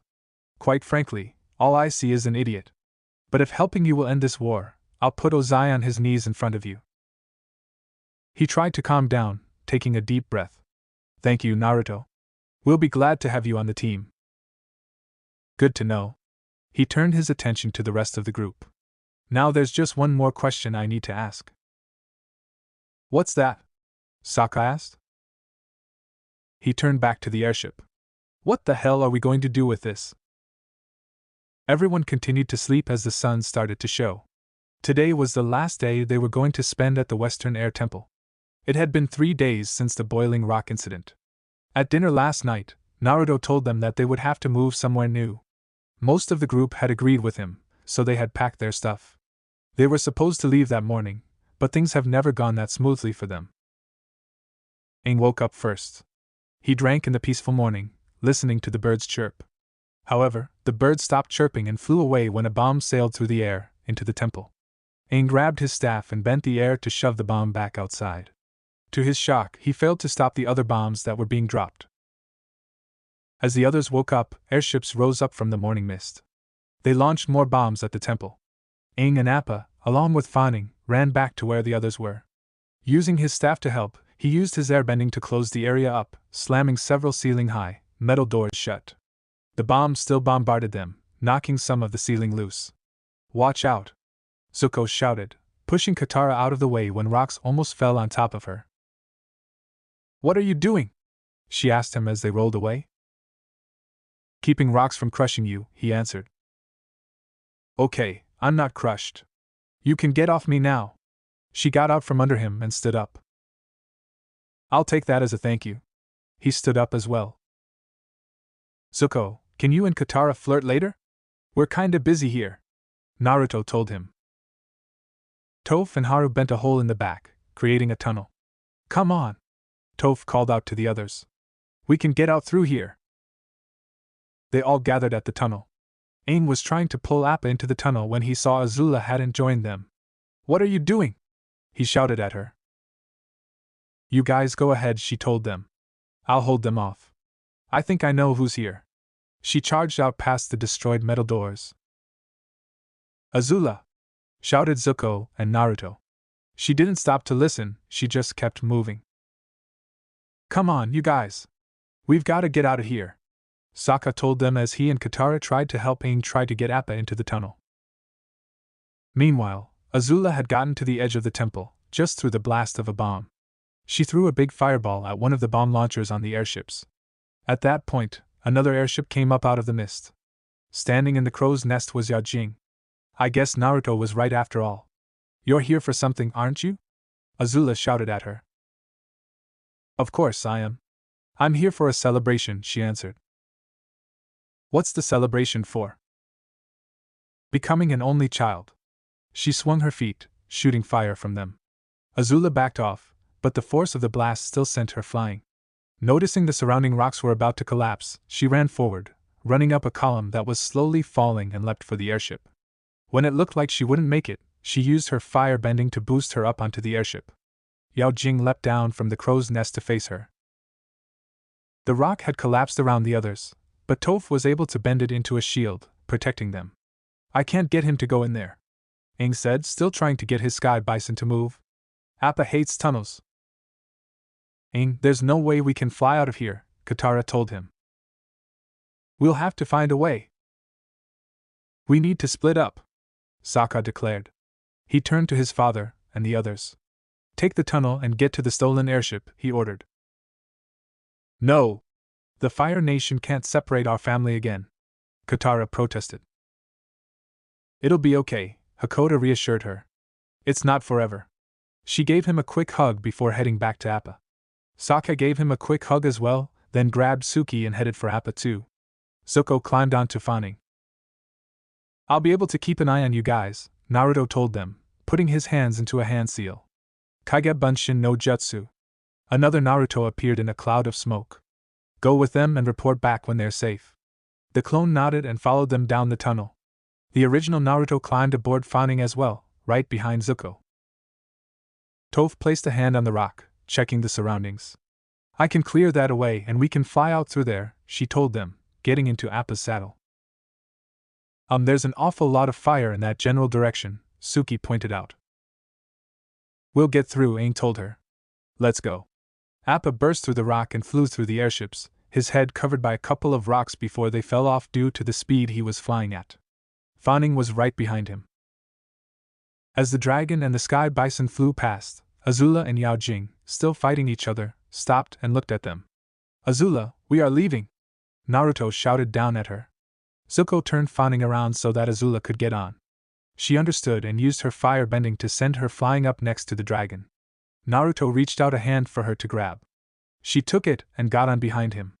Fanning flew away, following Appa. They flew hard and long the entire day. By the time the sun had set, they were far away from the Western Air Temple and had already set up camp. "Wow, camping it really seems like old times again, doesn't it?" Aang asked as they sat around the campfire. If you really want it to feel like old times, Zuko said as he tossed a piece of meat to Fanning, I could chase you around for a while and try to capture you. I guess that means I'd have to join in the chasing as well, Azula said. And that means I'm on babysitting duty again. Thank you ever so much, Naruto told Aang. When she heard that, Azula swatted him on the arm. Hey, it's the truth and we both know it, he defended himself. The entire group laughed, except for one person. Ha ha, Katara said sarcastically. To Zuko, Azula, and Naruto, Sokka announced, holding up his cup. Who knew after all those times they tried to snuff us out, they'd be our allies? Akela barked in agreement. Here. Here. The others cheered, minus Katara. Toph gave Zuko a light punch on the arm. I don't know about you two, Zuko said to Azula and Naruto. But I'm touched. We don't deserve this. Yeah, no kidding, Katara snapped, before getting up and walking away. After a minute of somewhat awkward silence, Zuko followed her. She was standing on the edge of a nearby cliff, looking down at the waves. When she heard footsteps behind and saw that it was Zuko, she became hostile and walked away. This isn't fair, he protested. Everyone else seems to trust us now. What is it with you? Oh, everyone trusts you now, she demanded. I was the first person to trust you, remember? Back in Ba Sing Se. And you turned around and betrayed me, betrayed all of us. What can I do to make it up to you? You really want to know? She asked, walking closer to him. Maybe you can reconquer Ba Sing Se in the name of the Earth King. Or I know. You could bring my mother back. She stomped away. Later that night, he made his way over to Sokka's tent, running into both Suki and Naruto. Do you guys need to talk to Sokka too? He asked the two of them. It's nothing we can't talk about later, Suki told him a bit hurriedly, walking away. Are you sure? Yes, Zuko, we're sure, Naruto said. You go have a talk with Sokka, we'll get to him later. He walked off. Zuko just shrugged and walked into Sokka's tent. He looked up from where he was writing in his journal, Akela resting at his side. Hey Zuko, he greeted, putting his journal down. What's on your mind? Your sister, he answered as he sat down. She hates me, and I don't know why. But I do care what she thinks of me. Hey, I'm surprised that she's able to hate anyone in the first place. She had always been the goody two-shoes of the family. Zuko hesitated for a minute, before exhaling and turning his gaze towards Sokka. Listen, I know this may seem out of nowhere, but I want you to tell me what happened to your mother. What? He asked, slightly surprised. Why would you want to know that? Katara mentioned it before when we were in prison together with Naruto and Ba Sing Se, and again, just now when she was yelling at me, the scarred dragon explained. I think somehow she's connected her anger at that to her anger at me, Azula, and Naruto. It's not a day I like to remember. Flashback. Both Sokka and Katara were having a snowball fight against each other. Just as Sokka was about to throw a big snowball at Katara, black snow started to fall. I'm going to find Mom, Katara told him, running off. He ran towards the walls, despite being a child. Many of the men were heading that way too. When he climbed up to the wall, he saw the black ships and the bad men, who gave a battle cry and charged forward, cradling fire in their hands. The warriors stood ready and gave their own battle cry. The fight was short-lived, with the warriors winning. Sokka hopped down the wall and grabbed a boomerang off the snow. Just as he was about to join the fight, the bad men ran away. End flashback. Many of the warriors had seen the black snow before and they knew what it meant, a Fire Nation raid, Sokka told him. We were badly outnumbered, but somehow, we managed to drive them off. As quickly as they came, they just left. I was so relieved when it was over, but that's because I didn't know yet what had happened. I didn't know we had lost our mother. Wait, Zuko spoke. Can you remember any details about the soldiers who raided your village? Like what the lead ship had looked like? Yes, sea ravens, he answered, remembering the flags on the Fire Nation ships.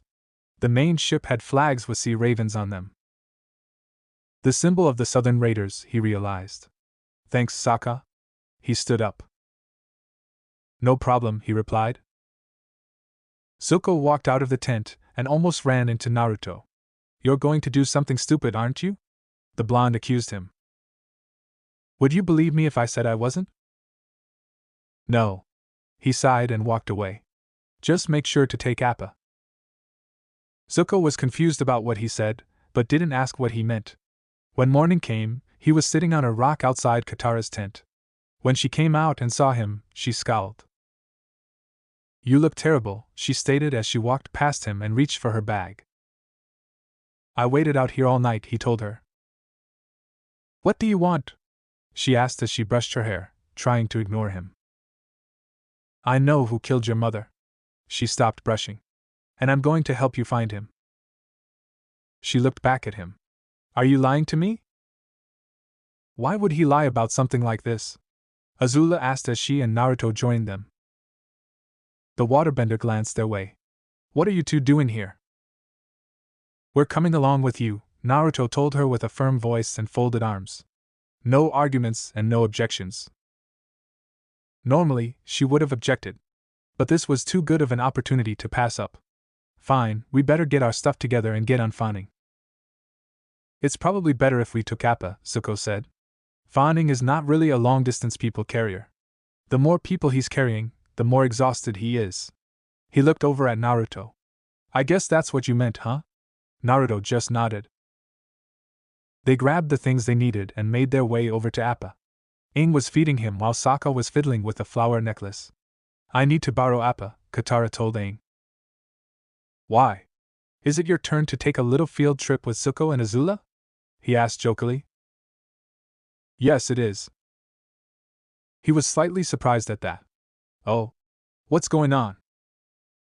We're going to find the man who took my mother from me. Sokka stood up when he heard this, dropping the necklace. Sokka told me the story of what happened, Zuko explained. I know who did it, and I knew how to find him. Why are they coming? Sokka asked, gesturing at Azula and Naruto. Because we are, Azula replied. What exactly do you think this will accomplish? Aang asked. Ugh, I knew you wouldn't understand, Katara said, shaking her head. She turned around and walked away. Wait. Stop. He told her. I do understand. You're feeling unbelievable pain and rage. How do you think I felt when the Sandbenders stole Appa? How do you think I felt about the Fire Nation when I found out what happened to my people? She needs this, saying, Zuko told him. This is about getting closure and justice. I don't think so, he objected. I think it's about getting revenge. Fine, maybe it is. Katara snapped at him. Maybe that's what I need. Maybe that's what he deserves. Katara, you sound like Jet. It's not the same. Jet attacked the innocent. This man, he's a monster. What? You're not going to say anything? Kyuubi asked his host. Why should I? He asked back. Kit, please remember I can read your thoughts. You don't think I haven't noticed your feelings about that man? There was enough hate inside the blonde for that person to make an Avenger proud. That is not revenge. That is justice. Why do I have a hard time believing you? If it was revenge, would I have stayed here for 3 years without ever going back? It could just mean you took lesson number 5 to heart, the fox commented. He had all but beaten those lessons into his Jinchuriki's skull. Enough, we're done talking about this. Katara, she was my mother too, Sokka told his sister. But I think Aang might be right. Then you didn't love her the way I did, she retorted. Katara. He was horrified and a little saddened by her words. Before anyone could say anything else, Naruto smacked her on the back of her head. Apologize, he ordered. That was uncalled for. Sokka loved your mother as much as you did, and you just spat on that love. You will apologize to him. She threw a glare his way, but it didn't do anything. He was resolute. Sorry, Sokka, she said half-heartedly. Katara, the monks used to say that revenge was like a two-headed rat viper, Aang told her. While you watch your enemy go down, you're being poisoned yourself. That's cute, Azula commented. But this isn't your Air Temple preschool. It's the real world. Things are different here. Now that I know he's out there, now that I know we can find him, I feel like I have no choice, Katara explained. She had to find him and make him pay. Katara, you do have a choice, forgiveness, Aang told her. That's the same as doing nothing, Zuko protested. No, it's not. It's easy to do nothing, but it's hard to forgive. It's not just hard, it's impossible, she told him before walking away. Zuko, Azula, and Naruto followed her. They waited until night and tried again. They had put black cloaks over their clothes, along with a face mask. Naruto had tied a bandana over his head to cover his hair, and Katara had tied her hair into a ponytail. As they readied themselves to climb aboard Appa, Aang and Sokka came out from behind a rock. So, you were just gonna take Appa anyway? Aang demanded. Yes, Katara answered shortly. It's okay, because I forgive you. He paused for a moment. Does that give you any ideas? Aang, shut up, Naruto told him. They didn't do any of his antics right now. Don't try to stop us, Katara warned. I wasn't planning to, Aang replied. This is a journey you need to take. You need to face this man. Katara climbed atop Appa's head while the other three tossed the packs up into the saddle. But when you do, please don't choose revenge. Let your anger out and then let it go. Forgive him. Okay, we'll be sure to do that, Guru Goody Goody, Zuko said sarcastically. Just get in the saddle, Zuko, Azula told him. He climbed up and she followed with Naruto behind. Thanks for understanding, Aang, Katara said. She turned her attention to Appa. Yip yip, she told the sky bison. He took off and started flying. You know, you're pretty wise for a kid, Sokka told Aang. Thanks, Sokka, he replied. Usually it's annoying, but right now I'm impressed. I appreciate that. His face fell when he realized what Sokka had said. Hey, can I borrow Momo for a week? Why do you need Momo? I have to do something to entertain Akela. The wolf perked up when he heard that, and the lemur looked scared for his life.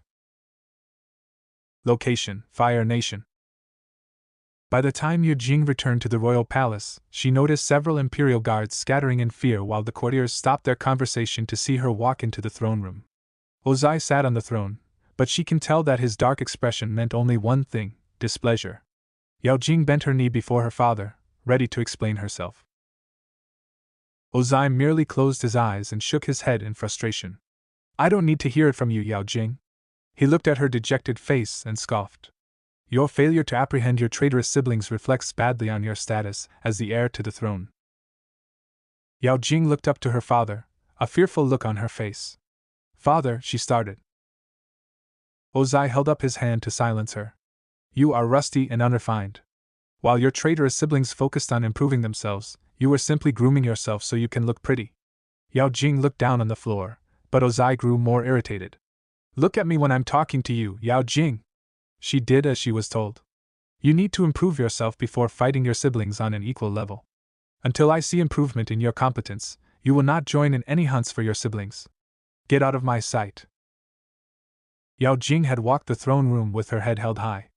Now she was fighting back tears as she ran through the hallway. She did not notice 5 men walking by, as they were too busy heading towards the throne room. Yao Jing did not also notice the pudgy servant who used to serve her former brother hiding in the corner. When Colonel Monk and the rest of the rough rhinos entered the throne room, Ozai's demeanor changed slightly. They bent their knees before the Fire Lord, and Ozai beckoned for them to stand up soon after. Vatcher and Kachi looked around the throne room, before allowing their leader to speak. My guards are sufficient enough to protect me, so what are you doing? Ozai asked. Colonel Monk spoke first. My lord, we've started to notice that old servant who hung around in the traitorous prince's chambers taking longer walks around the palace. Normally, this would be seen as a normal thing, but Kachi recently caught him snooping around in Princess Azula's room for no good reason. Why would Ha be interested in what my failure of a daughter is? He growled, the flames around him starting to rise slightly. Moreover, why is he being allowed to roam around the palace unsupervised? Kachi stepped forward. My lord, I don't know if Ha is who we think he really is. For a clumsy servant, he can easily hide himself in the shadows to ensure that we won't find him. See to it that Ha is monitored closely, he ordered in a tense voice. Now then, do you have any guess as to where my traitorous children might have gone? The last time Yu Jing found them, it was in the Western Air Temple. I doubt they would have gone to any other air temples, or the rest of the Earth Kingdom. We should also assume that your children may have joined the Avatar in the process too, Vatcher spoke up, to which Ozai nodded sagely. I remember what Zuko and Azula told me before they betrayed me. They were going to help the Avatar take me down, and restore balance to the world. He mocked his children's words with his own. Still, the writers didn't come here for that. You all have done well in your battles. You are to be rewarded. To that end, I'm sending you all to Ember Island on leave. I hear they have a play coming up.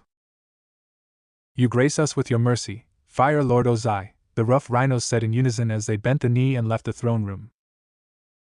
Location Appa. They flew through the air, in the light of the moon. We need to find a Fire Navy communication tower, Zuko told Katara. All the Navy's movements are coordinated by messenger hawks. And every tower has to be up to date on where everyone is deployed. So, once we find a communication tower, we bust in and take the information we need, she declared from where she sat atop of Appa's head. Katara, we're not wearing this stuff as a fashion statement, Naruto told her, gesturing at his cloak and bandana. They were trying to do this silently. He's right, Azula agreed. We need to make sure no one spots us.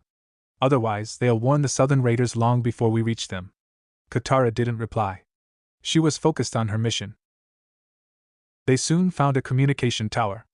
She landed Appa behind a large rock. They got off Appa and ran towards the water. Katara bent the water to form a block of ice. She, along with Zuko and Azula, got on the ice and she bent the sea to push the block of ice towards the tower's wall, which was the island's natural rocky perimeter. She then bent the water to push them up, allowing them to jump into the tower base. While she did that, Naruto simply ran across the water and then up the side of the rocks. Once they were inside the base, Naruto took the lead. They hid behind a building when they heard a door opening and a pair of guards walking out. Seeing that the door was left open, they ran in and climbed into the air ducts.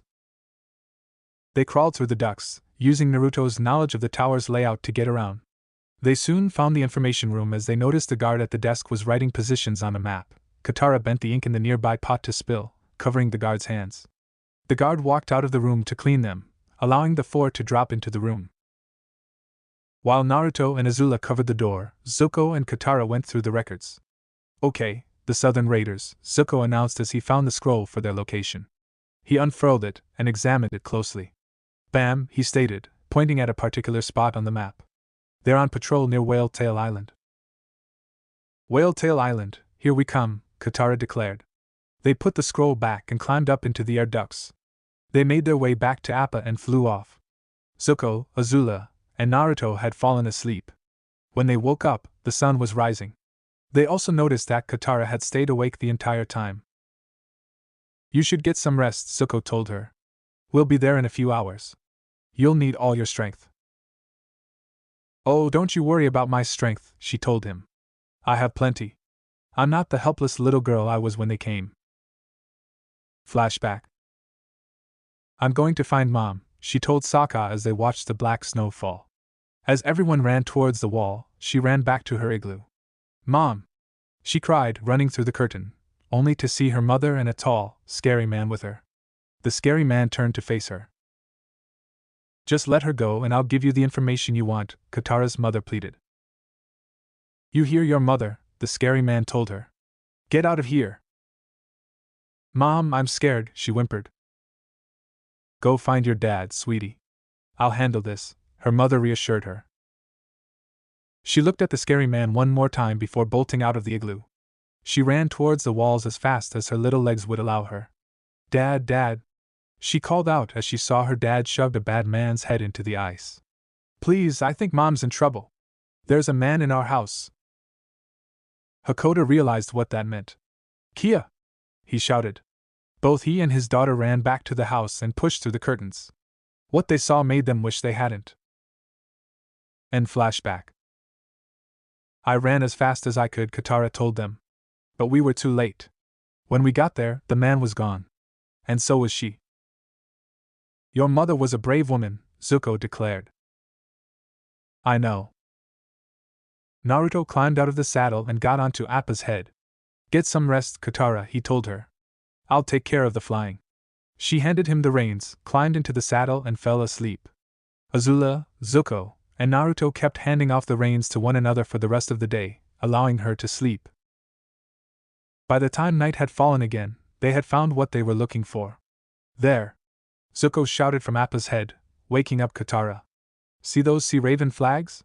He asked her, tossing the telescope at her. She looked through it, and a Fire Nation ship. But she also saw the flags on the ship. It's the Southern Raiders. Let's do this, she declared, lowering the telescope. Appa went under the water and swam through it, Katara bending an air bubble for him. As they got close to the ship, she bent a water whip to shoot up and grab one of the raiders. It sent him flying into the ocean and got the other raiders to run over to the railing. Appa swam underneath the ship and rose to the surface. As he did, Katara bent the sea to form a wave and sent it at the ship. Just as one of the raiders noticed, it hit the ship and sent most of them over the edge. The one raider who managed to stay aboard was quickly sent overboard as well when Appa landed on the deck and Katara used her waterbending to send him flying. Zuko opened a nearby door, and they went into the ship. When a raider came out of his cabin to stop them, Azula grabbed the sword he was holding and shoved him back in. She closed the door and stabbed the sword through the door handles, ensuring the raider couldn't get out. They kept moving until they reached the door to the helm. This is it, Katara, Naruto told her. Are you ready to face him? She simply pulled her face mask down and hurled the water she was carrying at the door with a shout. The water collided with the door and forced it open. Zuko quickly stepped into the room and brushed aside the fireballs sent at him. Who are you? The commander of the Southern Raiders demanded. You don't remember her? Azula asked, briefly looking over at Katara. You will, soon enough. The commander tried to bend another fireball at them, but out of nowhere, his body stopped obeying his commands. What's happening to me? He asked as he was forced down to the ground. As they watched this happen, Zuko, Azula, and Naruto realized Katara was making him do this. Think back. Zuko ordered the commander. Think back to your last raid on the Southern Water Tribe. I don't know what you're talking about. Please, I don't know. He begged. Don't lie. He bent down and then pointed at Katara. You look her in the eye and you tell me you don't remember what you did. She bent his body up so that she could look at his face, only to realize something important. It's not him, she said, her expression going from one of hate to one of shock. He's not the man. She let her control over his body go away, letting him fall to the floor. What? What do you mean he's not? Azula asked her. He's the leader of the Southern Raiders. It has to be him. The waterbender didn't say anything. She just turned around and started walking out of the room. Zuko grabbed the commander and slammed him up against the glass. If you're not the man we're looking for, who is? He demanded. When Katara heard this, she stopped and listened. You must be looking for Yan Rha, he answered. He retired 4 years ago. When she heard that, Katara walked out of the room. She now knew who her target was. Zuko demanded the location of the retired commander. When he got it, Naruto stepped in. That's enough, Zuko, he said to the scarred dragon. You and Azula follow Katara back to Appa. I'm gonna have a quick chat with the commander. The two nodded and left the room. Who are you people? The commander asked again. To answer him, Naruto lowered the face mask and untied the bandana, making his eyes go wide with fear. Lord Naruto, I thought you were imprisoned, he said in both shock and fear. I broke out with some help, he whispered in his ear as he slowly drew his jin. But now, we have a problem on our hands. A problem? His eyes were riveted on the blade in front of him. Well, you know I can't really let you live now that you've seen us, especially me, the blonde said with a casual tone in his voice. The Fire Lord won't know, I swear. So you and the rest of the raiders will take part in it? The commander nodded almost frantically.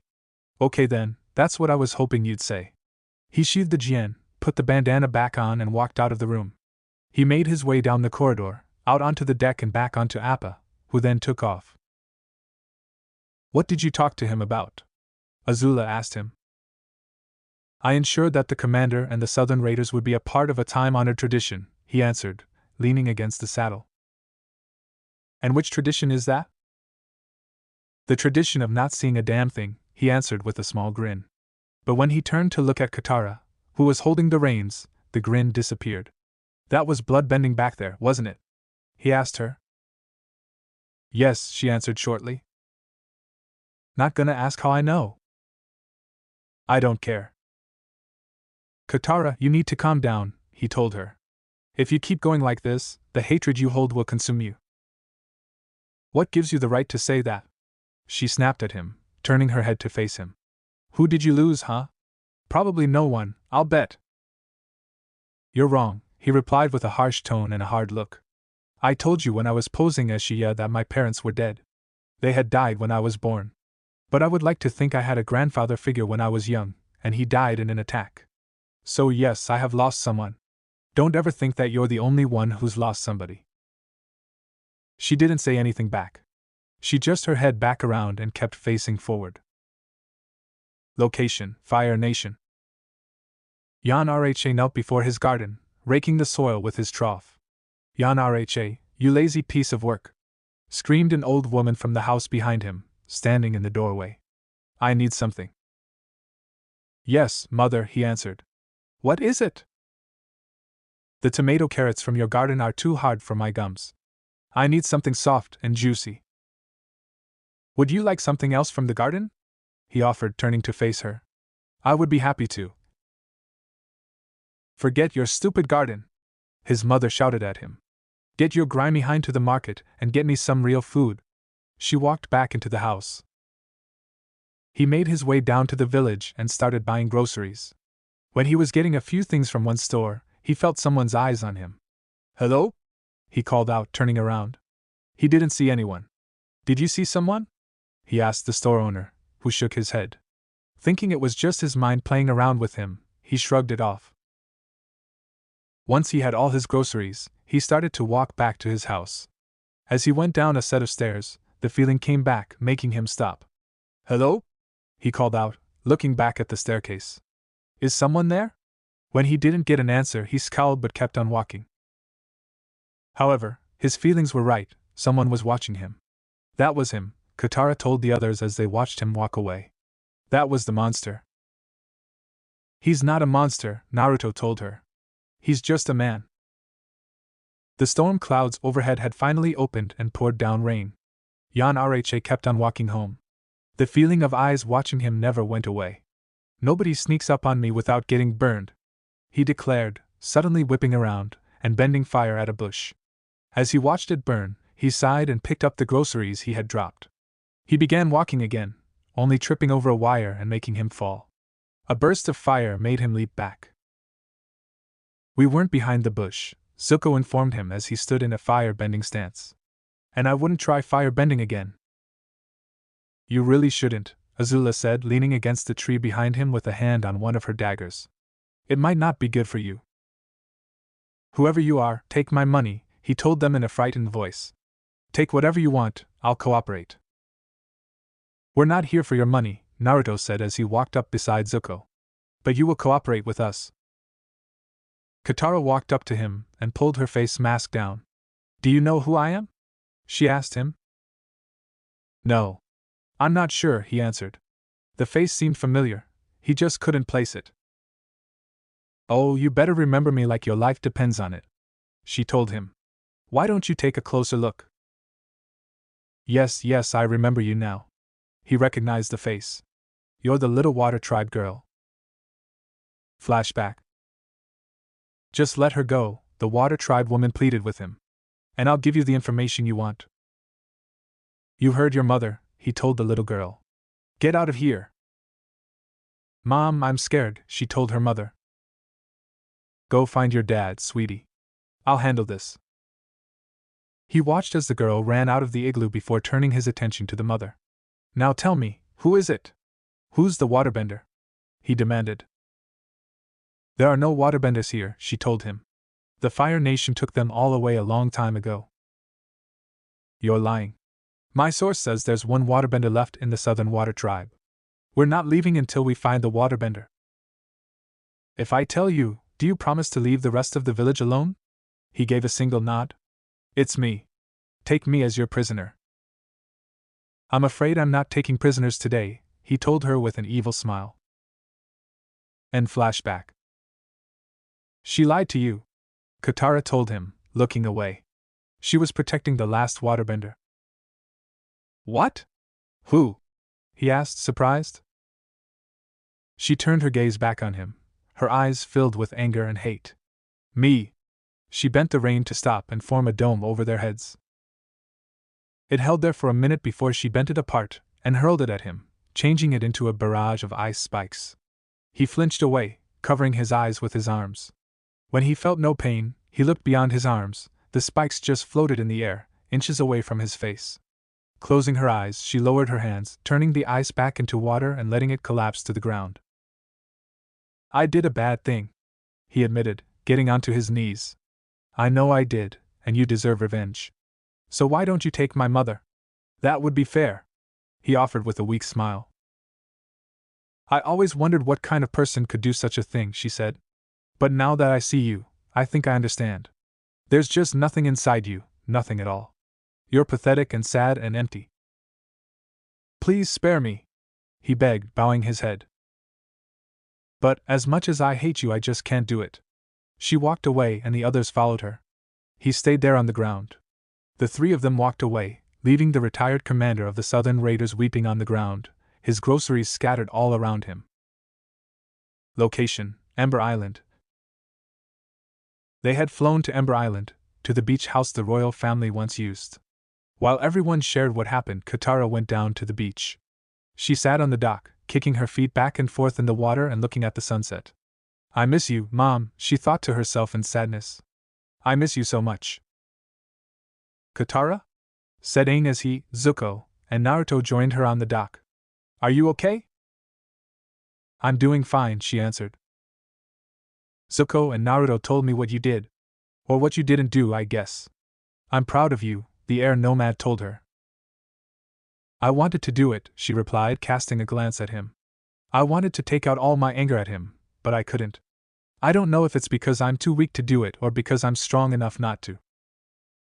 You did the right thing. Forgiveness is the first step you have to take to begin healing. She stood up and faced the three of them. I didn't forgive him. I'll never forgive him. She turned her attention to Zuko and Naruto. But I am ready to forgive the three of you. I'm sure Azula will be glad to hear that, Naruto told her. She gave them both a hug and walked away. You were right about what Katara needed, Zuko told Aang. Violence wasn't the answer. It never is, he replied. Then I have a question for you. He turned to look at him. What are you gonna do when you face my father? He looked away. I don't know. That was the sticking point for him whenever he thought about how to end the war. I've got a better question for you, Naruto said, looking directly at him. What do you do when you go up against someone who doesn't deserve forgiveness? Everyone deserves forgiveness, Naruto, Aang answered. He snorted in derision. Spoken like a true naive idiot. He turned around and began to walk away. That's something about the real world you need to learn. Not everyone deserves to be forgiven. Some just deserve to die. Naruto, Zuko said. When you told Katara that if she went on like that, the hatred would consume her, you sounded like you knew what would happen. Did something like that happen to you? He stopped, and then looked back at them. Let's just say it was one of the reasons I came here. He kept walking. What happened? The scarred dragon asked, wanting to know. If you want to know, go ask your sister about Itachi Uchiha. He left them alone on the dock. You're a fucking hypocrite, you know that, right? Kyuubi asked him. Yeah, I know. It had been 2 days since Katara and the others came back to Ember Island.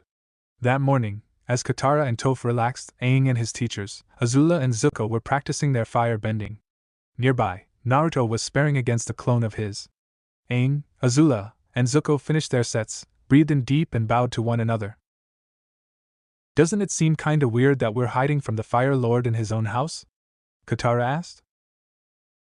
I told you, Zuko said as he wiped off the sweat that he had created from the practice. Our father hasn't come here since our family was actually happy. And that was a long time ago. It's the last place anyone would think to look for us, Azula agreed as she splashed water on her face. Both she and her brother were sitting around the fountain in the middle of the courtyard. You guys are not gonna believe this, Sokka announced as he and Suki entered the courtyard. Believe what? Naruto asked as he beat the clone, making it vanish, and walking over. There's a play about us. We were just in town, and we found this poster, Suki explained as Sokka showed the poster. What? Katara asked as they all gathered around. How is this possible? Listen to this. Sokka turned the poster to face him and began reading it.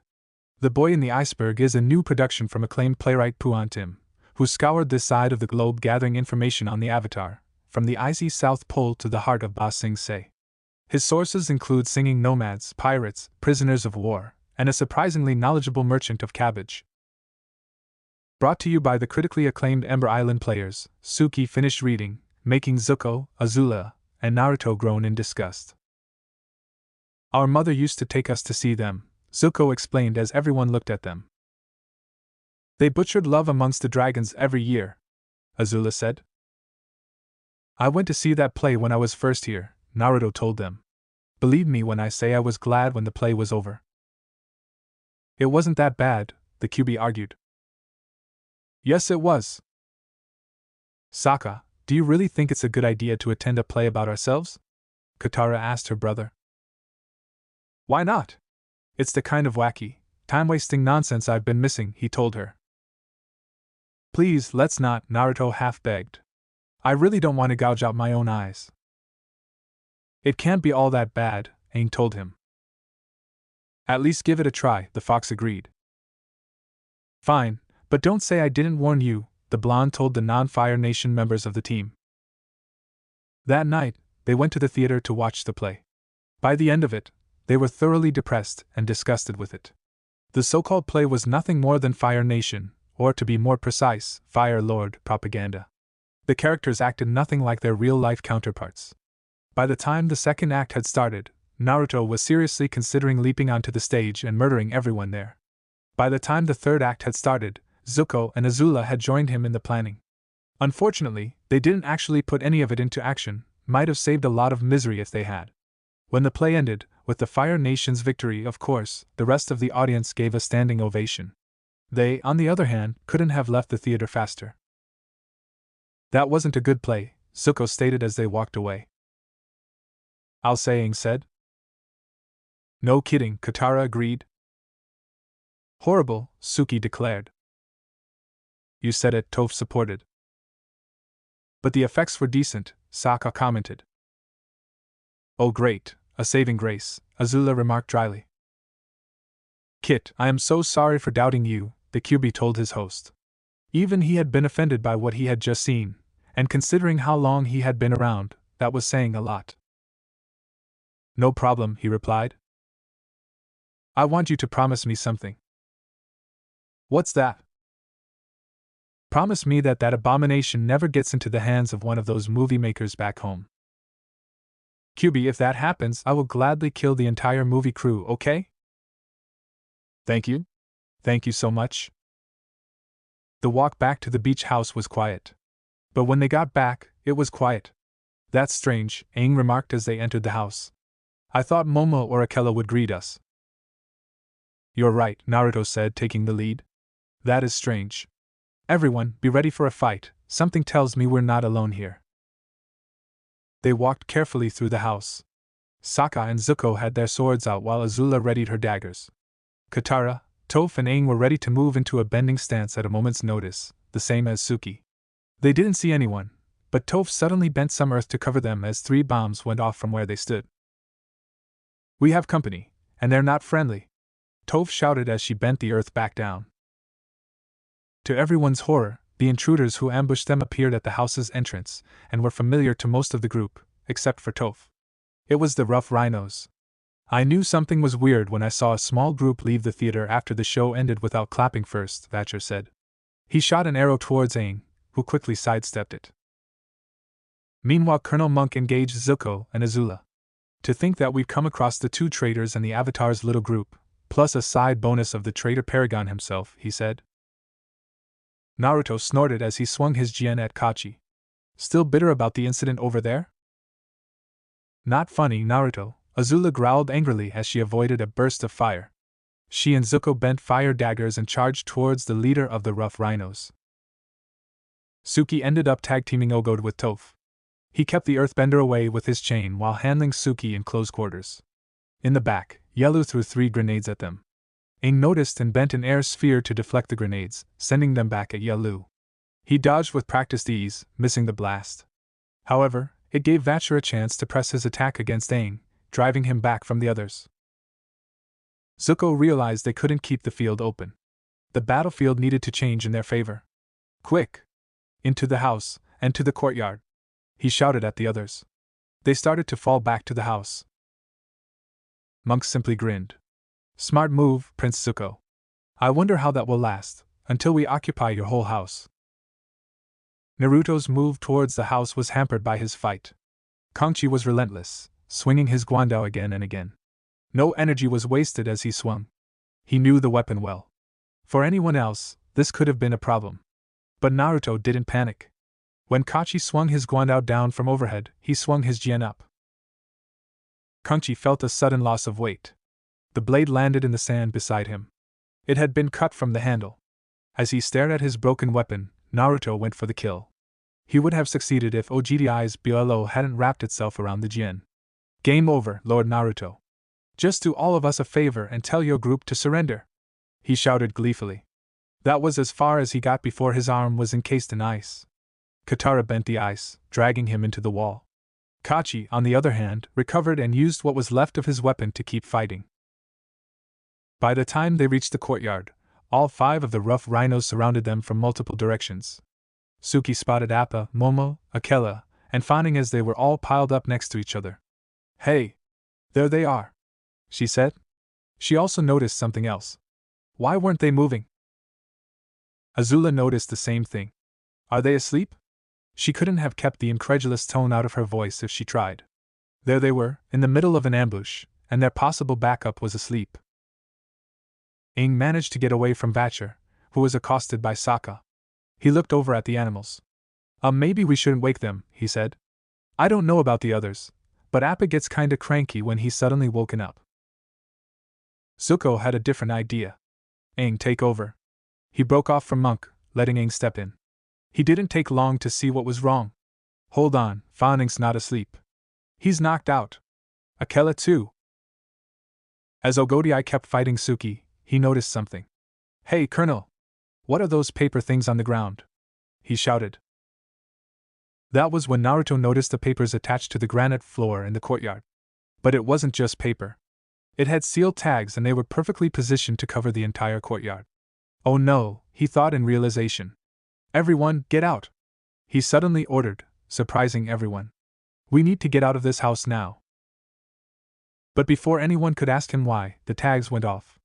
There wasn't an explosion because they weren't explosive tags. They held something different. It's a knockout gas kit, QB warned him. I kinda noticed, he replied as he covered his mouth and nose, trying to protect himself. How much did I breathe in? Not enough to take you out. He looked around. The others were already collapsing. I have to get them out of the gas. The rough rhinos, he'd worry about after his team was out. But before he could do anything, he got a swift punch in the stomach, making him pull his hand away to gasp. The gas flew swiftly into his mouth and nose, making him begin to feel woozy. Colonel Monk and the others started to reach the entrance, but the effects of the gas had gotten to them as well. Monk was the last one to fall unconscious, his vision blurry and his hearing muddled. He saw someone standing over Naruto, someone he didn't know. The only details he could make out were that he was as tall as Kangchi and had an abnormal length of white hair. Hey Gaki, how've you been? That was the last thing he heard before he finally passed out. By the time he and the other rhinos came to, they were on the other side of the island. And the traders, along with their friends, were nowhere in sight. Azula slowly opened her eyes, wincing at the light. What happened? She asked herself. The last thing I remember is fighting the rhinos in the courtyard, then Naruto telling us to get out. The rest came quickly after that. She remembered them finding the animals unconscious as well as being hit by the knockout gas. She leapt out of the bed and ran over to the nearby window. Where in the name of Agni am I? Just outside the window was a place she had never seen before. It didn't look like it belonged in the Earth Kingdom, the Water Tribes, or the Fire Nation. When she heard something beyond the door that sounded like footsteps walking to the room, she ran over and stood beside it. When it swung open, the door hit her. "Hey, are you up yet?" a voice asked as someone walked in. It sounded familiar. Then it came to her, it belonged to that blonde-haired girl that had been with Aang in the drill at the outer walls of Ba Sing Se. Ino walked into the room, but when she looked at the bed, she didn't see Azula sleeping there. She barely had time to comprehend this when Azula rushed out from behind the door and slammed into her, knocking them both down to the ground. "Hey, get off of me!" she protested as she tried to get up. "Where am I?" Azula demanded as she struggled to keep her down. "Where are the others? Where's Naruto?" She felt someone grab the back of her shirt and pulled her back. "Let me go!" "Azula, calm down," ordered a familiar voice. She stopped struggling. "Zuko?" she asked, making sure that it was. "Yeah, it is." When she turned to look, she saw that it was indeed her brother. "Then do you mind letting go?" "As long as you behave." She nodded, so he let go. "Nice to meet you again as well, Azula," Ino said, standing back up. While she hadn't been expecting that surprise attack, she still hoped things could go smoothly. "The feeling is not mutual," Azula replied curtly. She dismissed her for her brother. "What is going on, Zuko? Where are we?" "Maybe it's best if you came down to the lobby with us," he told her. "What are you talking about?" She was confused and she wanted some answers. "If you would actually try and listen instead of flapping your mouth," Ino told her, a little annoyed that she was being ignored. "You're in the top hotel of Konoha, the tree house." "Konoha? Where is that?"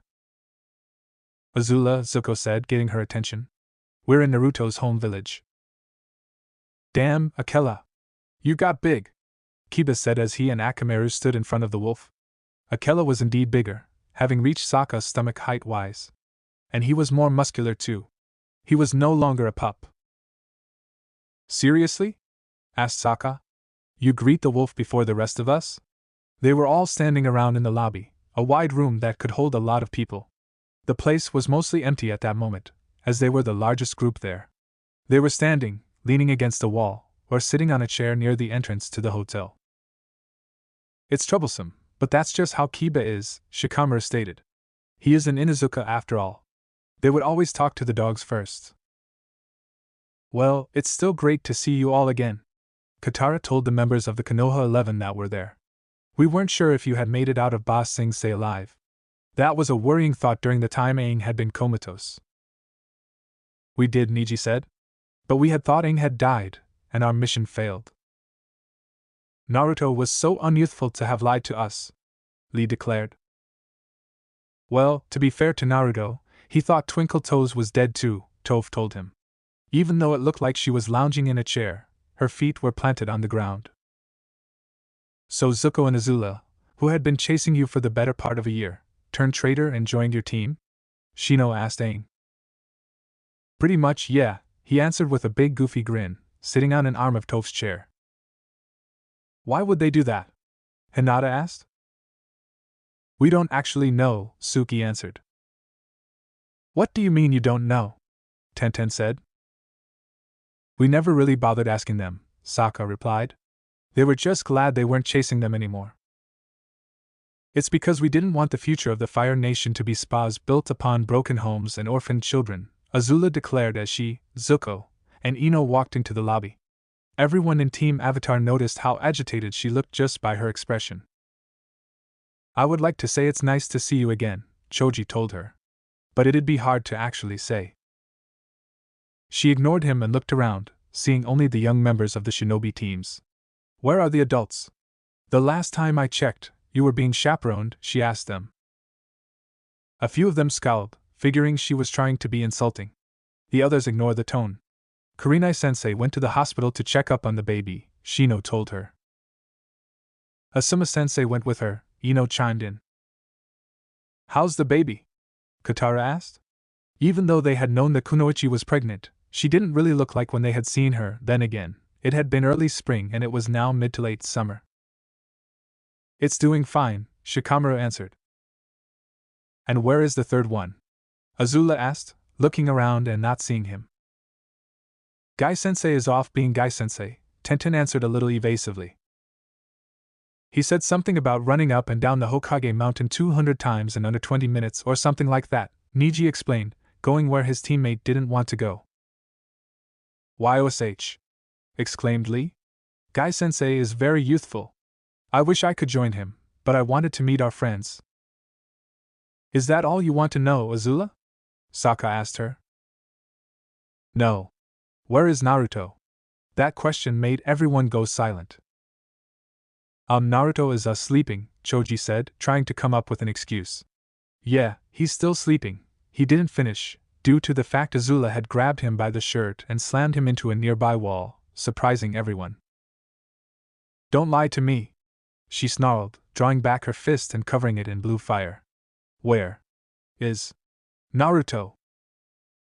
Young lady, could you please put the Akimichi clan heir down? A man told her, coming from the entrance. I really don't want to explain to his parents how he became a piece of barbecued meat. She turned around to look at who was talking. She saw a tall man with white, spiky hair that fell to his waist. He wore a headband that was different from the others. It was horned and had a kanji on it. He wore a green shirt and pants with a red vest over it. He wore hand guards and wooden sandals on his feet. On his back was a large scroll. On his face, he had red lines coming out from his eyes, almost as if he was crying blood. Who are you? She asked. He gave a small smile. That was when she got the feeling she should be afraid of this man. To be more precise, she should be very afraid of this man. I am the man who is asking you nicely to put him down, he told her. All right, fine. She let go of Choji, but still sent him a dirty look. I just want to know where Naruto is. Well, I guess it's a good thing I came here to take you and your group to him. He turned around and walked away. Coming? Who are you? She demanded. The name's Jiraiya. Now let's go already. Sheesh, I thought I was supposed to be the slow one at my age. You know, it figures. Naruto thought to himself. I get out of one prison only to wind up in another. He sat in the middle of the cell, his back to the bars. He had been changed out of his boiling rock prison clothes into the prison uniform of the Konoha jail, which was a bright orange jumpsuit. His hands were shackled to his sides so he couldn't form hand seals. And you used to have good luck, the QB commented. But still, we both should have realized what he had done before we went into that house. I got cocky and he used that to his advantage. It was bound to happen, sooner or later, he admitted. Personally, I had hoped they would try to do this after we dealt with Ozai. We wouldn't have had a deadline then. When has Konoha Shinobi ever been considerate? Shouldn't I be asking you that question? You've known them longer. The sound of a rod banging on the cell got his attention, although he didn't show it. Hey, you little demon brat, the guard said, his voice sounding strangely high-pitched. Can you hear me? Unfortunately, yes. By the way, you really can't call me little demon brat anymore, he replied, not turning to face the guard. I'm not as little as I used to be. You think you're so funny, huh? I don't think so. I know I'm funny. You just don't have a sense of humor. You little shit! The guard roared. I should come in and... What? Try to sodomize me like you tried before? Oh wait, are you using a sharpened stake this time? The blonde asked, cutting him off. I don't think your balls can take another stomping. What would your wife think of you if you went around, touching teenage boys like that? If it was the QB brat, I don't think she'd mind. That was when he felt the gaze of the Shinigami on his back. Turning around, he paled at the sight of Jiraiya. Lord Jiraiya, Get out, he ordered, his arms folded and his expression angry.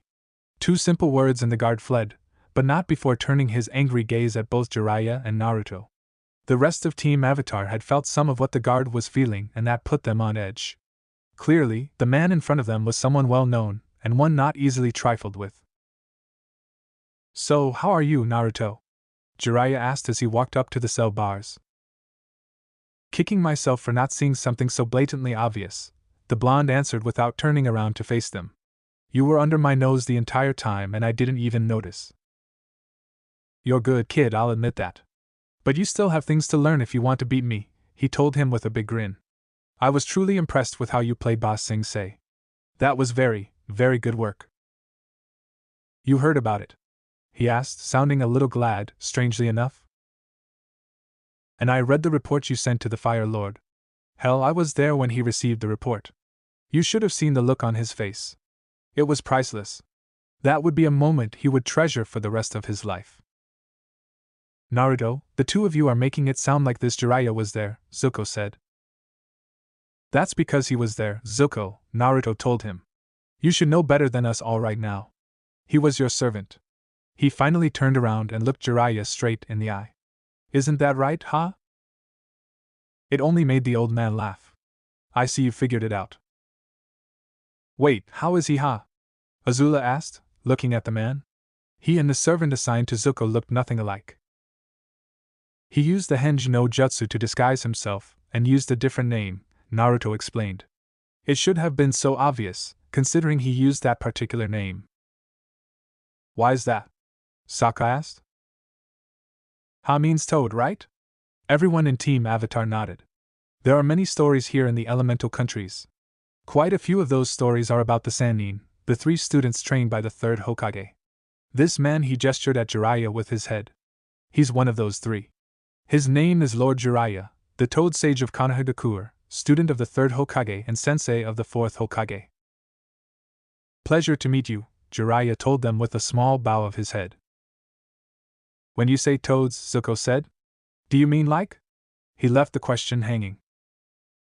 Like the one I summoned back in Ba Sing Se? Zuko nodded. That was the chief of the toads. And I have Gamabunta to thank for getting me over there without you noticing, Jiraiya said, getting his attention. What? That's impossible. I put a block on my name. That had been the only thing that had kept him from being reverse summoned into Konoha hands. Yes, you did. But thankfully, the toads and I knew a loophole. It's true the toads can't reverse summon you if you didn't stay in the last location they knew you were at, like where you summoned Gamabunta. But what they could do is reverse summon someone to Mount Myaboku, and then reverse summon that same person to your last known location. So the toads called you back to Mount Myaboku, before sending you into Ba Sing Se, using the reverse summon both times. That way, they could send someone after me without breaking the oath I made them swear, the blonde finished. Yeah, that's about it. So you've been spying on me since Ba Sing Se? He asked, wanting to be sure. I was, until that invasion. You never changed, do you? All he got for an answer was a glare, which made him laugh. Anyway, after that, I kept my eye on the traitors here. He gestured at Azula and Zuko. There were times when I was nearly caught. I take it that you've had the pleasant chance of meeting our elder half-sister? Azula asked sarcastically. Jiraiya nodded. Yeah. Good thing I've met her kind of person before. Aang raised his hand to interrupt. Hey, about that move you did with the gas? I thought I was going to be mad for such an underhanded trick, but I want to say thanks for saving us. He looked at Aang and chuckled. Well, even if it was unintentional, you're welcome. Naruto looked at Jiraiya. So you know everything we're going through, correct? Correct. Then you couldn't have waited until after the comet? He demanded. We have a deadline, damn it. Relax, kid. You still have time, he replied, staying calm. Besides, I said the same thing, but Tsunade wanted you back now. The blonde narrowed his eyes. I take it she will want to see me as well as the council. Yes. When will it happen? Jiraiya pulled out a key. Now, he answered, opening the cell door. Naruto sighed and stood up. Well, let's go enjoy the fun. He walked out of the cell and looked at Team Avatar. Guys, there are a few things you need to do now, he told them. For the duration of this walk and the meeting, you are to let nothing show on your faces, you are to do nothing, and above all, you are to keep your mouths shut. He was talking to everyone, but his stare pinned Aang in place. Get it? Yeah, we got it, Toph answered. How hard was it to not say anything? She knew how to keep her mouth shut. Then we might as well get going. Take the lead, Jiraiya. He took Naruto by the arm and gently, but firmly led him out of the cell room. The others fell in behind. As they walked through the prison, the guards they came across would either try to glare at Naruto or outright ignore him. He started to recognize the symbol on the shoulders of the guards' shirts. That's when he realized that these weren't just guards and he wasn't in any normal prison. This is the building of the Konoha Military Police Force, isn't it? He asked Jiraiya. Funny, I would have thought that it had fallen into disuse after that little incident involving the Uchiha. While the Uchiha did take up most of its members, the police force was not disbanded. The other members took up the slack until their strength was back to normal, Jiraiya informed him. You know, Sasuke has become a part-time member. Oh joy, just what I wanted to know. His voice was laced with so much irony you could almost taste it. Where is Team Kakashi? Sokka asked. He hadn't seen any member of the team he had heard so little about, so he was a little curious. Tsunade sent them on a mission the day before I captured you all. It's supposed to take 1.5 months to 2 months to finish. Less hassle, I suppose, Naruto commented. He didn't want to deal with them right now. They stopped in front of the main entrance, the doors barring them from the rest of the village, at least for the moment. Jiraiya let go of his arm and stepped in front of him. Are you ready? He asked Naruto. Of course not, the blonde answered. If I had my way, we wouldn't be here. Well, tough. Try not to escape as we walk to the Hokage building, okay? How could I escape? My hands are shackled to my sides and I'm wearing the prisoner uniform. He raised his hands slightly to emphasize his point. This is coming from the kid who could outrun and hide from ANBU squads while wearing a bright orange jumpsuit, the Toad Sage Drilly remarked. That was a long time ago, he said shortly, not wanting to remember those days. Gaki, you only get to say that when you're my age. Whatever. Let's just start the performance. Jiraiya opened the doors and they walked out into the village. Even though they had walked through it before to get to the police building, the village still astounded and awed the team. It looked nothing like the cities of the Water Tribes, Earth Kingdom, or the Fire Nation or even the temples of the Air Nomads. Those cities had looked like they had stood for thousands, if not millions of years. This place looked like it had been around for a while but also had things added on over time. It gave the place a kind of a patchwork look. And yet, it felt different as well. They could feel the vibe of life going through the village just by looking at the buildings. They felt that even though the places they had been to held living people, this place looked like it was alive itself, always growing and adding new things. When they looked at the people, they saw something else entirely. When the people of Konoha saw them, they could see the curiosity in their eyes. But when those eyes looked on Naruto, they could see the shock, the anger, the hate, and the fear in them. All around them, they could hear the whispers of he's back, as well as the demon brat, and they should kill him, amongst others. The whispers grew louder and louder, along with the glares of hatred and anger. When they turned onto the main street, the whispers and the glares intensified. Aang gulped and looked around in panic as 5 shopkeepers who were also curious to see the return of the demon brat clenched their knives, while one other villager who was carrying a hammer looked like he wanted to attack them but struggled to keep himself under control.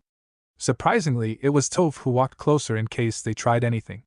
It was a move everyone saw and earned her the hateful glares as well. It was a civilian who threw the first stone, literally. The rock sailed through the air and clipped Naruto on the shoulder, making him stumble back. They would have done something, but the look he sent at them as he recovered stopped them. They weren't supposed to do anything, and they weren't supposed to say anything.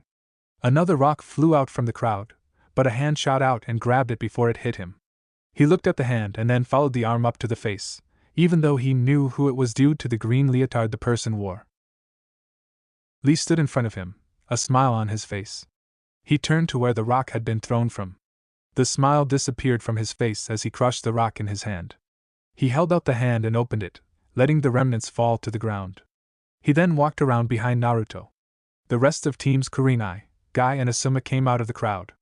Not all at once, 1 or 2 would push their way out of the crowd and join the group. When Naruto saw them all behind him, he stopped walking. He got everyone's attention when he turned around and faced them. "What are you all doing?" he asked them. "What do you think we're doing, Naruto?" Kiba asked back with a big grin on his face. "We're your friends," Tenten told him. "Friends help and support each other. he groaned, loud enough for everyone in the street to hear him. Go away, he ordered them all with a loud and firm voice. You are not my friends. You're just people I may have to kill later. He turned back and kept on walking. The shinobi watched him and the others leave in sadness. The crowd just stared at his back in shock. Most of the Konoha 11, the best team of rookie shinobi Konoha had to offer, made up of the clan's heirs and exceptional shinobi, had shown their support for Naruto, and he had thrown it back in their faces. They had never seen such a thing before. Did you have to do that, Naruto? Jiraiya asked as they entered the Hokage building, getting away from the crowds. Don't even start, Jiraiya, he retorted. You don't think I would have known that was your idea? It just reeked of the Toad Sage's handiwork. It might have been mine, but they wanted to do it, the old shinobi admitted. They were trying to help. I don't want or need their help. He had been trying to make that clear ever since he met Team Kurenai in Omashu. The problem was that they weren't getting the picture. They went through the building in silence. When they stood in front of the doors leading to the council room, 2 members of ANBU stepped forward. We'll take him now, Lord Jiraiya, the bear mask told him. He stepped aside and Naruto stepped forward. The ANBU took hold of each of his shoulders. Team Avatar took a step forward. The ANBU noticed. I'm sorry, but the rest of you will have to stay out here, the hawk mask told them. Not a word, Aang, Naruto ordered without looking at the monk. Your status doesn't mean squat here. Aang, who had opened his mouth to protest, closed it. All right then, let's go in, shall we? He asked the 2 ANBU. Remember, I'm relatively harmless. Relatively harmless? Repeated Bear. I can't kill you with my hands, but I can kill you with my feet. Enough with the jokes, Naruto, Jiraiya told him. He's not joking, Azula said, getting their attention. He's done it before, to 5 different men, at the same time. Everyone looked at the blonde when they heard that. He just shrugged. What can I say? They were assassins and I was training myself with a handicap. The ANBU said nothing, they just took him into the room and Jiraiya followed. The others just took a seat and waited. Aang was troubled. Not even in his years as the Avatar had he witnessed such hatred from ordinary people towards just one person. While he was troubled, it also made him curious about where the hatred came from. An idea did pop into his head, but a glance from Sokka had quashed it right away. Jiraiya had seen it too. Like Naruto said, your status here means nothing. They don't know that there is another continent across from the sea, so asking them directly for a background story won't help at all. In fact, trying to mediate will end badly, he told the kid. He turned to Toph, who barely reacted to what had happened back there. So, what's your impression so far? She shrugged but closed her eyes in frustration. I can tell when someone is lying, whenever they lie, but the way they're trying to keep themselves in control is frightening. Like they wanted to attack us but were afraid of your reactions. Old grudges die hard. That was all he had to say about it. They walked Naruto to a chair and sat him down, removing the shackles on his hands off his sides and putting them on the arms of the chair. Once he was secured, they stepped away from the chair and into the shadows. Do you understand why you are here, Naruto Uzumaki? Tsunade asked him from where she sat, above the rest of the council. Of course I do, he answered. What do you think the reasoning is? Because a bunch of inconsiderate shinobi assholes from Konoha don't know the meaning of the word no, he said with a completely straight face. Watch your mouth, brat. One of the civilian councilmen yelled at him. You will be respectful to Lady Tsunade. He looked at the councilman, then at the rest of the civilian council, and then at Tsunade. Is this a new group? Last time I checked, the civilian council didn't give 2 shits about you. Heck, they wanted my head on a stick. Be quiet. Another councilman roared, standing up from his chair. Answers that question. It's a new council all right, he remarked, ignoring the 2 angry councilmen.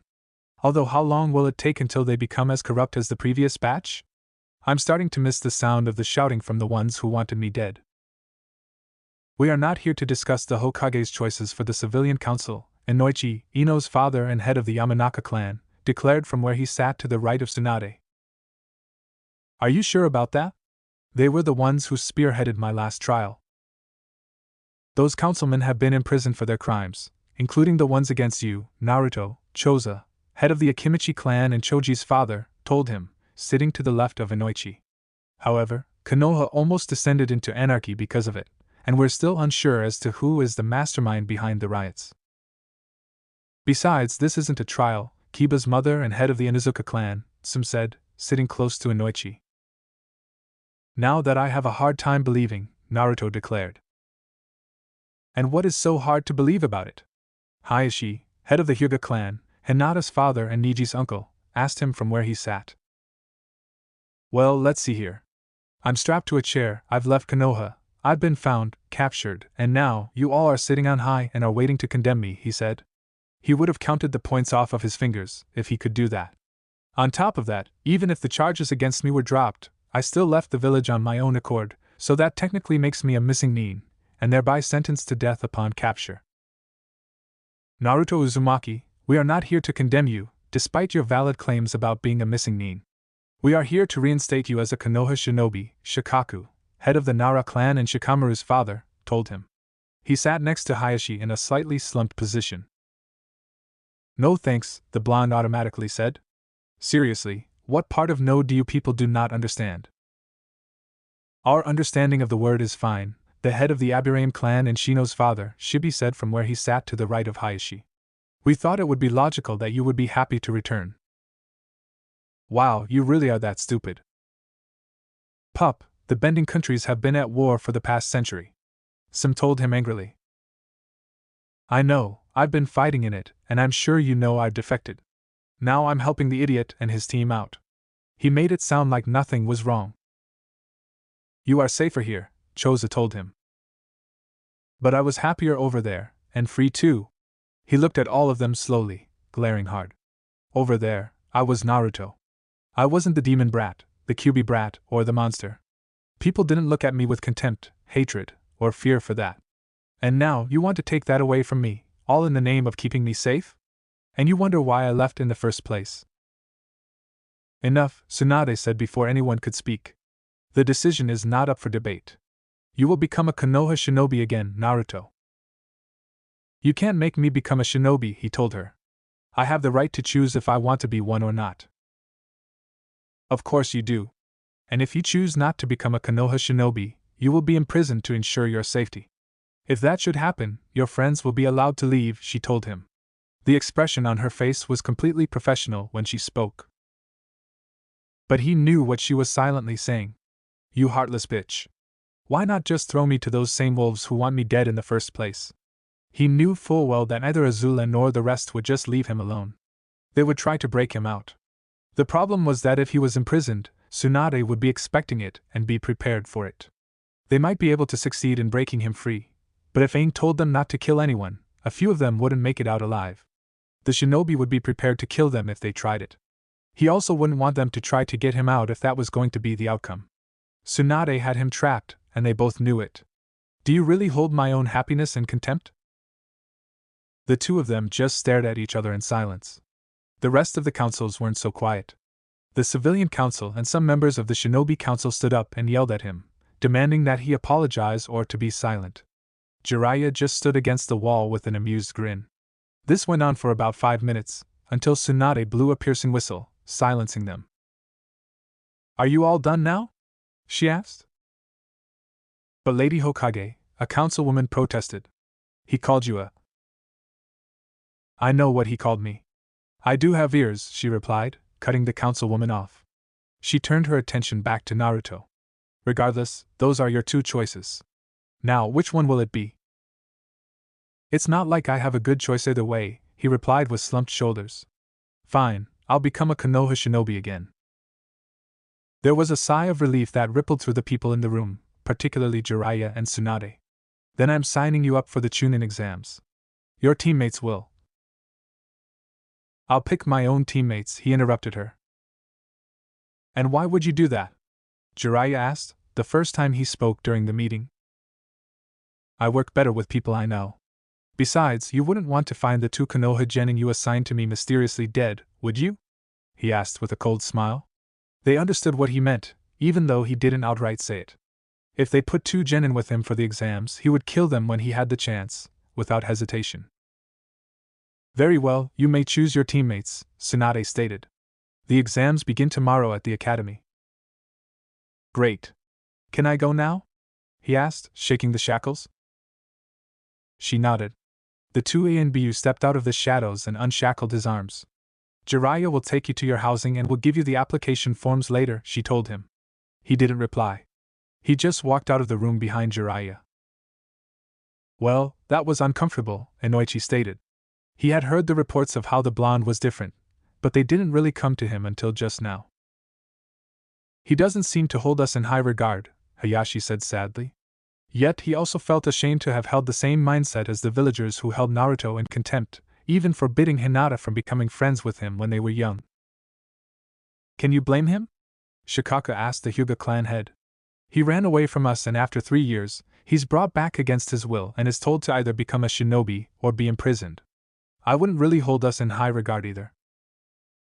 I think we can all agree that the pup has changed, some stated. Nobody disagreed, but Tsunade stood up and looked at the clan heads. We have to be prepared in case another riot occurs.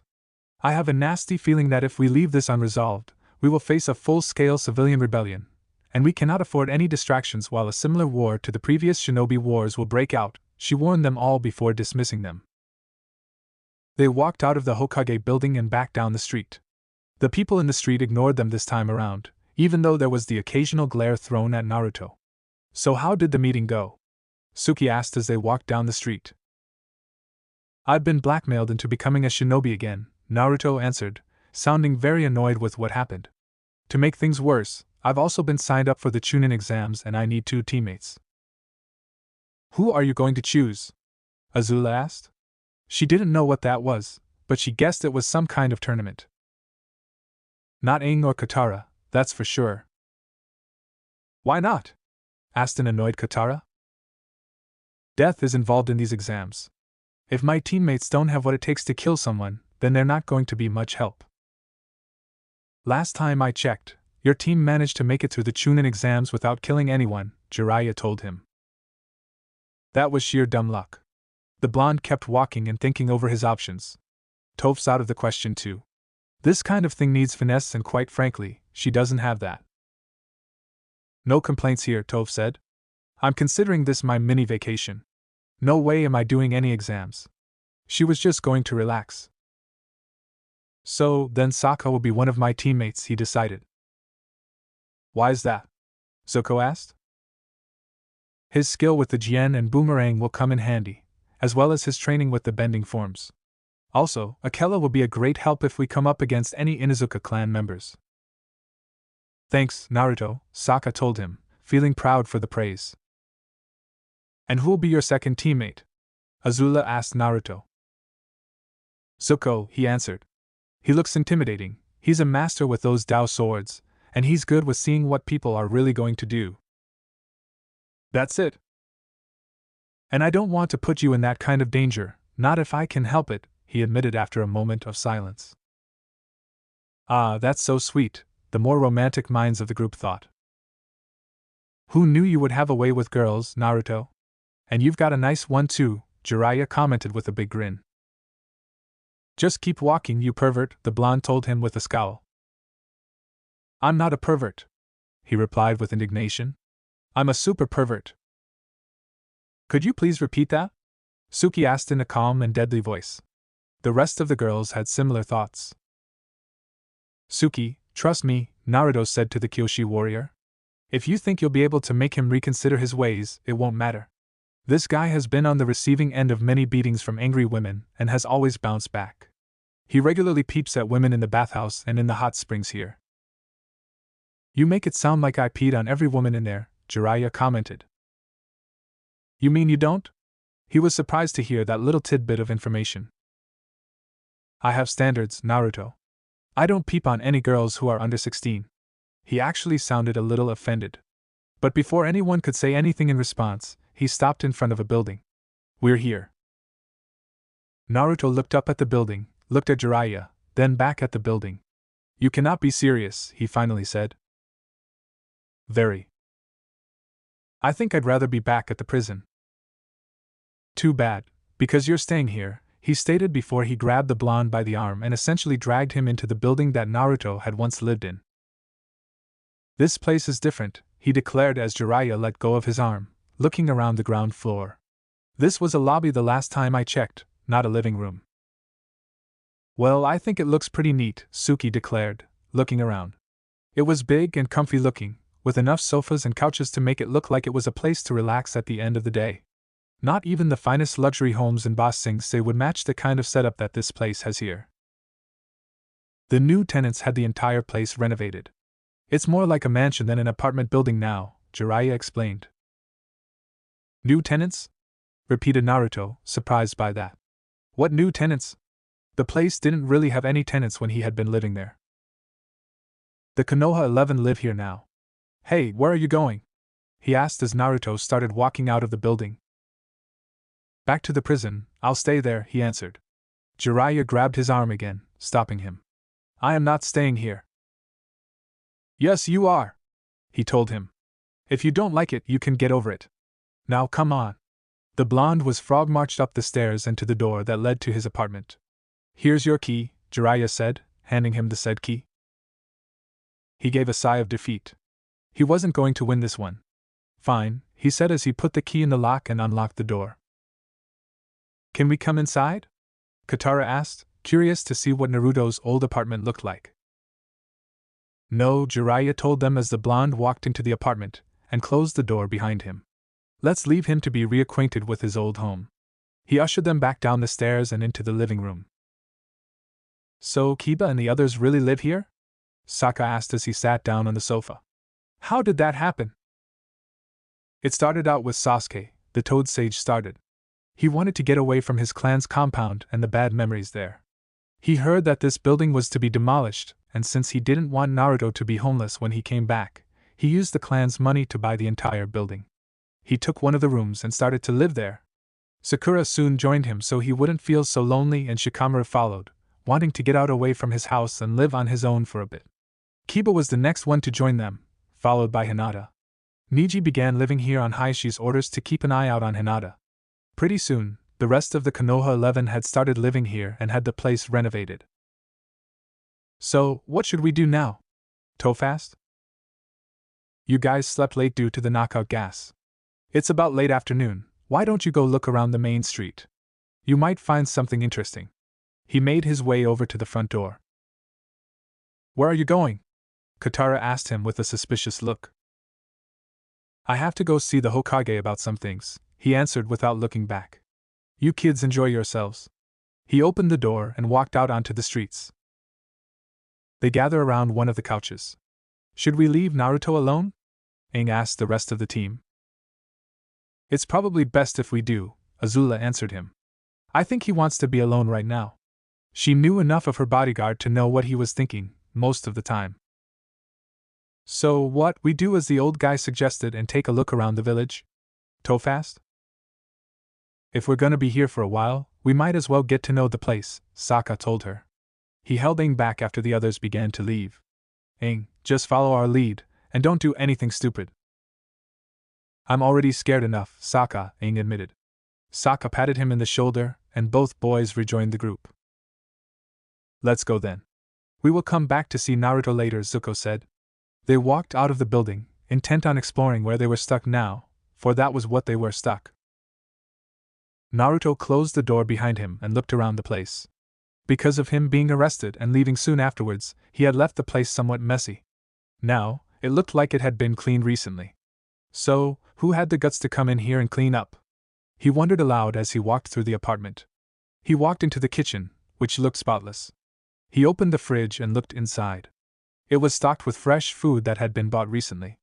It looks like nothing's expired, he remarked, closing the fridge door. He walked over to the pantry and opened it up.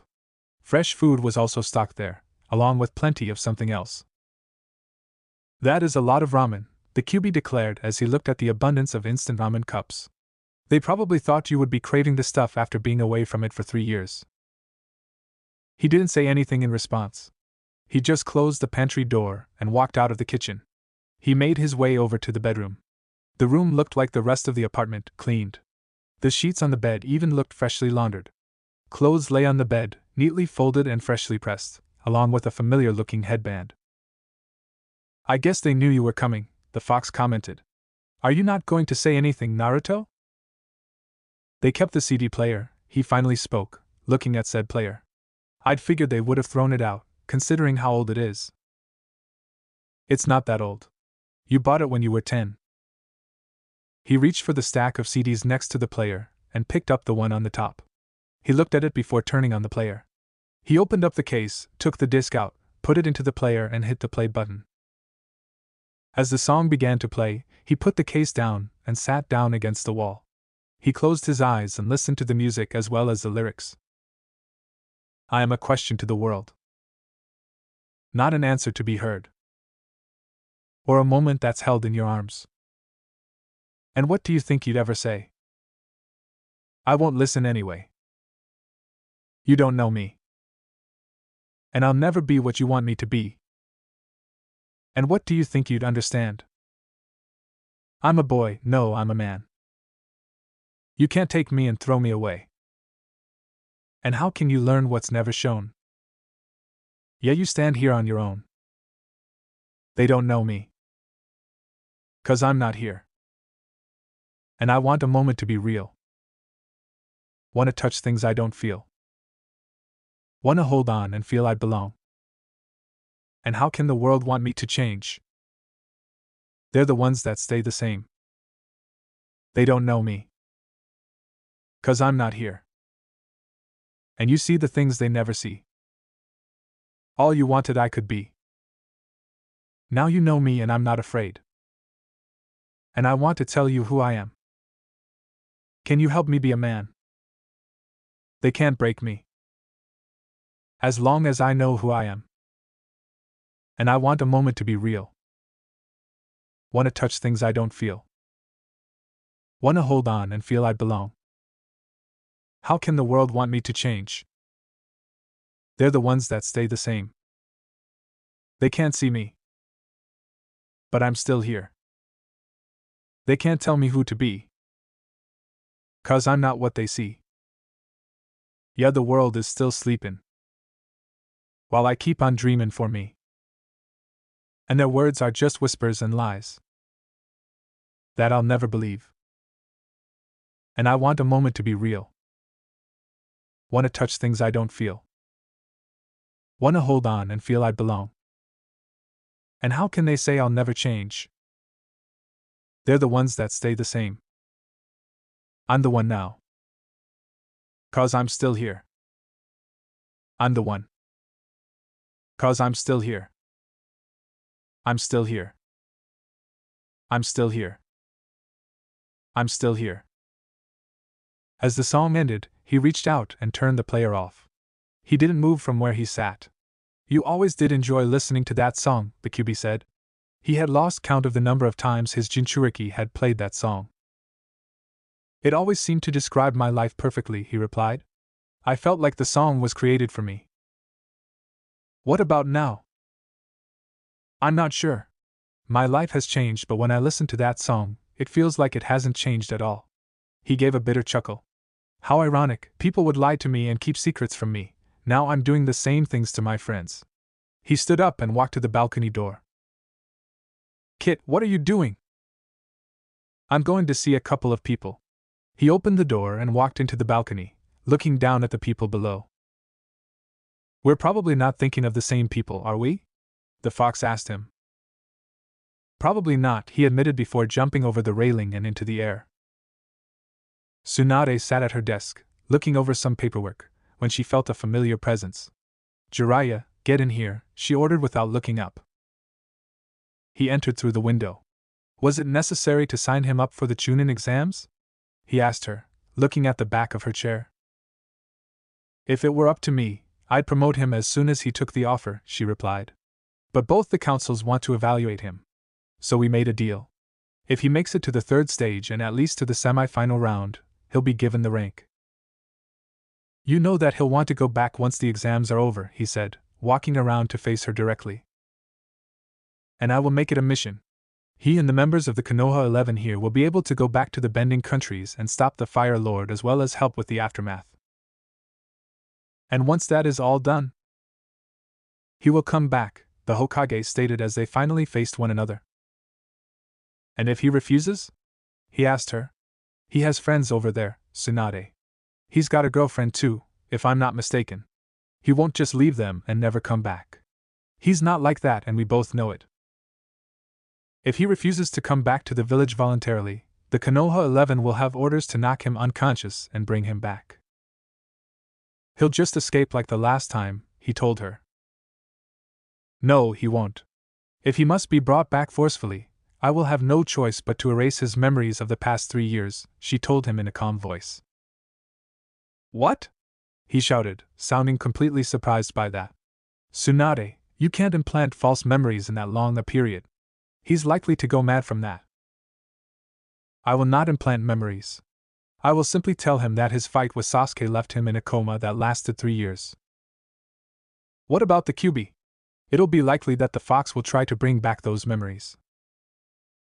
We'll simply tell Naruto not to trust anything that the Kyuubi says, she answered, never losing her voice. She made it sound like she wasn't doing anything wrong. Tsunade, you can't do all of this. You can't do this to him. 3 years, Jiraiya, she said, her voice showing a small amount of emotion. We've both wanted him back for 3 years. Now that he's back, I'm not letting him go. He is ours, no one else's. And if I must wipe his mind clean of 3 years of his life to keep him here, so be it. Are you doing this for Naruto? Or so the village can have its weapon back? She stood up and slapped him hard across the face. Never say something like that again, do you understand? Never again. I would not do all of this just so I could treat Naruto like a weapon. I want my Gaki back, and I will do whatever it takes to keep him. She sat back down in the chair. Leave, she ordered him. He left without saying a word. This place is incredible, Aang declared as they walked down the main street. I know, Suki agreed, looking around. There are so many things to see. It's so different from the places we've been to, Katara commented. It's so lively. The nightlife seemed to have a pulse of its own compared to what it was like during the day. But it was only the beginning of the night, and they hadn't seen much of the day. I can't imagine why Naruto would want to leave this place, Aang said. Details just seemed to leap out at them as they walked through the street. People seemed to be happy and laughing, unaware of any war going on the other side of the planet. Sometimes the streets were clustered and sometimes they were wide. Aang, remember the glares he got earlier today? Sokka asked. If he had to deal with that while growing up, I would probably leave too. Still, the others seemed determined to bring him back, Toph said as she took a turn around a tree. It might not have been entirely bad for him. I wondered what happened that made him leave, Zuko said. Naruto's been able to take anything that's been thrown at him. What in Agni's name would make him leave and never want to come back? Maybe we can ask them, Azula said, pointing down a particular street. The others looked and saw Kiba, Akamaru, and Ino. The three also saw them. Perfect timing, Ino declared as she ran up to them. Quick, follow us. Why? Zuko asked. We're throwing a surprise welcome back for Naruto, Kiba quickly explained.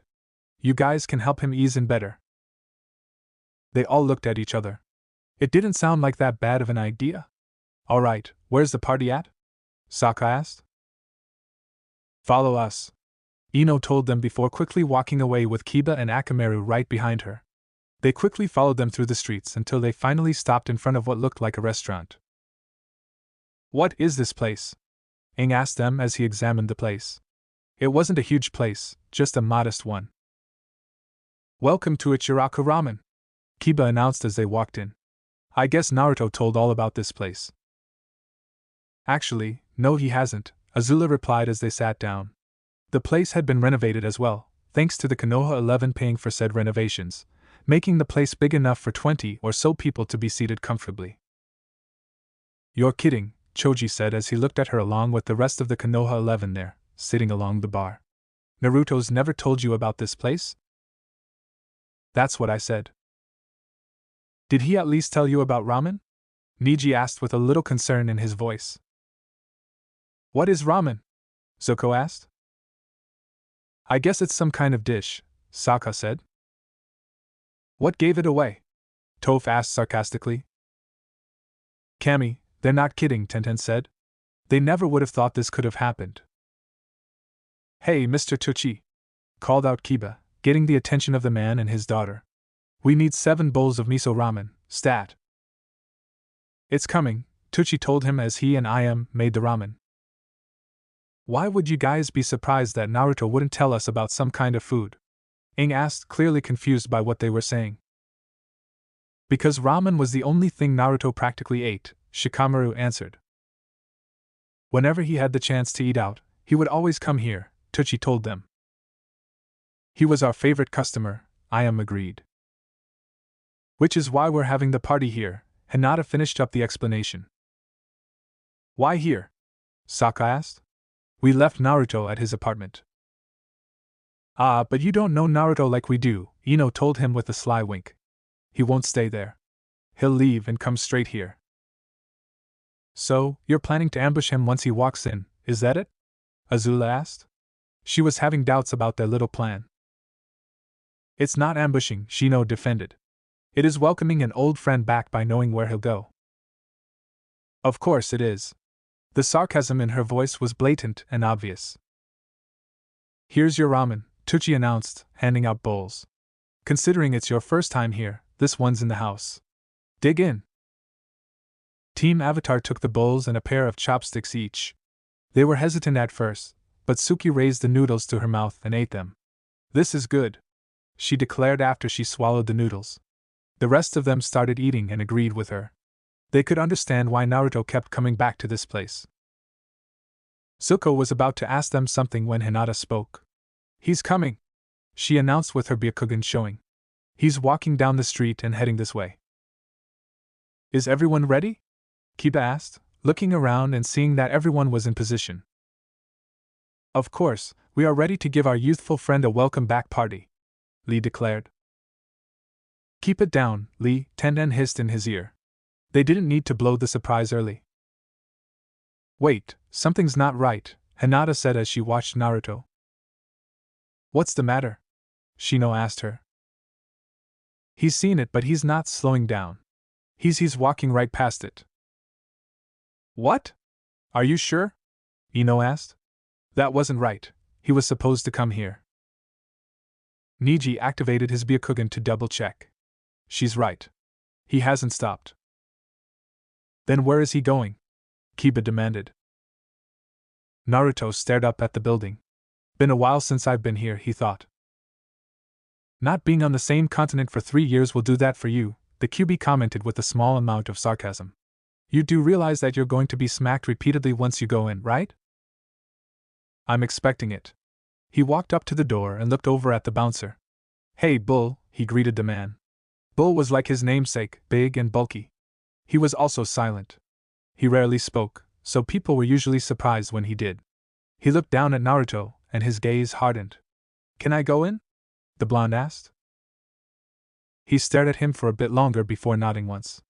He thumped on the door twice. It opened and a beautiful young woman opened it. What is it, Bull?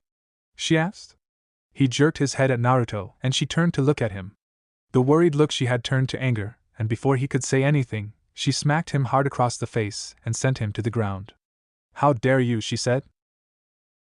Nice to see you again too, AI, he replied, getting back up.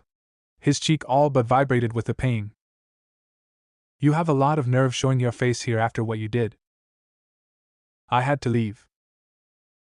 You couldn't say goodbye, she demanded, her anger showing in her voice. We both know the answer to that, he replied. Tell that to Mama?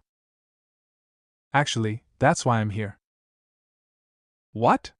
She was genuinely surprised to hear. I came here to explain myself and talk to Mama, he told her, making sure each and every one of his words were clear.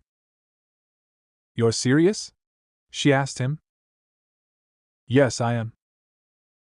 She fell silent and then turned around. Come on in. She walked back in. He followed and Bull closed the door behind him. From across the street, both Team Avatar and most of the Konoha 11 watched as he entered the building. How can he go there of all places? Demanded Ino. What's wrong with it? Sokka asked. It's a restaurant, right? How can you think it's a restaurant? She asked back, making it sound like he was an idiot. He pointed up at the sign. It says meat bar. Well, you're kinda right, a flustered Choji said. It is like a restaurant, but not quite. You're not making any sense, Toph told him. It was either a restaurant or it wasn't, that was how the blind earthbender saw it. Not all meat is for eating, Kiba said, trying to be polite about it. Now you aren't making any sense. Troublesome, Shikamaru muttered to himself. The place is both a restaurant and a brothel.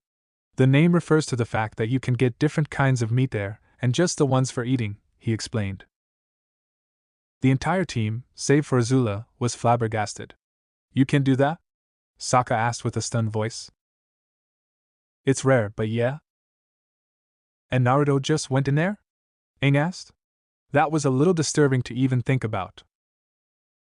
You saw the same thing we did, Shino told him. How can Naruto be this unyouthful? Lee demanded in an angry voice. What are you talking about? Azula asked him.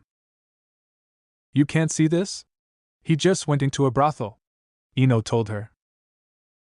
She shrugged her shoulders. So? It's not like this is the first time he's done it. What? Screamed the Konoha 11. Obviously, they took it the wrong way. What do you mean he's done this before? Katara asked as well. Just because he goes into a brothel doesn't mean he's going to sleep with anyone there, she told them pointedly. It's possible that he has to apologize for something, if that smack was anything to go by. And just how would you know that? Niji asked. I already told you, this is not the first time he's done something like this, she repeated herself. Besides, he wouldn't betray me like that. What do you mean? Hinata asked, a little nervous by how she had said those words. We love each other. Everyone there, except for Zuko, who thought it was plain as day, was stunned by that simple statement. While all the girls were wondering how that happened, all the guys, except Aang, who didn't really know what to make of it, and Shikamaru, who thought it was too troublesome, had one thought, which was lucky bastard. Now what are you all doing here? Jiraiya's voice asked from behind them, making them jump in surprise. They all turned to see the Toad Sage standing behind them with a questioning look on his face. We weren't doing anything, Aang quickly assured him. Of course you weren't, he replied with a deadpan voice. Then he looked at what they were looking at.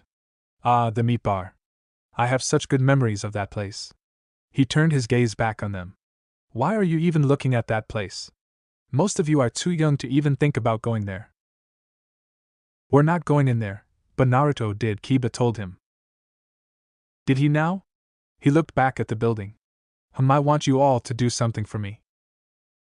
What's that, Lord Jiraiya? Hinata asked him, being respectful to the man. Go home. Get some sleep. He looked over at Team Avatar. You guys go back to the tree house and rest up. The two of you are going to need it, he told Zuko and Sokka, making Akela growl slightly. Sorry, the three of you are going to need it, he amended. Here are your application forms, just make sure to sign your name at the bottom. He handed them the forms. Now scoot. I'll have a talk with Naruto. Are you sure, Lord Jiraiya? Tenten asked. Of course, I'm sure. Go on, get out of here. They walked away down the opposite direction of the street. After a few minutes of silence, the old shinobi walked up to the door of the meat bar. Bull, he greeted the bouncer. May I go in? Bull nodded his head and opened the door for him. He gave a nod of thanks and walked in. Later that night, Zuko, Sokka, and Akela were asleep in their rooms. The sound of the window opening woke them up, but they feigned sleep so that they could throw off whoever was in the room with them. Would the three of you knock it off? Naruto's voice told them. I know that you're awake, so stop faking it. They opened their eyes and sat up, turning on the light at their bedsides while Akela simply raised his head. They saw Naruto sitting in a chair with the back facing them, and his arms draped over it. Hanging from his mouth was something that Sokka had seen before. Naruto, why do you have a cigarette in your mouth? He asked, remembering the word for it. I've started smoking, he answered, taking a drag and blowing the smoke away from them. When did that happen? About an hour or so ago, he said. Quite frankly, after dealing with you guys and the things you do, I need it. I thought that was dangerous to your lungs or something like that, the tribesman asked, trying to remember the brief conversation he had with Asuma about them. It is, the blonde admitted. But I get all the benefits of smoking without getting any of the downsides. How is that possible? That's a secret. Why are you here, Naruto? Zuko asked him. I'm here about the Chunin exams, he answered, turning serious. Did you guys sign the forms? Yes, both of us did. He gestured to himself and Sokka. Good, then we can get down to brass tacks. What do you mean? To put it simply, I am going to talk about tactics for the Chunin exam. The two of you. He stopped when Akela somehow managed to scowl at him and slightly bared his teeth. Sorry, the three of you are going to listen and then share opinions. Are there any objections? They didn't answer that question, there was no need. They had none. Thanks for watching, Shinobi Squad. If you enjoyed this what if, hit that like button, subscribe, and ring the bell so you never miss the next twist. Drop your theories in the comments, I'm always reading. Want more Naruto heat? Check out the other videos on the channel. Stay sharp, stay awesome, and remember even shadow clones need love. Peace out, Shinobi!